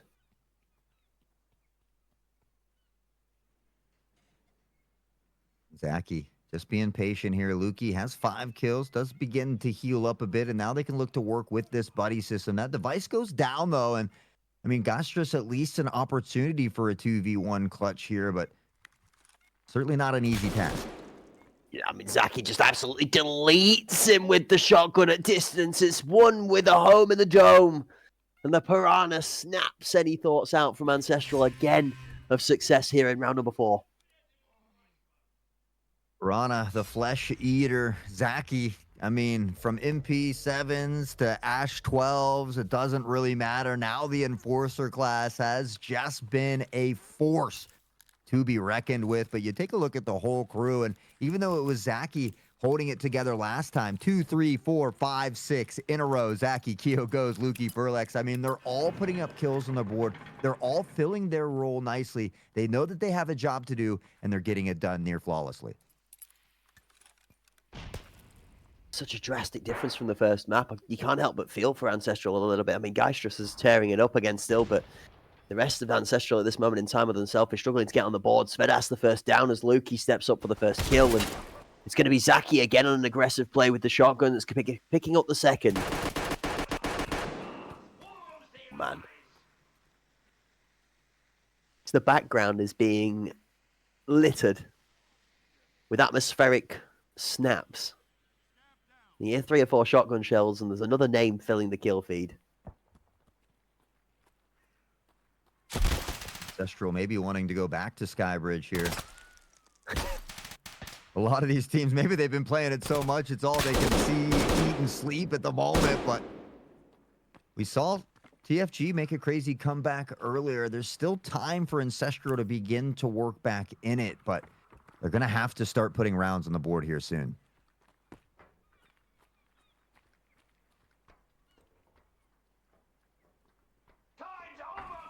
Just wondering which way they're going to be able to get themselves out of this pincer position. Notice towards the deeper section of these rounds from Ancestral every time. Sicario are closing the net. They're being suffocated towards this middle section of the map and not being allowed to rotate out either way.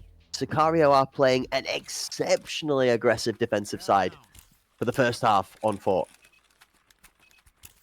Yeah, 5-0 is pretty crazy. I mean, Ancestral still hasn't found a way to put a round on the board. They have 3 players with donuts, 1 with the breadstick, and Gastris just doing everything he can at the moment. So we've got to get the crew clicking together. And I mean, we really haven't seen too much pressure toward the A site. We haven't seen a ton of those nade lineups that we talk about. You can clear both the front and the back of site, but this aggression from Furlex and Zaki, they are unstoppable. I think at this point in time, we might have to start calling them brothers with this kind of synergy. Yeah. Could be confused for it, understandably so, as Furlex is going to put himself back together behind Headshot after doing all the damage he needs to be able to close out the majority of the round. Ancestral as Geistrus is the last player left alive, but 1 versus 4 is the beginning of the nightmare story he's going to have to walk his way through. And I'm having a little bit of a flashback. Ooh, Geistrus with a nice one on to Zaki there. But now on a 1v3, still got to get the device. He's got a minute to work with. He could potentially leg it completely the other direction here. There's 3 on the site for Sicario. Do they opt to send 1 back just as a safety net, or just look for that 3-man retake? I mean, if there's any one member of your team right now that you're looking to try and pull this off, it's the guy that's got 7 kills. The more kills on his own lonesome than the entirety of the rest of his team combined in this tough one. I mean, Sicario really are just displaying the next level of prowess, the extra gear that they have to be able to move into. And one of the reasons why they are one of the top seeded, if not the top seeded team in the European scene right now. 2 for 1 as Geistrus tries to find a way through. But it's Sicario that swings strong. I'm having a little flashbacks to when we were having fun before we got the stream going. I feel like Furlex and Zaki are the Hans and Franz out here to pump them up with this Enforcer class, because they are lifting weights and snapping necks out here. I mean, 6-0. A huge start for Sicario, and you feel like if Ancestral can't gather at least these last 2 rounds, it's almost all but done and dusted. I mean, you might as well start calling him Furlox, because he's definitely Furlocked it in for this one. The rest of the team has stepped up to join him with it, but every single one of these Sicario members seem to be locked doors with missing keys. Kafenas finally finds the first entrance access point as Furlex is going to go down. It's only a 1 for 1. Oh, goes. Kafenas and goes. Goes is going to surprise him from the top, but is he going to win the gunfight? He is finally going to find a home for the bullets. After a little bit of a dirty dance, doesn't quite look as clean as it should.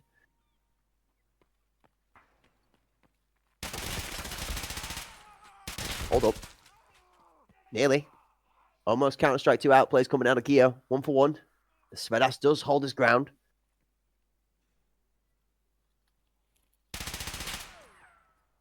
my. Goes just threading the needle here as well. Basically a chicken nugget at this point, though, is Selfish.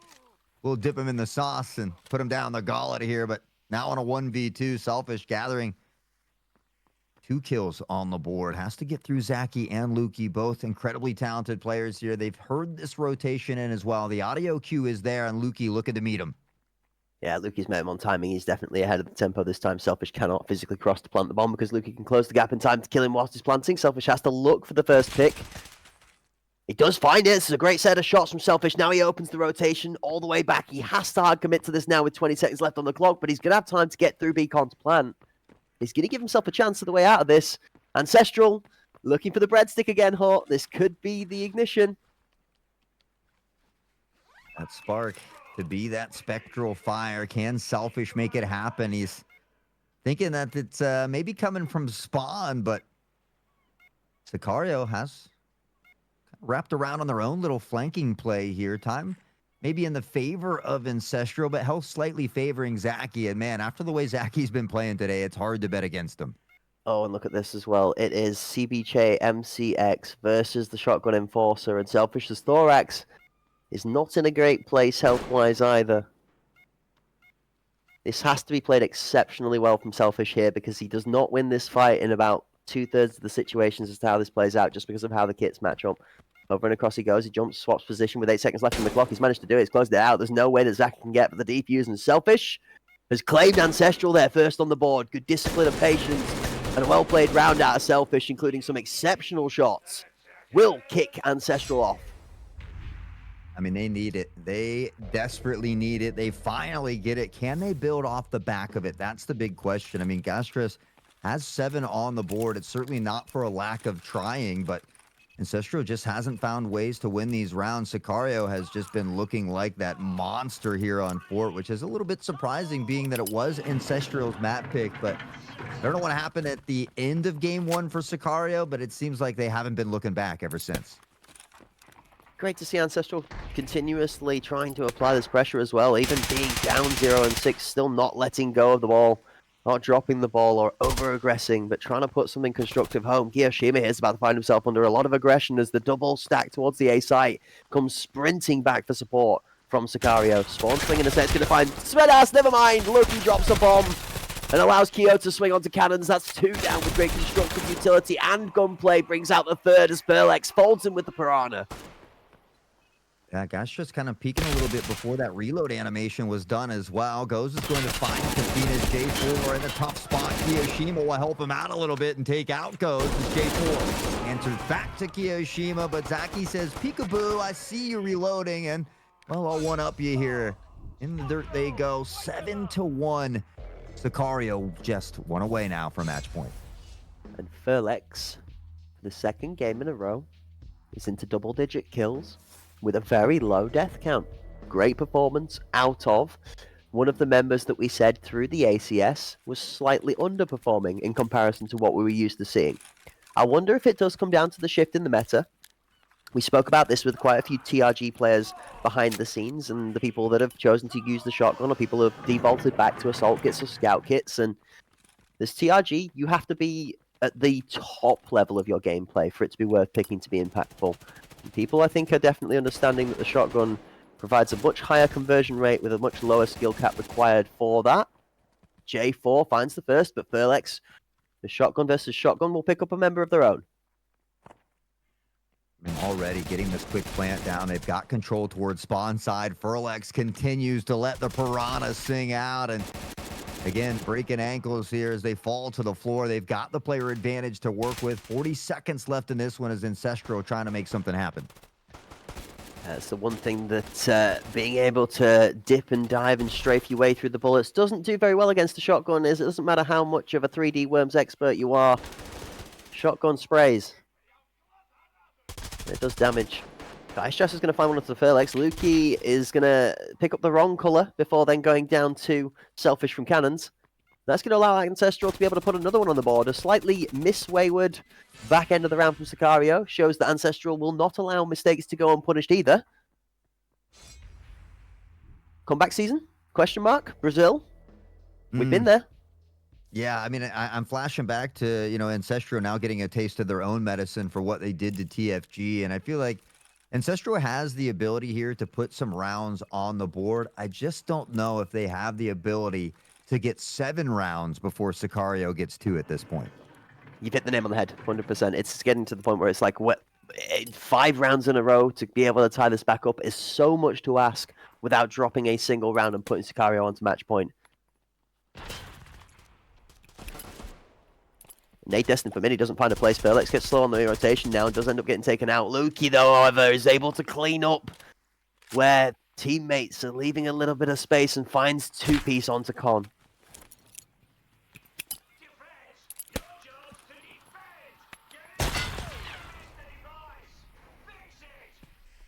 He pops.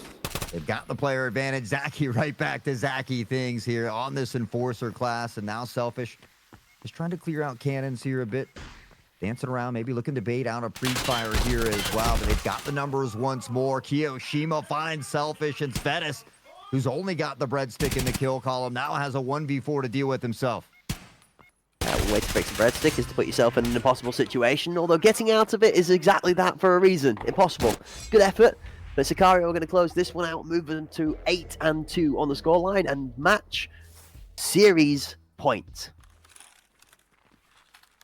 Yeah, I mean, a completely different showing than what we saw in that first game, and unfortunately, it really has not gone the way of Ancestral. A couple of these members just struggling a bit here on Fort, but it has been a long day. We talk about the dexterity, of some of these players. They've already played a couple matches, now into a best of 3 here as well, and having to do it against a talented team like Sicario, who's been in these situations time and time before. So I think we're seeing some of that experience really come into play here. Left, right, left, everybody. Guys just runs for the hills as all of the members of Sicario are jumping their way into his line of sight. Somehow Furlex with the Hawks is managing to keep himself alive. Finds a kill. Kafenas has got the back on Lukey, but Zaki is there with a shotgun of his own. 2 Ancestral members go down, and so does the device.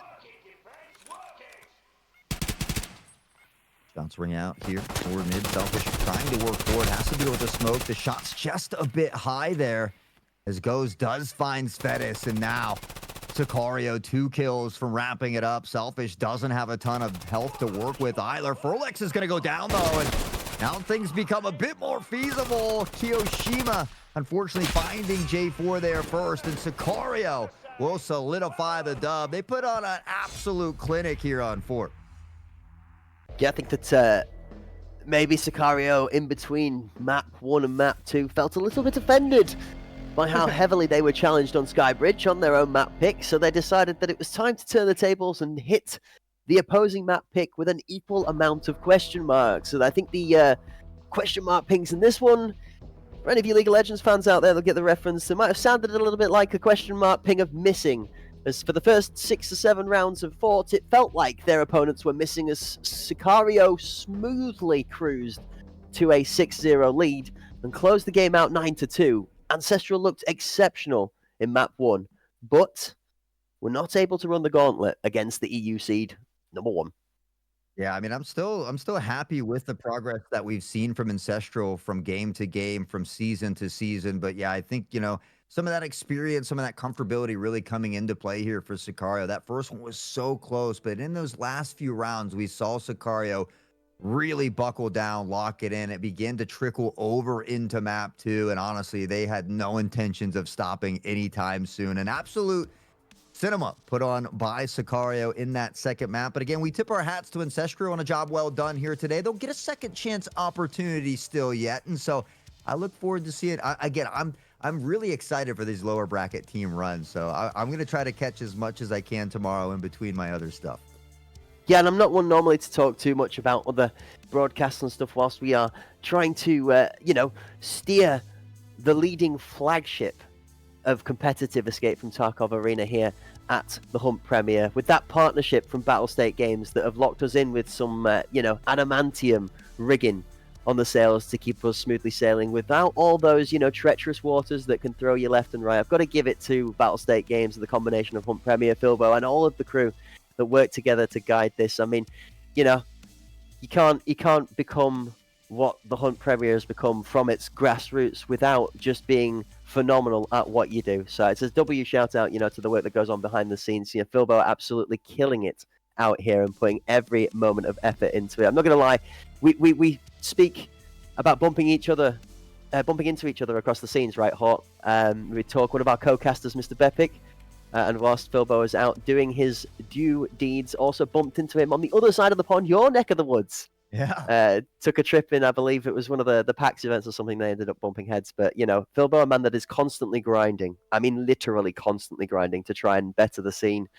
W and shout out to Philbo for the hard work. We appreciate you tenfold, sir, and always appreciate allowing us a chance to sit on the desk and to yap about the great action. We've got another best of three, Hawk. We've got one more amazing clash of the Titans. And this is why I love our job.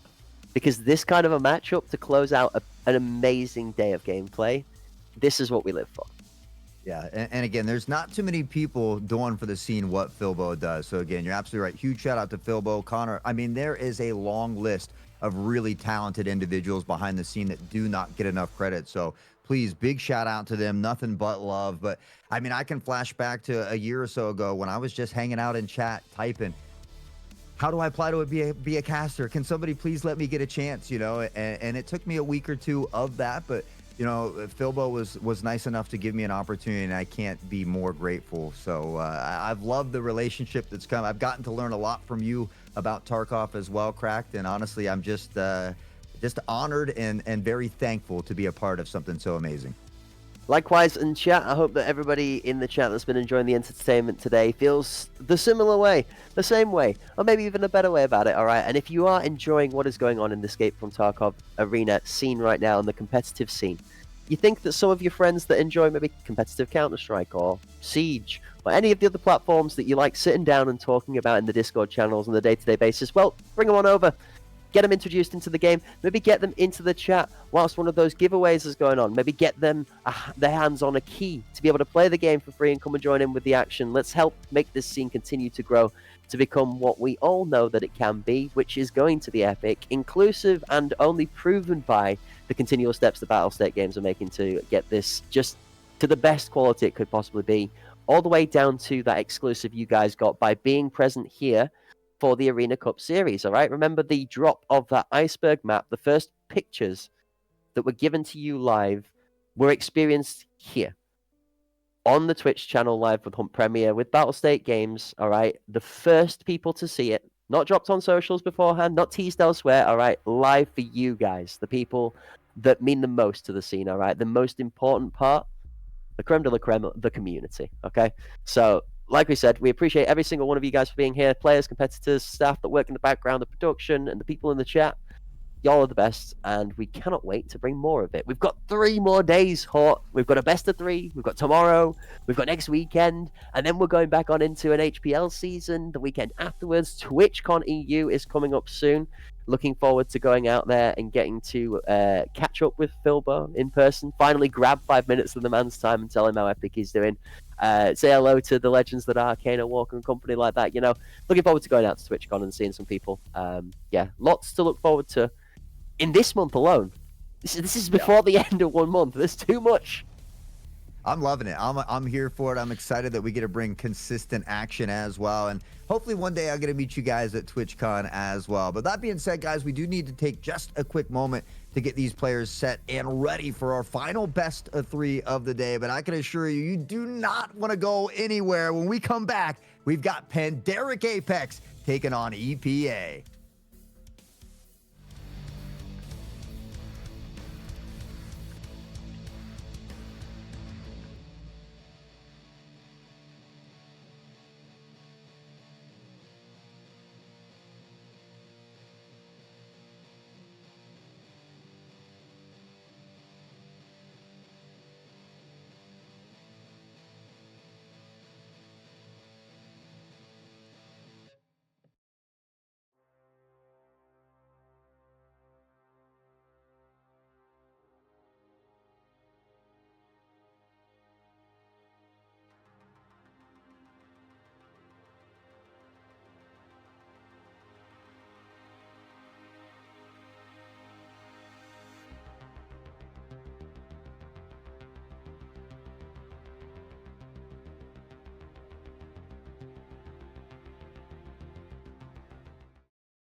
Hello, ladies and gentlemen, and welcome back to the first day of the Hunt Premier Pinnacle EU Double Elimination Tournament, partnered up with Battlestate Games. That's right, my name is Correct Wisdom here, live on the Hunt Premier Twitch channel, alongside the man, the myth, and the mustache in the booth. That's Hot Sauce right there, sat next to me, looking to bring you guys all the action and entertainment for the first Pinnacle tournament, the first chance to really pit some of the teams in the EU scene against each other to contest for the thought as to who is seated top of the table. Also to give a couple of newer teams the chance to showcase what they've got in the region and maybe see a few upsets. We looked at one before the break, a potential for Ancestral to knock the top team in the EU scene off their post, shall we say. Didn't happen, but they swung strong. Map 1, convincing, Hot. Honestly, Ancestral has impressed me. We talk about, I think Sicario has that experience. We talk about consistency is key and consistency is king. And so that dexterity, all of that stuff comes into play. But I'm still proud of Ancestral and what they've proven here today. We certainly haven't seen the last of them. But yeah, it makes me that much more excited. I think we really do have maybe the closest, biggest match of the day here right for at the end of the day. So Pandaric Apex taking on EPA. Unfortunately, EPA not having Blitzer Girl out here today, but what they do lack and losing Blitzer Girl, they certainly pick up with a talented player like Kaner. So we'll have to see exactly how this one unfolds. At least it's a best of 3 this time. We could probably guess, Crack, where we might be headed.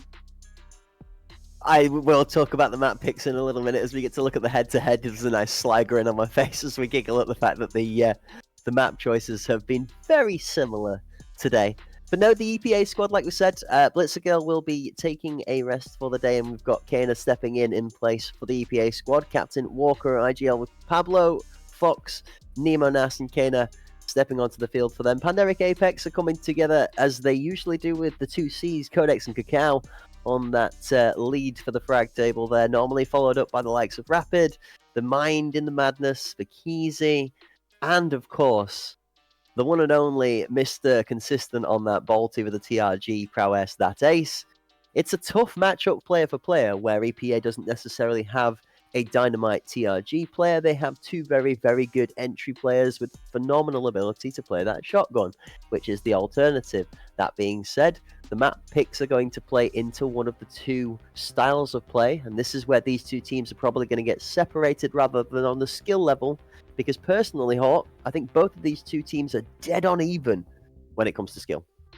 Yeah, we saw Numenos, I think, getting 3 nade kills in the first 2 rounds on Skybridge, but EPA has opted to go back to Skybridge. They'll get that first map pick there, courtesy of that coin toss. And then as we see the Pandaric Apex pick there above Fort. So those are our first 2 maps. Now, Bay 5 was banned away by Pandaric as well. And EPA winning that second coin flip as well. So if we get to bowl, that will be the final map. EPA then gets to start out on the side of their choice. Looking forward to all of the maps on the table here. And yes, I mean all 3, not just the 2.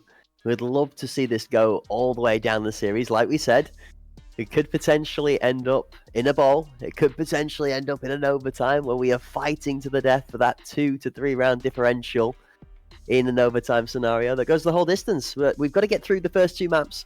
And first, well, there's no surprises. It's escalators, elevators, sandwich, and VIP. Skybridge is the flavor of the day for the first day in Pinnacle. I mean, we've certainly seen it a lot here today. I think even in the best of ones, it was all Skybridge, other than that Ancestral TFG that we did see on Fort. But I'm hoping to see all 3 maps here today as well. I mean, we've had a ton of really great series. I think, honestly, you couldn't ask for a better way to kick off this Pinnacle double elim tourney. But I would love just a little extra Tarky. I know we got close to an overtime there, but would love to see it go all the way to 3 in this one. The other thing to mention as well, don't forget the slight inner rivalry here. This is EPA previously member Rapid that is now playing for the Pandaric Apex squad. So there's going to be a little bit of inner rivalry there. Obviously, Rapid looking to play against his former teammates. I think personally that normally gives you a little bit of an advantage. You've got a little bit more understanding about position commonality, habits, things that you can play into that are predictable. Well, some people say that that's actually not something that works for you. It can get inside of your head and you can end up almost living rent-free in your own head and outplaying yourself by thinking too much into familiar play styles from when you played with that team, and the new player that's essentially there instead of you might have changed that dynamic. So interesting to see how that mental match goes down today. Yeah, I agree. I think, for Rapid, I mean, he's been in these situations before. He's got a good head on his shoulders. I've seen many of his takes on the different patches and stuff for Tarkov Arena, but I think, I think they equally have their own game plan over here, and so they're going to look to execute their style of gameplay, force EPA into their play, and I don't think that's going to bother Rapid too much. I don't think he's going to overthink how they used to play. He's seen just recently on screen, if he was watching the other matches, exactly how they play as the team as a whole. So I expect, that IGL just to kind of guide and take control of their team, get them in that right mindset and power forward. So hopefully that's something that doesn't bother him here today, but certainly something to consider. Interesting one for me is going to be whether Walker goes back onto the shotgun.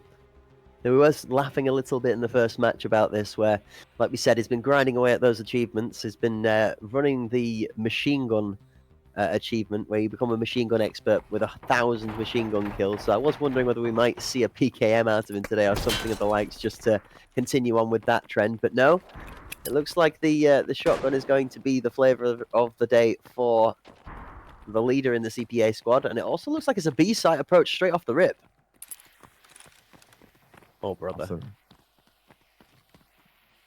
I mean, we talked about mixing up some of these strategies here. They've been going A, so I think it's a good little wrench in the mix that we talked about. The smoke is perfect. They're able to find the plant. Nobody has really even been engaged yet, and so we've got our 5v5 here with 45 seconds on the clock.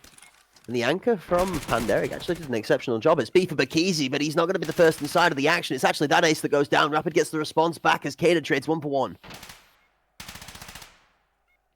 Kaner didn't really press his way much last time. Already getting some early action. Nemenos, Cacao trading back and forth. Nemenos getting another, though. It was Cacao that actually got Fox. That's my bad there. Codex eventually picking up onto Nemenos. With that, looking to deactivate the device. They've got some time to work with it. Maybe that Ninja Defuse comes through. Pablo! A dirty shot through the smoke. That was close. That was very close. That defuse was just under second away from going off. Whoa, EPA. Oh, this is going to be a good game. This is the game we're all looking for hot. 3 to 5 kills per side. EPA just about managed to pick up the final killing blow as the bomb is just about being defused. One of the pandas goes to the moon in round 1, and we cruise on into round number 2. Man, I thought that they had to be less than a second away. I thought they were about to put the bamboo in bamboozle there with that Ninja Defuse, but it wasn't the case. Pablo able to lock it down, and now we can see him fighting around VIP. It's Fox for the first. Blowing out the ankles is Cacao, and Kaner will fall in VIP. The second for VIP's hot on the heels, though. Cacao has lost half of his health, having to quick reload that magazine. EPA back away a little bit from the VIP push. Codex is coming in for support now, actually. VIP is about to get really dangerous for EPA. And that ace is holding on to one of these aerial airstrikes inbound that might potentially cost the life of one by Hole. How'd you get out of this, EPA? I mean, the amount of times that we see this crazy chaos and then that calmness, I mean, the ebb and flow of the action has been amazing here today. At times, lightning fast. Other times, really delaying out that clock there as well. Shots continue to ring out over the battlefield here as we do see Panderic taking a little bit of damage. Cacao bleeding just a bit here as well. Walker on this patient step, trying to catch him off guard here. Now with just 35 seconds, they're going to have to slowly begin to push forward.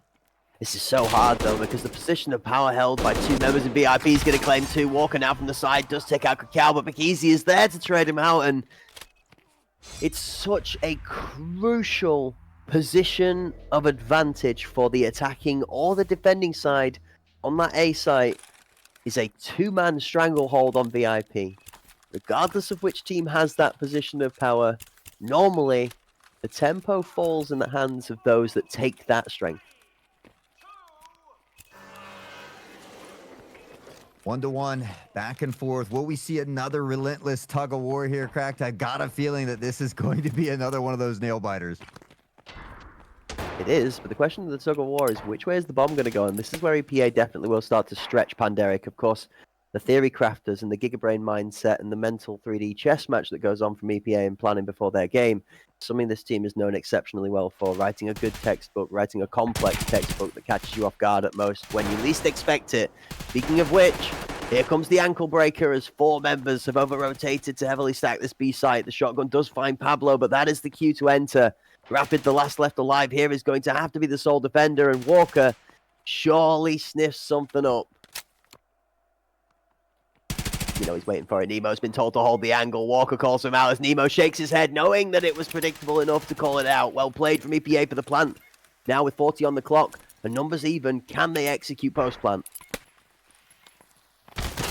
Bouncer off the wall. Walker connects to Cacao, and that's how you drop an enforcer. That ace, though, picks up on Nemo. Walker fires back, collects 1. Now on a 3v2. Panderic. Just 27 seconds to work with here. Time clock management, especially on finding these kills and getting that defusal, has been an issue for some of these teams in the past. Can they find a way to lock it down here in this one? Shots ring out. Codex, Fox, both find 1. Now on a 2v1. Codex will fall as well, and EPA takes a step back on top. From being suffocated out of the round before to asserting their authority this time over. And as you notice in the end of the screen, sort of the end of the round screen where, okay, to explain this to people, the numbers left to right are highlighted, glowing if they happened during that round. Every member of EPA had either minimum 2 assists in the column or kills on the board in that round, which shows that all 5 members of EPA were getting involved in every point of conflict. A slightly closer battle buddy system shows better strength on site entry, and EPA put another point on the board. Yeah, I'm loving the fact that we've seen EPA just kind of running it down this B site over and over and over. It's something that we haven't seen a lot of teams do, and I think it's really kind of thrown Panderic for a loop, consistently having to rotate over there. Those 3 members, that ace, finding the shot when the opponent's jumping, finds Fox, back to a 4v4. Panderic now looking to pressure in. That device not quite down just yet. That's the way you challenge the multi, though, as he jumps, try and put it off the angle. Nemo gets 1, Kana gets 1, but Rapid's got the trade back onto Kana to shut him down. It's Nemo and Walker versus Rapid and Cacao, with the bomb currently under full protection from Panderic in the back of sight. Oh man, Walker's the ghost in the night factor here, and Cacao's just simply got to read this properly and walk away from jungle. Yep, Rapid's knowing full well where this is probably going to come from. He's going to start to rotate out to Berlin Wall. Full protection. Panderic only have to hold for 45 more seconds.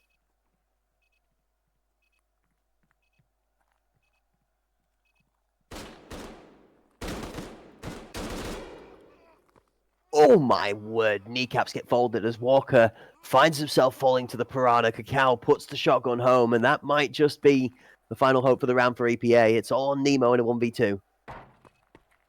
Seen some crazy plays from Nemo already today. This will be one heck of a clutch. Despite the health that he has, he finds Cacao. And now, in a 1v1, he goes on the hunt. He hears the shot from the pre-fire. He knows which side he has to peek now, trying to bait it out. But Panderic into the prone position. That's Rapid. The shot, the crosshair was on Rapid, but Rapid just a bit quicker to flick to the dome and send him home. Panderic ties it up once more.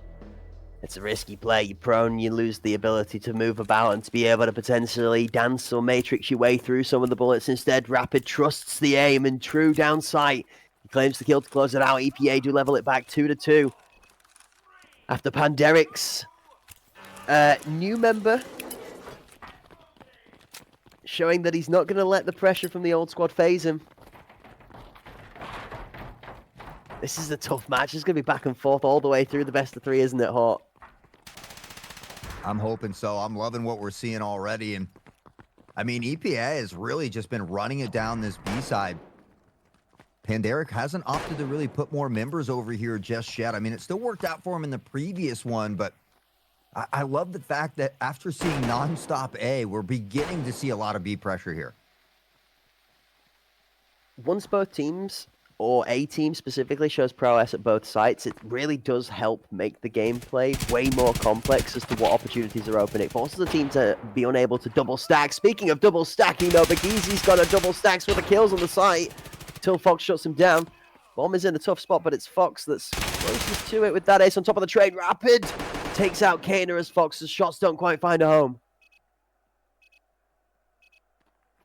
Being patient here. 55 on the clock to work with. Fox inching forward, and what a shot! What does the Fox say? Brrr, goes the gun in this situation, because, man, are they popping heads yet again. Now in a 3v2. Still 40 seconds here. Walker has a lot of space on this site as well. He does hear the footsteps of Cacao, but it's Walker to come out on top of the Enforcers, and now maybe a flank coming in as well. Fox is going to immediately push the aggressive authority onto that ace and not allow him a chance to get that bolty into tow. Puts that MCX to work again, and like you said, goes the MCX, and down goes his adversary onto site as the bomb is being fully planted. EPA have a 2 versus 1 until Rapid takes the back of Fox out. 1 versus 1. Captain versus Young Prodigy, previously tutored by the main man himself. Walker versus Rapid. I thought Rapid was maybe going to opt to stick it. Walker did a good job of baiting him off with just some shots here. And again, the game of cat and mouse is top notch, but Rapid! Oh, Rapito says, I don't care. I'm well aware. And with that, Panderic now up on top by 1. I mean, he's going to be happy with that as Rapid. That was 100% a grudge match. That'll be a personal milestone ticked off, and Rapid will be like, yep. Able to take down the boss. Just about manages to match the tempo that Walker puts into him. Walker does a great job of just baiting and kiting the timeout, but Walker knows eventually he's going to have to challenge him. And 40 seconds left on the clock to kill is too much for Rapid to run circles around him in that sense. At some point, Rapid's going to match his swing and challenge. But the shots are pixel perfect. Hawk. That crosshair lands center of mass in the middle of his face. And, well, down goes the captain. 3-2, the Pandas take the lead. On the defensive side thus far as well, even though EPA has really been mixing up the strategies here nicely. Tip my hat to them for that, but wasn't able to solidify that last round. They'll be fighting to tie it up once more. Pablos, who was having a field day earlier, stuck at 1 kill at the moment. But again, we're still very early into this one as Bakizi steps out and finds Walker. Codex on the Fox, and Nimanos will get 1 as well. Ito's still coming out. Pablo's looking to try and pick up the VIP member, but Cacao goes in for safety after throwing back one of his own. The counter nade finds the person that had just started the initial cook-up. And Cacao's going to claim the legs of Kana inside of VIP as well. You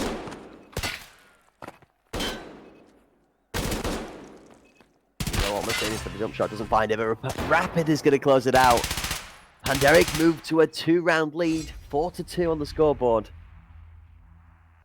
Oh, I mean, this is kind of what we talked about earlier. This is how those teams separate when it is a very close game. Which teams can consistently put 2 or 3 rounds on the board in a row? And we're seeing that now from Panderic. It's going to be up to EPA to find an answer here in this first half.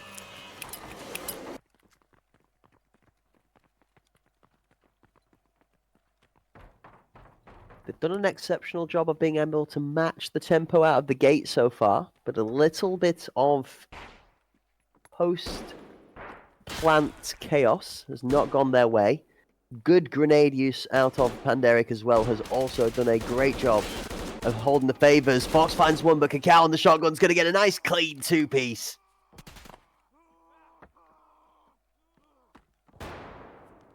Somebody's grumbling about it. Yeah, I mean, I kind of flash back to ACS where Cacao was not on the Enforcer, but at some point during that ACS, he swapped to the Enforcer, and they really begin to step it up. He's kind of been on that role ever since, but Nemo, Walker, everybody popping off to look to bring this one back, and they do. Codex now to Nemonos. Once again, plat stripes go up in the kill feed, and it's all down to that ace. Can he come up with a crazy snipe clutch? I mean, this is a familiar situation, isn't it? That ace in a 1v2 to be able to steal the round back for Panderic. The bomb and Buddy on the way to rotate. Now the question is, ooh, I like the play. EPA has thrown a member each site now, and that ace has zero idea which one of the two he has to commit to. Nemo's going to sit on site and play fake. Is that a smoke? There's no way he's going to smoke to sell this. Walker's coming all the way around. There's no way. It's Pablo's called onto site. The play works as EPA throw the rotation all the way around the map, and that ace is left wondering which play to make. Yeah, I think if we could have seen that ace get that kill on the jump across right there, yeah, it might have been a different outcome. But because Nemo was so far forward, the device gets by. It just makes it such a tough situation, especially on that bolty when you have that reload animation. But I mean, this is kind of how we thought it was going to be. Back and forth. EPA now has an opportunity to tie it up before we close up the first half. Panderic, an opportunity to gather that lead before heading into the attacking side. You've got to wonder who makes that call out. Whoever made that call out made an insane shout. That's going to be a quick early entry as Cacao shoves through Sandwich. That ace and Codex have one of their own as 3 members of EPA go down. We're going to talk about the last in a minute as the action does not stop. Panderic go for an aggressive push out on the defense. And the walk out ends up being a walk through. I think that's what Panderic's been doing well, right? We see EPA gathering around, but struggling to get multiples in a row. Panderic usually finding that quick response in the following round. They find themselves with a 2-player advantage, but Walker, Fox, I mean, they've been popping off here today. That ace, though, unfortunately, finds a headshot for Walker, and now it's Fox in a tough spot. Yeah, 1 versus 4. This is another one of those scenarios we felt ourselves feeling rather unfortunate for whilst watching Ancestral, and it's because 1v4s don't happen very often at this tier of gameplay because these players are just that darn good. It's very rare you manage to catch all 4 players on the one specific moment that they whiff, and you also manage to hit exceptional shots yourself. That and Tarkov's very, very quick TTK and limited health bars make 1v scenarios just that much more difficult.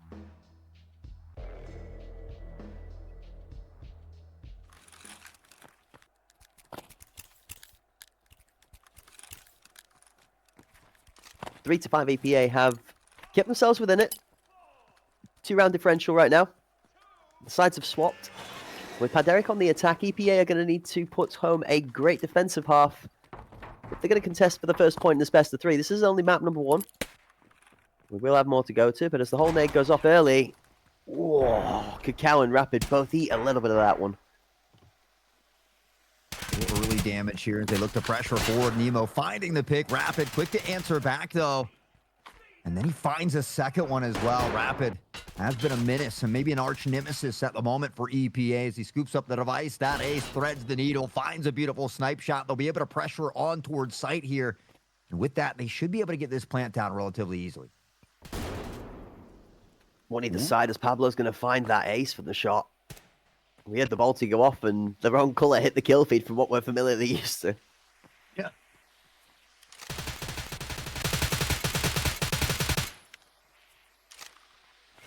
Good quick plant. Time goes down to 50.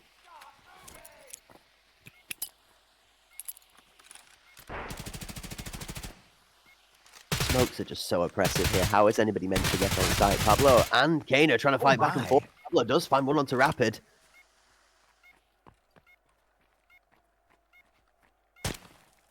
They got a little time to work with. Smoke begins to dissipate here. Now they look to use that buddy system to pressure forward. Bikizi lurking just around the corner here, though.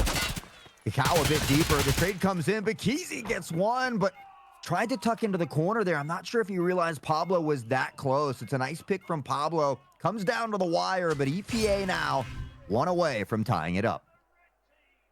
It's a good controlled swing. There's a dissection of the action, actually, from Pablo and Kana together there as they work on the 3v2, then the 2v2, then the 2v1 on site, and the post-plant retakes really good out of EPA, actually. Both Kana and Pablo together working exceptionally well as a battle blood duo. Like you said, Bikizi in the best place to fund it off, but it's not the B site. It's the A site. Maybe Bikizi a little bit out of water, not in his home turf. See what he's got in the cookbook for round number 10.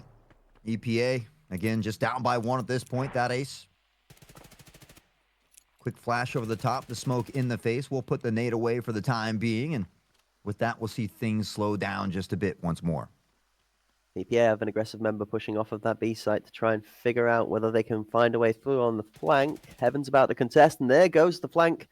Kana down. Bikizi is going to call out that they have relative free access towards that B site, and I wouldn't be surprised to see the bomb rotate right now. EPA have removed one and replaced onto B. Pablo needs to find this pick here. Bikizi's good for two. Ooh. That ace, Cacao, both finding picks as well, and it looked like a potential flawless round here for Panderic. It is. That ace continues to rain down that TRG of terror. In that gap by 2 here, 6-4. It's nice to be in that driver's seat, to have that little extra cushion to work with. This is good. Absolutely. And honestly, from Panderic in that round there, that's one of those rounds where you say, okay, we have B site, we have A site. Okay, I guess we just kill the last guy then, because why are we planting when we were able to win all the gunfights like that? Like, straight up, won both sides of the map, and yeah, great work all around. Nemo at 11, Cacao 10, respectively. Again, everybody has just been filling their role nicely here today. Nice flash, but jumping in fearlessly is Cacao. He'll find Pablo to kick it off. Kana playing in the shadows, though. He's going to try and crawl across. He's going to get one of the 3 that members that jump across as his reward, but information gathering is huge as well. Fox doesn't manage to find an adversary, but Kana's there for a response. Codex 1 down and then closed down, shut down as Cacao takes out Walker 2. The crouch bomb in the corner, Bikizi, the man you never expect. He's hiding in the shadows, and he ends that one with a sneaky, cheeky one. That's going to sting a little bit for EPA. What a play.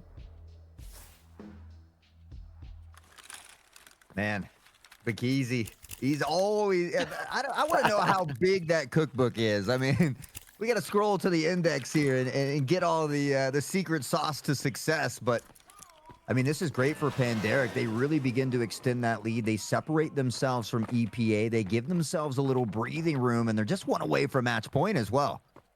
I honestly, I've got to say, he took a little leaf out of your book there. Hashtag rats on top, baby, in the corner. Let's go. Love it. He's out here cooking the cheese. We love to see it. That's some grilled cheese, is that? That's right from over the pond, is that? Special gourmet style. Unbelievable. He's a monster at this point. Smooth. I see what you did there. Nice. Crowning VIP in the Wordsmith Workshop, but inside of our A site, this looks like VIP is going to be the only point that EPA is not interested in for the time being. And Eric have control. Member in Rap from EPA now playing towards Fanta has pressure. Go on, Fox versus Cacao. This is a fight we're always keen to see. Slow creep. Shotgun versus Fox finds it, slices the angle close. Pablo's got one as well to match him. Walker's going to take out Rapid with a shotgun. Nemo finding Codex. I mean, they're dropping like flies. They're falling like dominoes at this point. Bikizi was hanging back for a bit. This is that 1v5 situation. I mean, he could make an absolute clutch moment here, but the reality is in a 1v5, you talked about it earlier, the TTK, the buddy system, the device down in an awkward position. It's just one of those factors, you know, how do you even think about even going about this? Well, it starts with 1 kill at a time. He finds Nemo, and he gets Pablo as well. Oh my word, and every kill that he picks up just gets a little bit more difficult. For any of you Nokia Brick fans, there's a nostalgia blast. It's like an old game of Snake, but this time around, Bikizi runs into his own tail. He catches himself a fox. That snaps off the thoughts of the 1v coming to fruition. A good attempt as it gets 2 great kills there. Coming in through the hole, but... And Derek do drop another one, and the gap closes again to 2. EPA 5-7 now. Inch by inch, round by round, little by little, EPA working their way back into it. They don't have much room for error, though, so gonna have to play near flawless for the remainder of these rounds.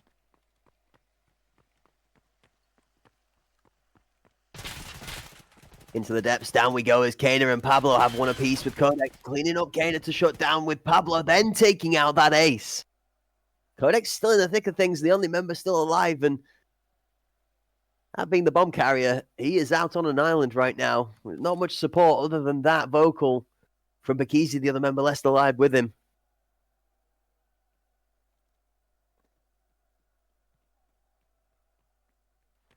Could almost hear a pin drop.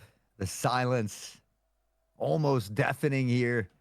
1:10 though to work with. Codex has been chopped down. EPA again, this player advantage. They've done a good job of mixing up the look here. Bakisi and them just trying to find a pick or two before they look to pressure forward and get that plant. It's smart gameplay at this point, though, on the defending half. No need to overpeak. No need to give away a free kill. There's so much distance to close that the angles work in your favor, and Nemo decides to read straight from that textbook and picks off the bomb as the gap tries to get thrown out of the equation. Instead, the bomb is thrown to the floor, as is the corpse of one of the remaining pandas. The last left alive is the captain. And we've seen him pull out magic, but with 25 left on the clock by the time this bomb's collected, it's going to be a tough ask. Yeah, I mean, realistically, you have to have an idea that almost everybody's over here. Unfortunately, there is a flank coming in the back there. Walker does find Bakisi, and EPA gets that much closer to tying it up. 6-7. Leads us to a very crucial round, doesn't it, this Hawk? We talk about this one in between our matches and our casting work.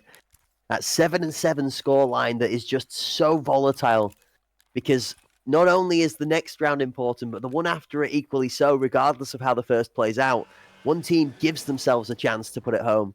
The other team forces themselves to have to be perfect the round after.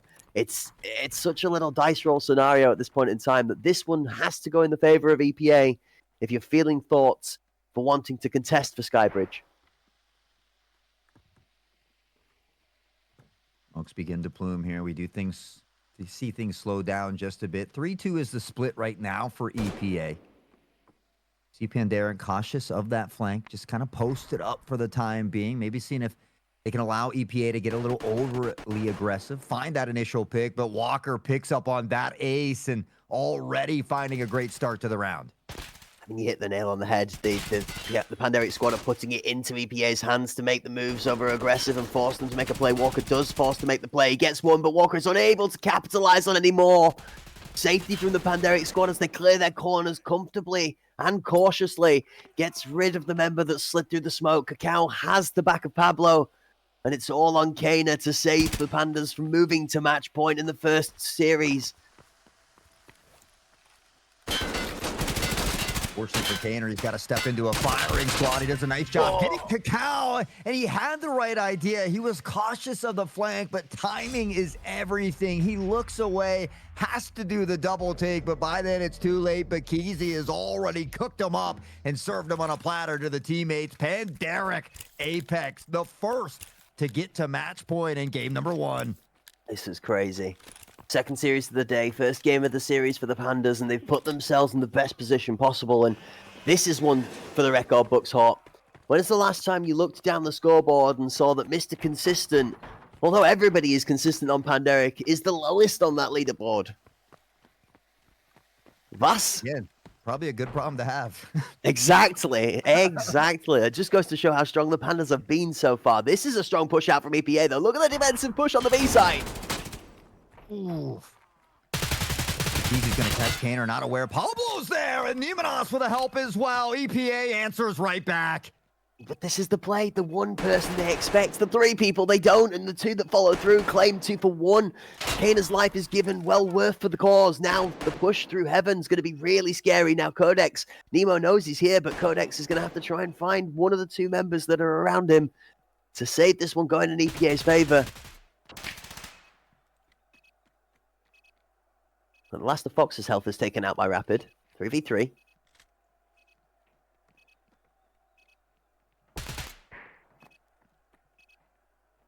Oh, brother. The bomb is in a terrible spot for Pandaric right now. And there's just little pixel weak here from Pablo. He's going to spot one. Spray comes out. Unfortunately, it doesn't connect. Peeking for the flank. Nemo does find Cacao. With that, EPA will regain the player advantage decisively. Just one left, but Codex from the top gets 1 and 1 is all they'll get. Pablo has come alive here in these last couple rounds. With that, we see EPA inching back. Could we be blessed with an overtime here? Oh, brother, it's so close, and you've got to give it to EPA and how they close that out. The battle buddy system with the two members playing the cover off from B main whilst also making sure that the discipline was chronically perfect to not expose to heaven was really well played, honestly. Panderic have played out of their minds so far, as have EPA just there in the last round to pull it back, but you can't help but feel that Panderic, given 2 chances to get this over the line, could still close this out right here. It's all on first blood in this round. Oh, there's the multi. What a way to get first blood. That ace sniping him down, almost able to crest into double-digit kills like the remaining members of Panderic who have already gotten there.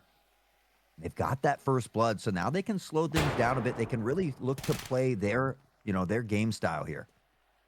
Hey, Kana, calling up Walker.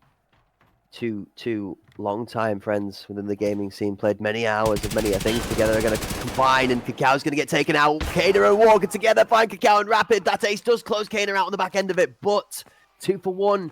EPA gained better access onto the site, and more importantly, deny the plant. Now Walker has pressure on the bomb with that shotgun and finds the kill onto Codex.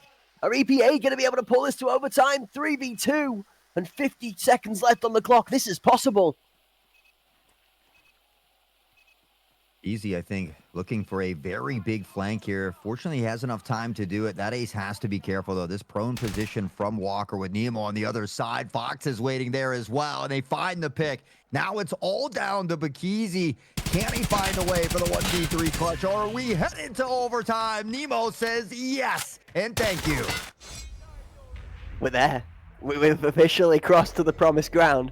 It is the final game of the day, and we asked to be excited. We asked to be entertained, and boy, are we going to be entertained. The kill feeds throughout both teams is dead on even right now. Everybody showing up and showing out. But now we go back to 2 rounds aside of attacking and defending per team, with a total of 4 rounds per overtime, and a team needing to be 2 rounds clear by the end of overtime to take it. If any team at any point throughout the 4 rounds is 3 rounds in the lead, they will immediately find themselves successful and out of the game.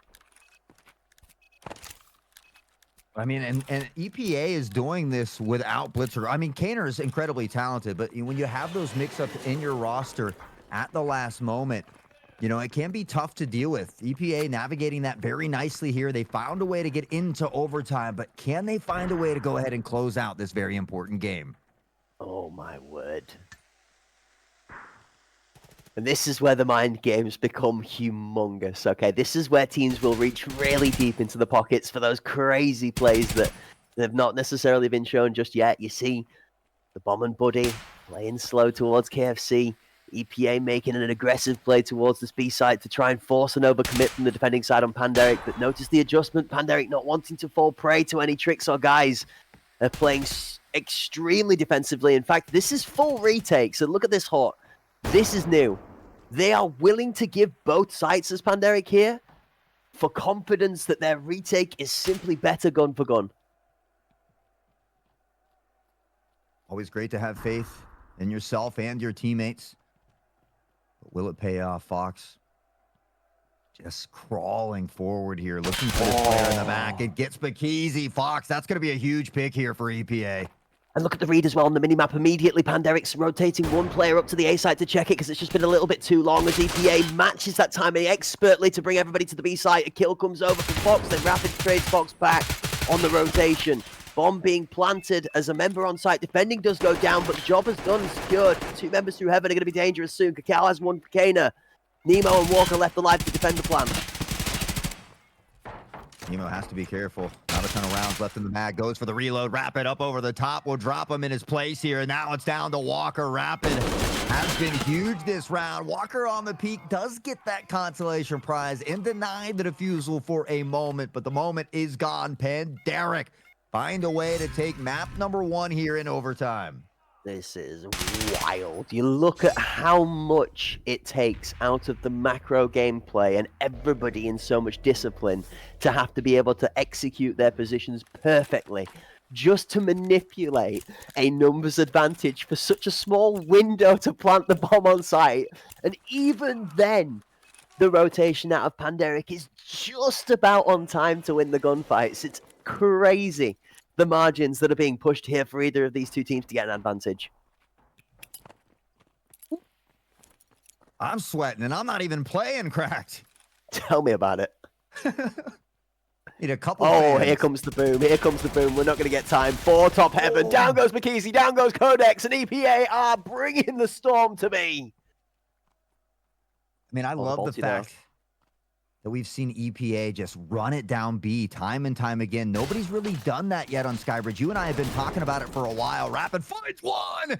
That ace. He's a menace. He gets a second, and Rapid's on a tear. EPA looking good in this round, but Panderic, they turn it on a dime.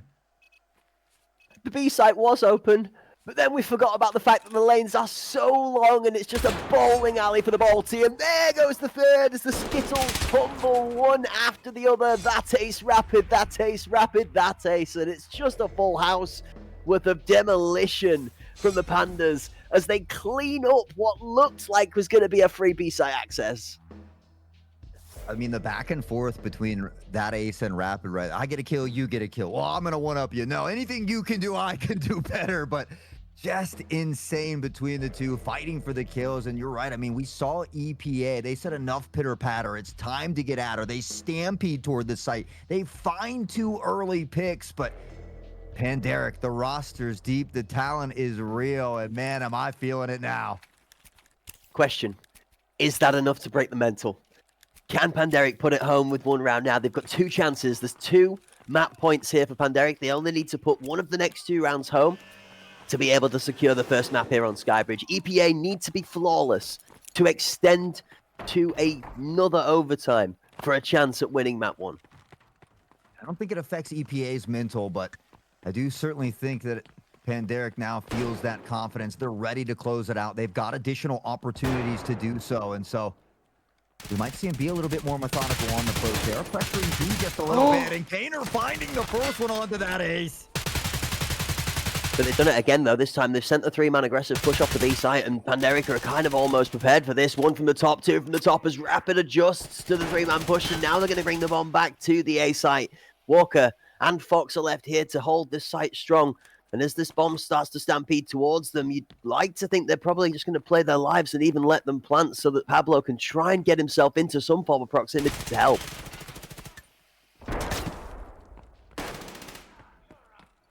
Oh no. 4v1, I mean, Pablo, he's nutty with it, but how do you come away from this? The device already down, 45 on the clock, and you've got to get through a 4v1. Smokes have bloomed out. And, I mean, this is just almost worst-case scenario. There's no way he's going to be able to get through this with time on the clock, and the smoke is going to dissipate just the second he reaches down for a gun. The GG's and valid effort to EPA, but a defiant performance in overtime from Panderic pushes the first map home over the mark 11-8 on Skybridge.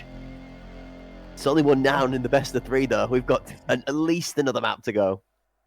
Yeah, I mean, we get blessed with our overtime at a minimum. Hopefully we can get that game 3, but I mean, I believe Skybridge was EPA's map pick, so now we're going to head into Panderic's map pick. Obviously, you know, we say a team picks a map. I feel like at this point, all teams are pretty comfortable with all the maps that we have out there, but maybe certainly just a little bit more comfortable on some of the others. It is.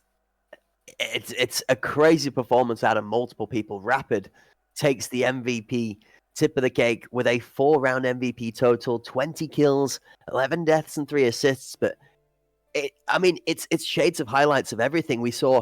Even all the way down to the end there. We made the comment that close towards regulation time's end, that ace was the lowest ranking member on the scoreboard for the Panderic squad, but it's that magic between Rapid and that ace at the end there that closes it out in such a crazy style. I mean, what a phenomenal round to see. The 2-piece out of EPA that gains what looks like a free B site, and then oh no, as realization just dawns upon our head, but the bolty, the bowling alley, the distance, the gulf that just, as an EPA member, you've got to be taken into an almost movie-like scenario. You're like, slow-mo running down that lane 3, and it's just getting longer and longer and longer as you're making no distance, as that ace just lines you up one by one down the lane. I can't, I can't take it any. It's so good. It is Cinema. such a delight to watch. You're right. Cinema is correct. What a game. Yeah, I mean, we hear the shots ringing out, you look in the kill feed, and you don't even have to see that ace. You just hear the bolty, and you look up to the top right and see that ace killed so-and-so, then rapid, then that ace, then rapid, and it's just like, in a matter of a domino effect, I mean, they clean up what was looking like a dangerous round for them, a round that would have allowed EPA back into this and maybe extend to another overtime. So, Pandaric Apex showing they've done their homework, showing they can close out important games when they need to, but it's going to come down to Fort. So I would love to see Bowl, but this is Pandaric Apex's map. We did kind of see them be some of the first to initiate that 4 or 5 man cannon run. So I'm sure they've got plenty of other tricks up their sleeve for Fort as well. The Bolty leaves this looming shadow over my head right now where I have one concern. In my professional opinion, I do believe Ball to be the strongest map for the Balti, in my mindset. I agree. I don't care how good EPA have been, think they are on Ball. Regardless of how high that meter is, if that ace performs like that ace performs consistently time and time and time again, Bowl is not going to be an easy ride. They've got to go one better to get there first. We've still got to get through map 2 here.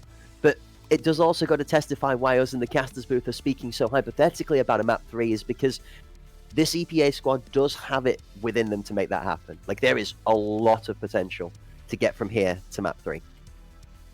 And the nice thing is, EPA won the coin toss, so they get to start out on defense side as they have chosen for Bowl, should we make it there.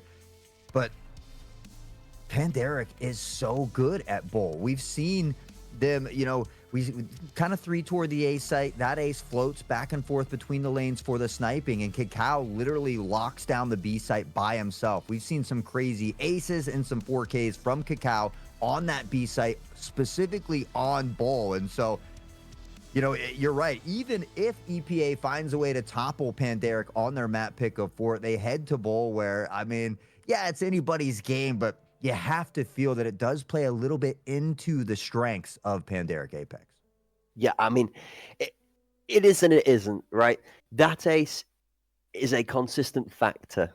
And this is something that I think a lot of teams are struggling to find a way around. It's not a case that he's unbeatable. Nobody's saying that. Like, this is not overglaze either. Like, this player is absolutely overperforming the majority of the matches they turn up in, and it's phenomenal to watch.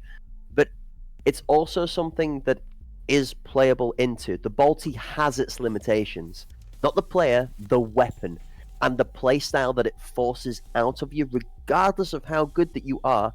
There are windows where you have downtime where you cannot shoot people. If you are able to apply that pressure as a team onto that TRG player, it slowly and then very quickly escalating becomes harder to have the impact that you look for out of that player for it to be worth taking that kit over the likes of a shotgun or something else. So it really is in that ace's court to have to constantly put out that performance on the field. It just speaks volumes that he's able to. I mean, I imagine he's staring at the camera right now going, try me.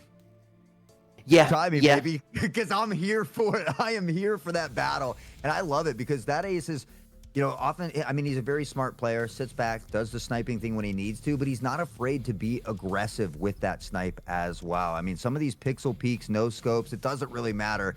I mean, a phenomenal player to watch, but that's what's so great about casting for Hunt Premier is all of these teams have so many wonderful players that are fun to watch. They can pop off at any given moment. And you know, it's not everybody's day all the time. When you're having a tough day, it's nice to see these other four members be able to step up, pick up where you left off, and kind of fill that void. You know, and that's what it's just part of being a great team together and working off of each other. This is the other thing that we talk about for synergy-wise as well. And although Blitzergirl is not playing on EPA as the starting roster for today, Kane has stepped up. Although they've had a great amount of synergy with Blitz being a starting member, Kana and Walker, as we mentioned, we saw that in a couple of the ends of the rounds there. They've played together for years outside of this game, let alone inside of this game. So there's going to be that level of synergy. And I think, for me personally, we talk about Kana roasting people on the socials a little bit, but the one thing I can profess for is when you're in a voice channel with Kana, he's the light of the party. He is definitely somebody that brings the fun into the kingdom. So I think that's something that EPA are going to benefit with him being on the pitch for them today, as well as regardless of how tough of a game it is, all it takes is for Kana to crack a one-liner, and that mental is going to be right back where it needs to be for them all to be keeping their heads above water. So, it's a testament to a great mental from a good player in the scene that, I'm glad to see playing again. Actually, it's been a while since Kana's played, not washed. I think he said retired earlier in the chat was the one I was laughing at, but it's a great showing nonetheless. And I mean, EPA look really good in both forms right now. It's nice to see. It really is. And like off the back of Panderic's ACS performance, which by the way was SS++ tier to top the cherry on the cake. It's I mean, EU's shaping up to be really strong right now, Hort. Yeah, and honestly, I think that's a good asset to have in a teammate like Kanner, because the mental aspect can be tough. And if you're not having fun, then you're usually not winning.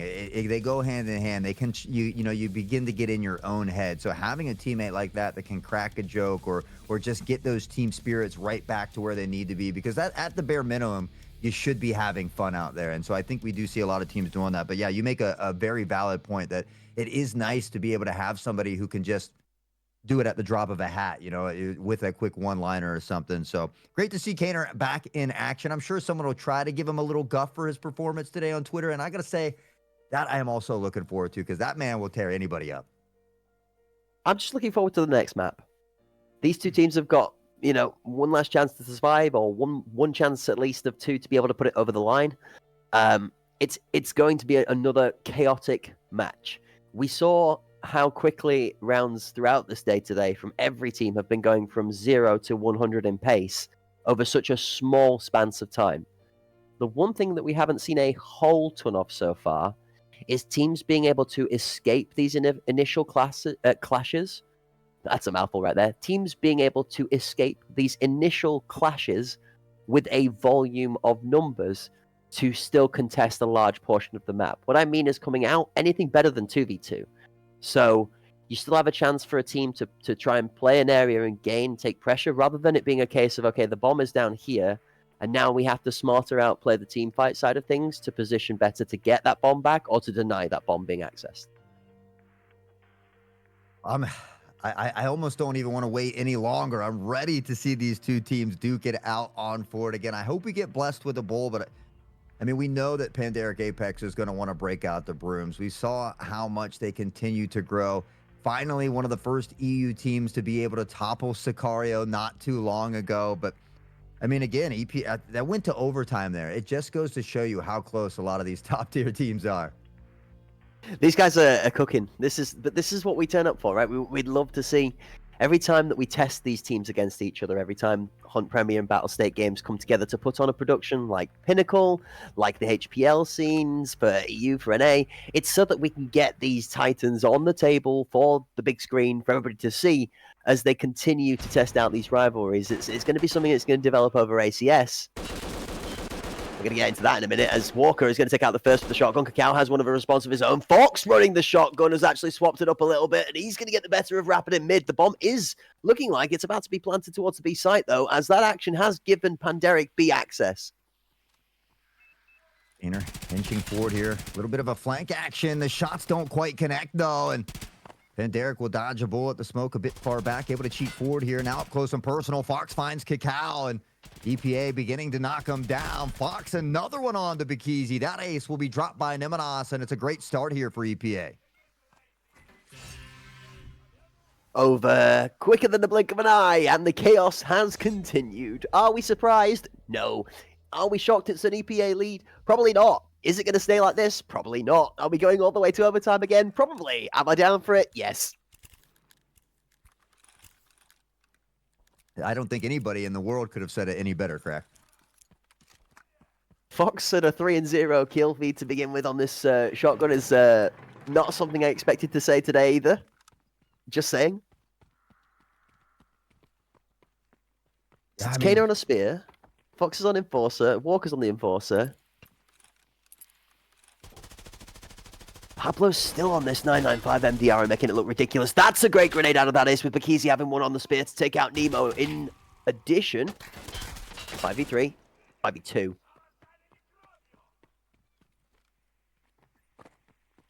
The rotation coming in here from Walker, but it is a 5v2. Fox trying to flank just a bit, but it looks like Panderic is prepared for this. Catches him in the run animation, but Fox, quick to flick, finds the first one. Codex in the background, able to get that pick at a minimum. Cacao will find Walker, and just as easily as EPA had a great round one, Panderic has a phenomenal round two, and they answer back. Yep, that's our first splash of colorblind deja vu. Exactly the same as we saw the other way around. 4 members left alive. One apiece on the table. The only difference being that Panderic have one of those golden Willy Wonka tickets that allow them access to the chocolate factory, denoting they already have a map in the bank.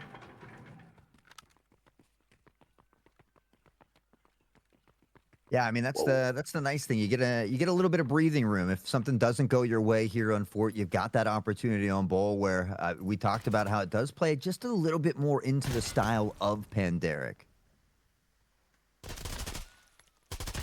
Early access onto the A site as that ace is going to again drop another one of those grand grenades in the hands of Kana. Cacao takes out Pablo. Rapids for one on to Nemo as EPA are slowly getting torn through on this A site.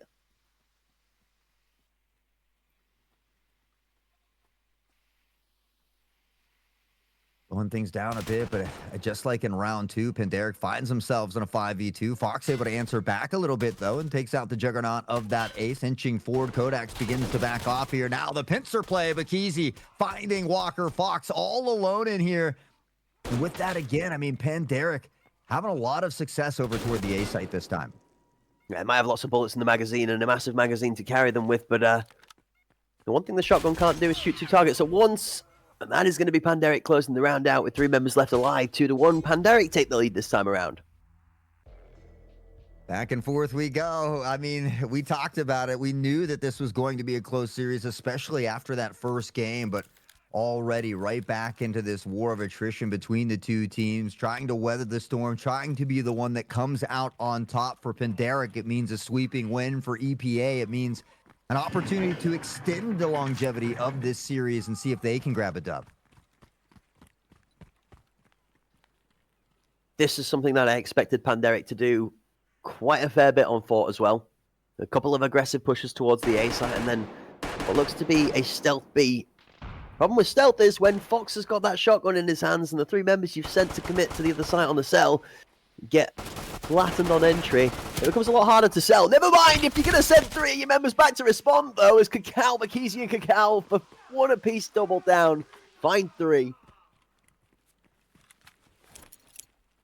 Just like that, I mean, they're already over toward this B site. The smokes will go up. That'll allow them to find this plant with ease here. And we see Kaner, Pablo trying to get into position, but they're still kind of heading toward the A side. I don't realize if they realize that the Pandas have put the bamboo in bamboozle. Kaner for a second there just checks Pablo's drip out, gives a nod on the head of approval, says, yep, you're looking good, but we need to be around the other side, my friend, so let's go. Let's ride. Shoulder to shoulder, Kale and Pablo are going to need to 2v3 the way through the first. Codex through the smoke's going to take out Kaner. The nade, as Codex drops to the ground, is going to actually just roll past the outside, and Codex is going to claim the kill.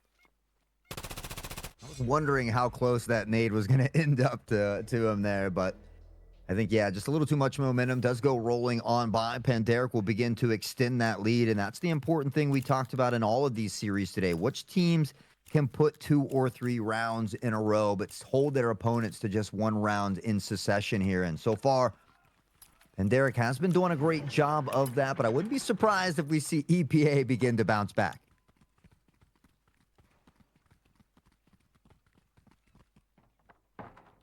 Bit of save breath because it seems like we need them in sporadic 100-meter bursts as the action kicks off immediately again. Pablo for one onto Bekizi. Cacao with the shotgun takes out his adversary and counterpart in Walker. What a piece beside as the bomb through mid and the boom squad comes killing. Free on a spree. Rapid takes out Pablo. Nemo with the spawn anchor rotation is going to have to try and play his life for the time being. Fox does take out Rapid. Codex shuts Fox down immediately though. 2v3. EPA have 1- current equational mental math currently, but it's just everything I begin to try and conceive and in my mind is just immediately counteracted. And it's that ace again with a grenade that's doing damage. Yeah, I've seen that ace through a couple of those. I don't know if it was Andreezy. I just call them the Andreezy nades, but I've seen a couple toward that A site over there. And again, we see that device going down. Kaner realizing he's got to make a chance to go over toward this A site here. But again, in a 3v1, Panderic finds themselves just setting themselves up for success. They've got the player advantage, numbers on numbers. And so I think it's something that's been able to help them close out these rounds. Yeah, Kaner's now going to have info from that ace who's tap fired across a little bit. Now 1 towards 90, knows 2 of 3 problems he's going to have to deal with. That ace is going to hit the deck. 20 seconds, too much to have to deal with. The angle proned out, claims the victim. And Panderic plays Sleeping Lions to put the 4th on the board. Yeah, this is where it starts to get troublesome for EPA if they can't find a way to gather a couple rounds here on the defensive side. So, again, we talked about it. You got to take that deep breath, look to reset that mental. I mean, Fox having a field day over there with 8, but 4 solid basket, I'm not sure.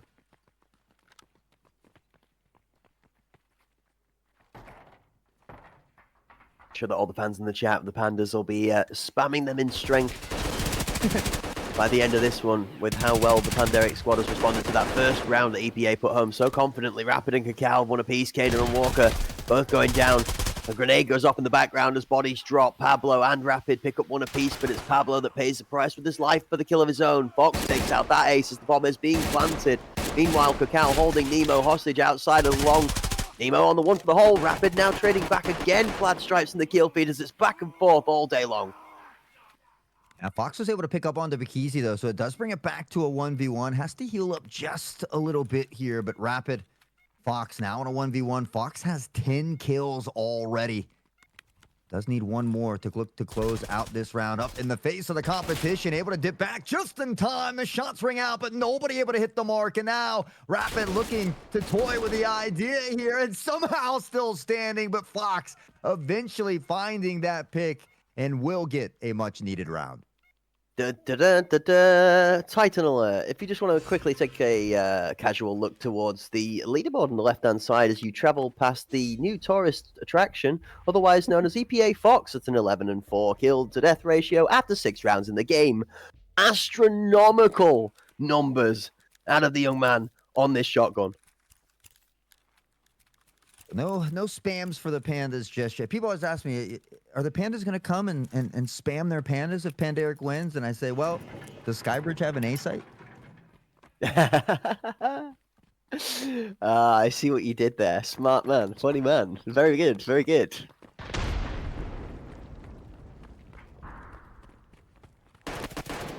This is why we love working in the booth with Hort Chat. Wouldn't swap it for anybody else, honestly. Walker is on an aggressive flank around to spawn, and Cacao's going to pay the price for it. Is he going to get the second? No, Codex does shut him down. What an aggressive swing out of Walker. Mace will tuck the nade away for time being. Kaner takes a little bit of damage here as Bekizi eventually puts him in the dirt. And again, they work with a 2-player advantage. You can see on the mini-map, EPA beginning to rotate back toward the B site here. The smoke's going to come down, and Fox. No, it's Rapid to find Pablo on the rotation. I thought Fox was about to thread the needle with a dirty little pixel headshot. Smoke goes off to the right-hand side, and unfortunately, it's that is the only thing that is stepping between Fox and the nightmare of the 4 players he's going to have to deal with. Positive side of things, he is going to have 50 seconds to do it in. He's in relatively close proximity to being able to try and make this work, but honestly, if Panderic have that many numbers alive right now, they could each of them just run away and turn and keep him distracted. Fox in a tough spot. He's going to swing snap to the one down on cannons. That's the first for free you get in a 1v4, but my word, oh word, was that not free if I've ever seen anything. He loses his head for it and a heavy bleeding toe. Fox is pretty much done for. Oh, I mean, these quick snap shots right to where the head would be. Great awareness from Fox, now pressing forward in a tough spot. Will be caught here by Bakizi. Panderic extends that lead once more, and they've solidified a minimum of a winning half here for the first half. These games continue to deliver. Continue to deliver. Panderic are up by 3. EPA do not look out of it just yet, but it's not showing on the scoreline. Thus far, the fact that the Panderic squad have been able to close out the back ends of the round so well on Fort. Oh, Andreezy watch. Here you go, Hot. Doesn't quite pay Never off mind. first time. Yeah, you know, gotta try. You gotta throw it out there every now and then. We've seen, I can't even count the amount of amazing nade kills we've seen today. I know Nemenos was the one with the double, but Pablo's going to find a nice pick onto that ace. They begin to work back here, and EPA really need to clutch up this final round of the first half. Bomb plan actually in a pretty decent position, but Casey is going to find one on Takena through the smoke, though. Shots out as Walker on the shotgun, does deny the plan. That's a huge pick as Codex takes out Fox. 1 for 1, though. You can hear the death screams in the background there. Keezy just being very patient here, allowing his teammate to work into position, hoping to help clear out this site. Keezy knows that Pablo's there. Here comes the peek. But now on a 2v1, he's going to try to circle away from Walker here potentially, or maybe make the audio cue, trying to isolate a little of this 1v1 action. Bagizi not in the best of positions, but certainly capable of a crazy clutch. I mean, it's time on the clock as well. 30 seconds left in hand. Oh, out on the wide angle, though. Pablo's holding a bit of a dirty one, and it's a good spot. It's a great position. It's going to claim the last life of the Pandas. EPA closed the half out with a success. Still a 2-round disadvantage, but they're going to go into the attacking side within reaching distance. Yeah, you know, and it's so weird to talk about it. We do it all the time, but like the difference between 5-3 and 6-2 doesn't seem like it could be astronomical, but most of the time it is. Are we going to see any kit changes? Ooh, that's a good question. Or is interested to see which of the two teams look to adapt the most in the halfway section? Because I've seen it sometimes before where you put home a good defending half or a good attacking half. You have that 2-round advantage, and then you go for something from a completely different perspective. The one thing I'm going to assume is that that ace is going to be on the Balti for the defending half. And maybe corrected in a second. Oh boy, that's a big mud push. Rapid for 2, Rapido! Oh, you're kidding! Hey! Does he get the final one? It doesn't really matter at this point, though. In a 5v1, Pablo has the card stacked against him.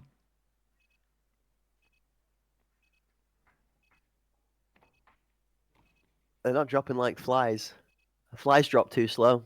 They're dropping like rocks. Bodies hit the floor so quickly one after the other. Rapid almost doubles his kill score from an initial play on the defending side.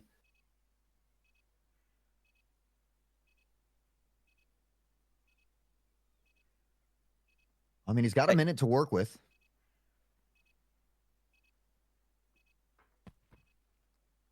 I feel like he's got to find a pick or two before he can even consider planning, though. I mean, the bomb's in a rough spot where it's got somebody anchoring. Here comes the squad that's trying to rush him from behind. That ace goes down for 1. He's going to have a second one immediately, walking it in with the gun up, though. And Derek closed it out 6-3. That was, what a crazy opener from Rapid. It's a full ace as well. Oh, yeah, he did get that final one there. Bro, those first 4 kills were just nutty. I mean, he finds the 2. He flicks up toward the heaven side, gets another. Rapid. That's all you can really say. It's so true. It's so true. And this is the crazy thing as well. Just by the way, I want to throw out a bit of love to that. 25 rounders too, by the way. Mm-hmm. Just disgusting. Oh, hold up a minute though.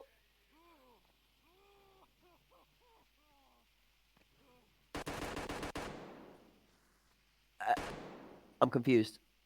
Mid Colt, 1 versus 1 towards that Colt connector right now. The dance, the dodge, the duck, the dive, the dip. Nemo and Kakao are having a right little dance all in there. Fox and Nemo both win their respective fights, and suddenly this is back the other way around as we thought it was for a second ago. Codex takes out the bomb. Pakizi's back is turned. 1 for 1, they trade out, and it's Fox versus Codex to close out round number 10.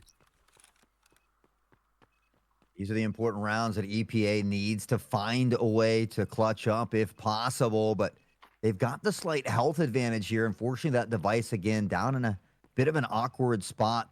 And now that audio cue is going to come through here for Codex. So playing off the sound, Fox maybe trying to bait out a pre-fire. Does get it. Will have the intel now and has to maybe consider circling back and a toy with the idea just a bit. And now the chase is on.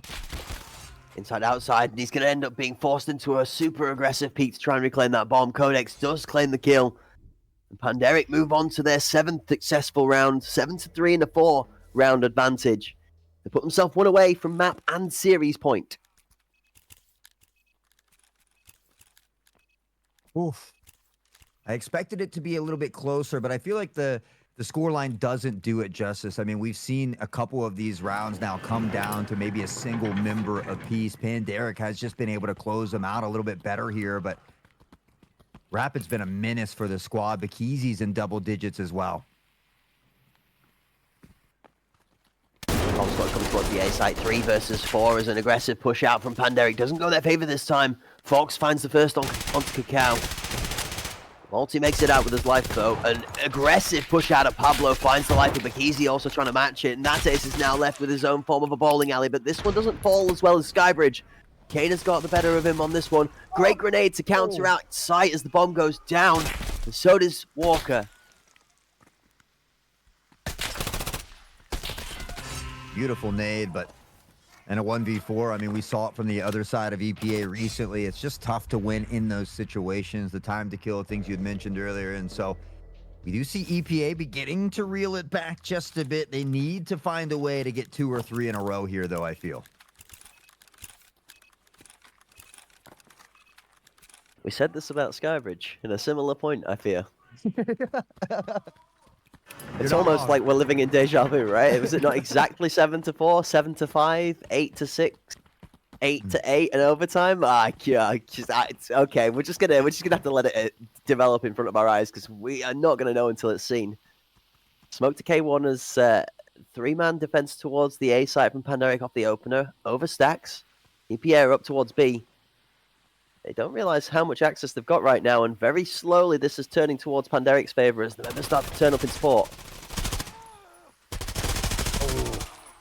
Fox found a nice one, and Nemo unfortunately getting that TK. Rapid picks up onto Nemo. Pablo back the other way for a 2K. Kakao and Pablo taking himself out here. Now on a 2v1, it comes down to Walker, an opportunity for Panderic to get the match point, and they know where Walker is. He tries to take the legs, but it's Kakao, and he will win the Enforcer battle. Trying to keep up with who comes out on top of some of these fights when everybody is getting killed near instantly is almost impossible. It is so quick to change from being a 5v5 to a 1v2 to a 2v3 to a 3v3 to a 4v3 to whatever the circus is at this moment in time. But Panderic are coming out on top and managing to clutch it up after the dust settles in an extremely consistent faction so far in the second map. Nemo for 1, Codex for 1, Codex for 2 as the 2-piece goes down. It's Nemo and Fox paying with their lives. And Codex is buying all the time in the world for the remaining 3 members of EPA to not be allowed site access either.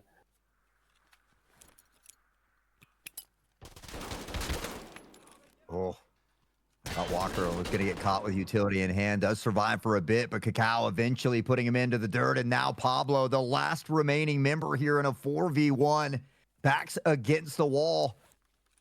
And should they lose this, they'll get another opportunity in days to come. But Panderic now looking to close it out. I think maybe he spotted the rifle or heard an audio cue. It seems like Pablo knows he's there. Inside, outside. Pablo last left alive, and he's got to be the one to save the game at this moment in time. That ace is going to peak. Shot rings off the top of the stairs. Concrete as Pablo does get one back, but that ace comes flying back for seconds. Panderic claim and close out for the second map and the series, 9-4 and 2-0 in our final best of 3 on day 1 for Pinnacle. I mean, that ace flying through the sky, looking like Jason Bourne over there with the sniper and still hitting the shot. But Codex, your MVP of this one, 12 kills, 5 headshots. But you take a look at the kills for everybody on this squad, and everybody just doing a phenomenal job there. You know, it's not too often that we see that ace at the bottom, but it's because the aggressiveness, I think, of Panderic. Rapid and crew were just pressuring in and finding these early 2 and 3 Ks. The scoreboard is really consistent across both sides here. A slightly weaker, obviously, side from the EPA squad being down 5 rounds. There's no sort of real standout mega issues within that one there, other than you dropped rounds, you dropped kills. That's what happens in the kill to death ratio. You either die or you kill people, one of the two. It's not always going to look pretty on the end screen, but you can see kill participation 8, 7, 9 respectively. Everybody getting involved from the EPA side. You've got to give an honorable shout out to Fox. I mean, 19 kill participation, 17 kills and 2 assists in there is a very strong showing on that shotgun. It did feel a little bit on foot that it was a bit of a Fox show for the majority of the time from EPA, and that certain members were struggling to be able to keep up with that performance from him. Yeah, I mean, unfortunately, you know, it's tough coming in as a sub, but I think Kaner only had 2, Walker only had 3, which is stuff that we're just not used to seeing from these 2 very talented players. But I mean, we talk about it. We all have days where things just don't go our way. That's the nice thing about this double Elim tourney. So we get to see all that action. I know tomorrow, Cracked and Kirk will bringing it to you live and hot. But after tomorrow, I mean, we're going to say goodbye to at least 3 of those teams, Cracked. Yeah, absolutely. And looking forward to bringing home the first weekend with the amazing Kirk on the lurk for the casting desk tomorrow. And then we're going to get to spice things up for the final weekend. The mustache on my left, mustache for tomorrow's broadcast. But he is going to be back to be able to host out the entirety of the second weekend alongside our main man, Blue. So don't forget, folks, to put tickets in your dockets or a note in the calendar to be here for tomorrow's action and next week's closeout for the Hunt Premier Pinnacle EU Elimination Tournament in partnership with Battlestate Games. Today's action hot has been phenomenal. 4 best of 1s, 2 best of 3s, and that's only the first half of this weekend. Yeah, I mean, we got to see, you know, Sicario kind of put a hurting on K3 a little bit earlier in the day, whereas Ancestral had a nice game against TFG. They were able to battle back a little bit. You know, Panderic Apex taking out Sicario Spartans, and EPA beating Decoded. So we got to see those best of 1s, and that's why I'm excited for that lower bracket tomorrow. We talk about K3 getting that second chance against Sicario Spartans, I believe it is, and then those friendly guys will be taking on Decoded down there in that lower bracket. We got to see some Juggernauts duke it out as well, and so they did send a couple more teams in toward that lower bracket, but nonetheless, I mean, it's going to be a very exciting and interesting day tomorrow. Yeah, and then that sets us up for an exceptional weekend to close out the Pinnacle tournament. Okay, day 3, Saturday the 24th of May. Again, same start time, 3 p.m. BST, 10 a.m. EST for those of you over on the other side of the pond wanting to check in with the EU scene. And we appreciate all of the support and everybody dropping by today. Ladies and gentlemen, drops have been on. Make sure you've got your accounts linked up so you're claiming all those goodies. And we're then going to be closing it out for that weekend, Sunday the 25th, the same start time as well, where best of 3s and some extra. Okay, again, we'll talk about that one when we get closer to it at the time. But all of the action from this weekend is going to lead into next weekend. And as with the likes of the Vanguard tournament that just went to the Proving Grounds and here for double elimination tournaments, there's a very much storyline that goes along with this for some of these teams, where they are going to get a chance at a second bout of redemption or revenge. I'm certainly excited to tune in and check it out some myself. Got to give a huge shout out to Hunt Premier and Battle State Games for continuously putting on wonderful events like this. And before we get going today, we definitely need to take some time to thank all of the legends in the background here. We've got Boosh, Kevster, Preppy, Sergeant Snake, as well as Sneaks, the Turbo Bear, Cynthia, Steffi, Step Sherpa, and Klish on those highlights. And we certainly cannot forget about the legend, our eye in the sky, doing the production and all the hard work with it, Connor, our King Connor. And of course, none of this would be possible without Philbo, continuously working so hard behind the scenes. The man's all over the world right now, traveling and making sure to put in that work so we have such great shows. So we certainly appreciate each and every one of them, and none of this would be possible without you in chat as well. We love hanging out with you. You guys are always keeping it fun and hype, so we certainly appreciate each and every one of you. As Crack said, be sure to tune in tomorrow, 10 a.m. Eastern, if you're in my region, 3 p.m. BST, if you're one of our brothers or sisters from across the pond there. But as always, it's been an absolute wonderful time. The legend to my digital left is Cracked Wisdom. My name is Hot Sauce. You guys have been beautiful. Take care. We'll see you tomorrow.